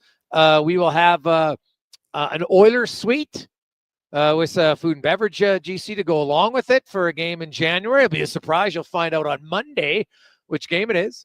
Also, we have a dinner. If you're a big football guy, hey, you're just a business owner, dinner with Ed Hervey and Chris Morris, the Double E dinner at Roos Chris in the Vault downstairs, that's going to be something you just can't go by. You can't just go out there and say, hey, let's go for dinner with Chris Morris and Ed Hervey. So that's going to be loads of fun. We have a very special package. We did this last year, and we had a lot of interest in it because it's something you just can't go get. And the brew house has like a special clubhouse. It's got like games room and everything for whether it's a corporate event or you bring your minor sports team there. And they got a bowl games room. Like it's a massive facility. And so they allow us to take that and you can have it. And we've got some fireplace stuff, a wine where we'll have Layla, who's a wine specialist, will come to your house and host you some wine tasting. Because I know we have a lot of people out there that love their vino. So we got a lot of different packages coming up next week as well as we continue on in the month of giving. It's been fantastic so far. So we appreciate everybody bidding and donating. It's been awesome. We'll wrap it up. 833-401-1440 in our email inbox, 833-401-1440. A few text questions coming in. Guys, I missed it. Who's in for Bouchard? Well, they did recall Josh Brown today. So they said Bouchard was 50-50. Obviously, it's more on the low side of 50 than the high side. So they bring in Josh Brown just in case. And I wouldn't be surprised. Like, Bouchard looked like he was in a lot of discomfort. He was limping, leaving the arena last night. It's also an afternoon game, so there's less time to rest up. So I'm going to guess that it's going to be Josh Brown. Emberson was skating with Ekholm today, which doesn't surprise me. Hey, good for Emberson. And you know what? Hey, the Oilers went, 2-1 without Draisaitl? You can handle a short-term loss of Bouchard. I don't want him out long-term. Even though Bouchard hasn't played to the top of his game, he's not awful by any stretch. Right? Trust me. You're better without him. Pardon, Cons? What'd you say? Oh, yeah. Hey, why don't we get to Wanya's sitting there. You didn't even ask a question. Wanya, what's happening? Well, I don't want to talk over you. I know how annoying that is for the listener, but I've been listening. This has been a good show. Big fan. Yeah. Let's get to Wanya's world then. Brought to you by Action Electrical. Take action on your savings right now if you want solar for your home or commercial. ActionElectrical.net. I've been itching to talk to you about this the whole show, Gregor, and that is, all right, I'm going to read this to you, and then we'll get to the end here. But Justin Schultz announced his retirement today from HC Lugano in Switzerland. Drafted 43rd overall by the Ducks in 2008, Schultz had 71 goals and 324 points in 745 career games split between the Oilers, Penguins, Capitals, and Kraken, and was instrumental in helping the Penguins win back-to-back cups in 16 and 17. Now, I remember when Justin Schultz came to town and Mac T, I believe it was, famously said he thought he would win the Norris one day, and we all went crazy. And I'm just wondering now that his career has come to an end, did he live up to the original hype? I mean, his numbers aren't bad. He won 2 cups. That's no joke.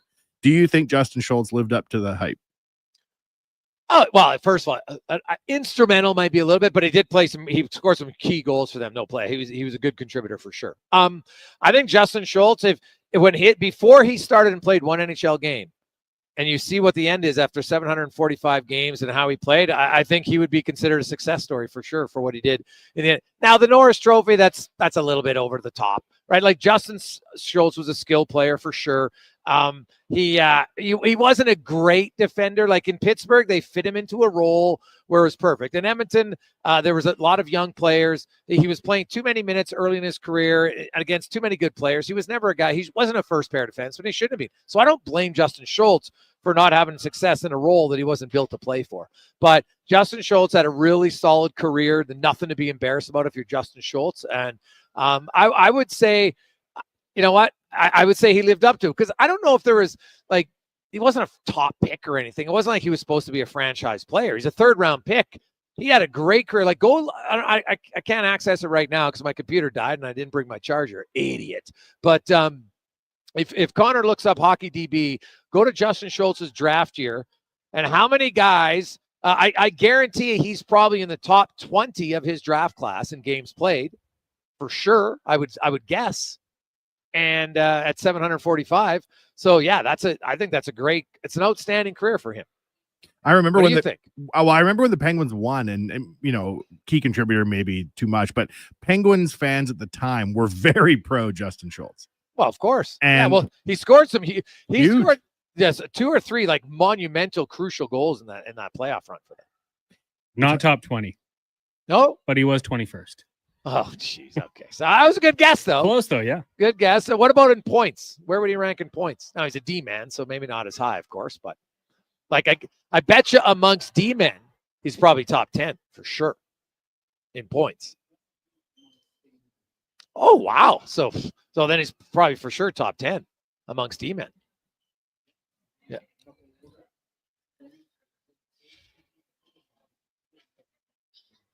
Yeah. Which D-men had more points than him?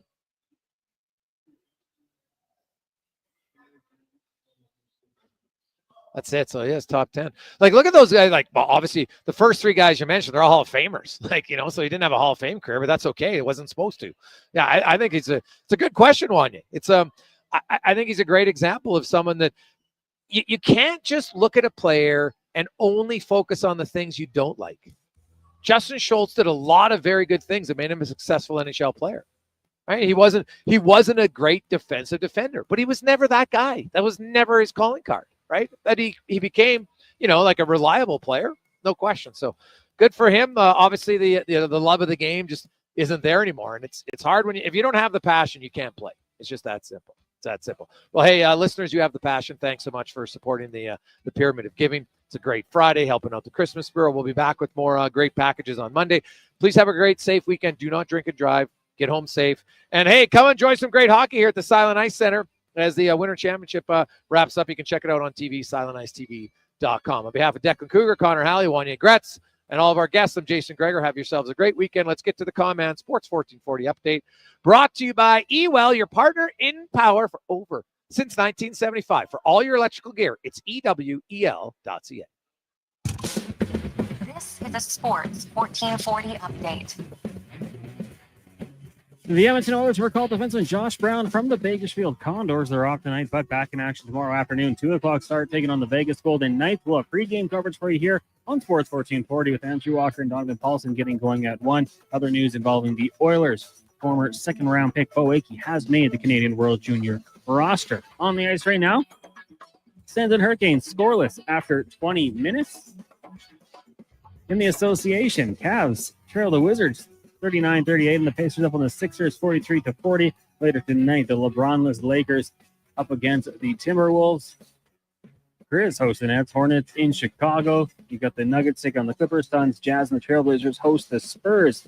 The Oil Kings are off today, but will play tomorrow night. Swiffer and Broncos in town for Superhero Night. Puck drop 7 o'clock. In the AJ, Bonneville hosts Old Canmore in GP. Calgary takes on Lloyd Minster, and Fort Mac up against Drumheller. Earlier today, Whitecourt knocked off Drayton Valley 5-2.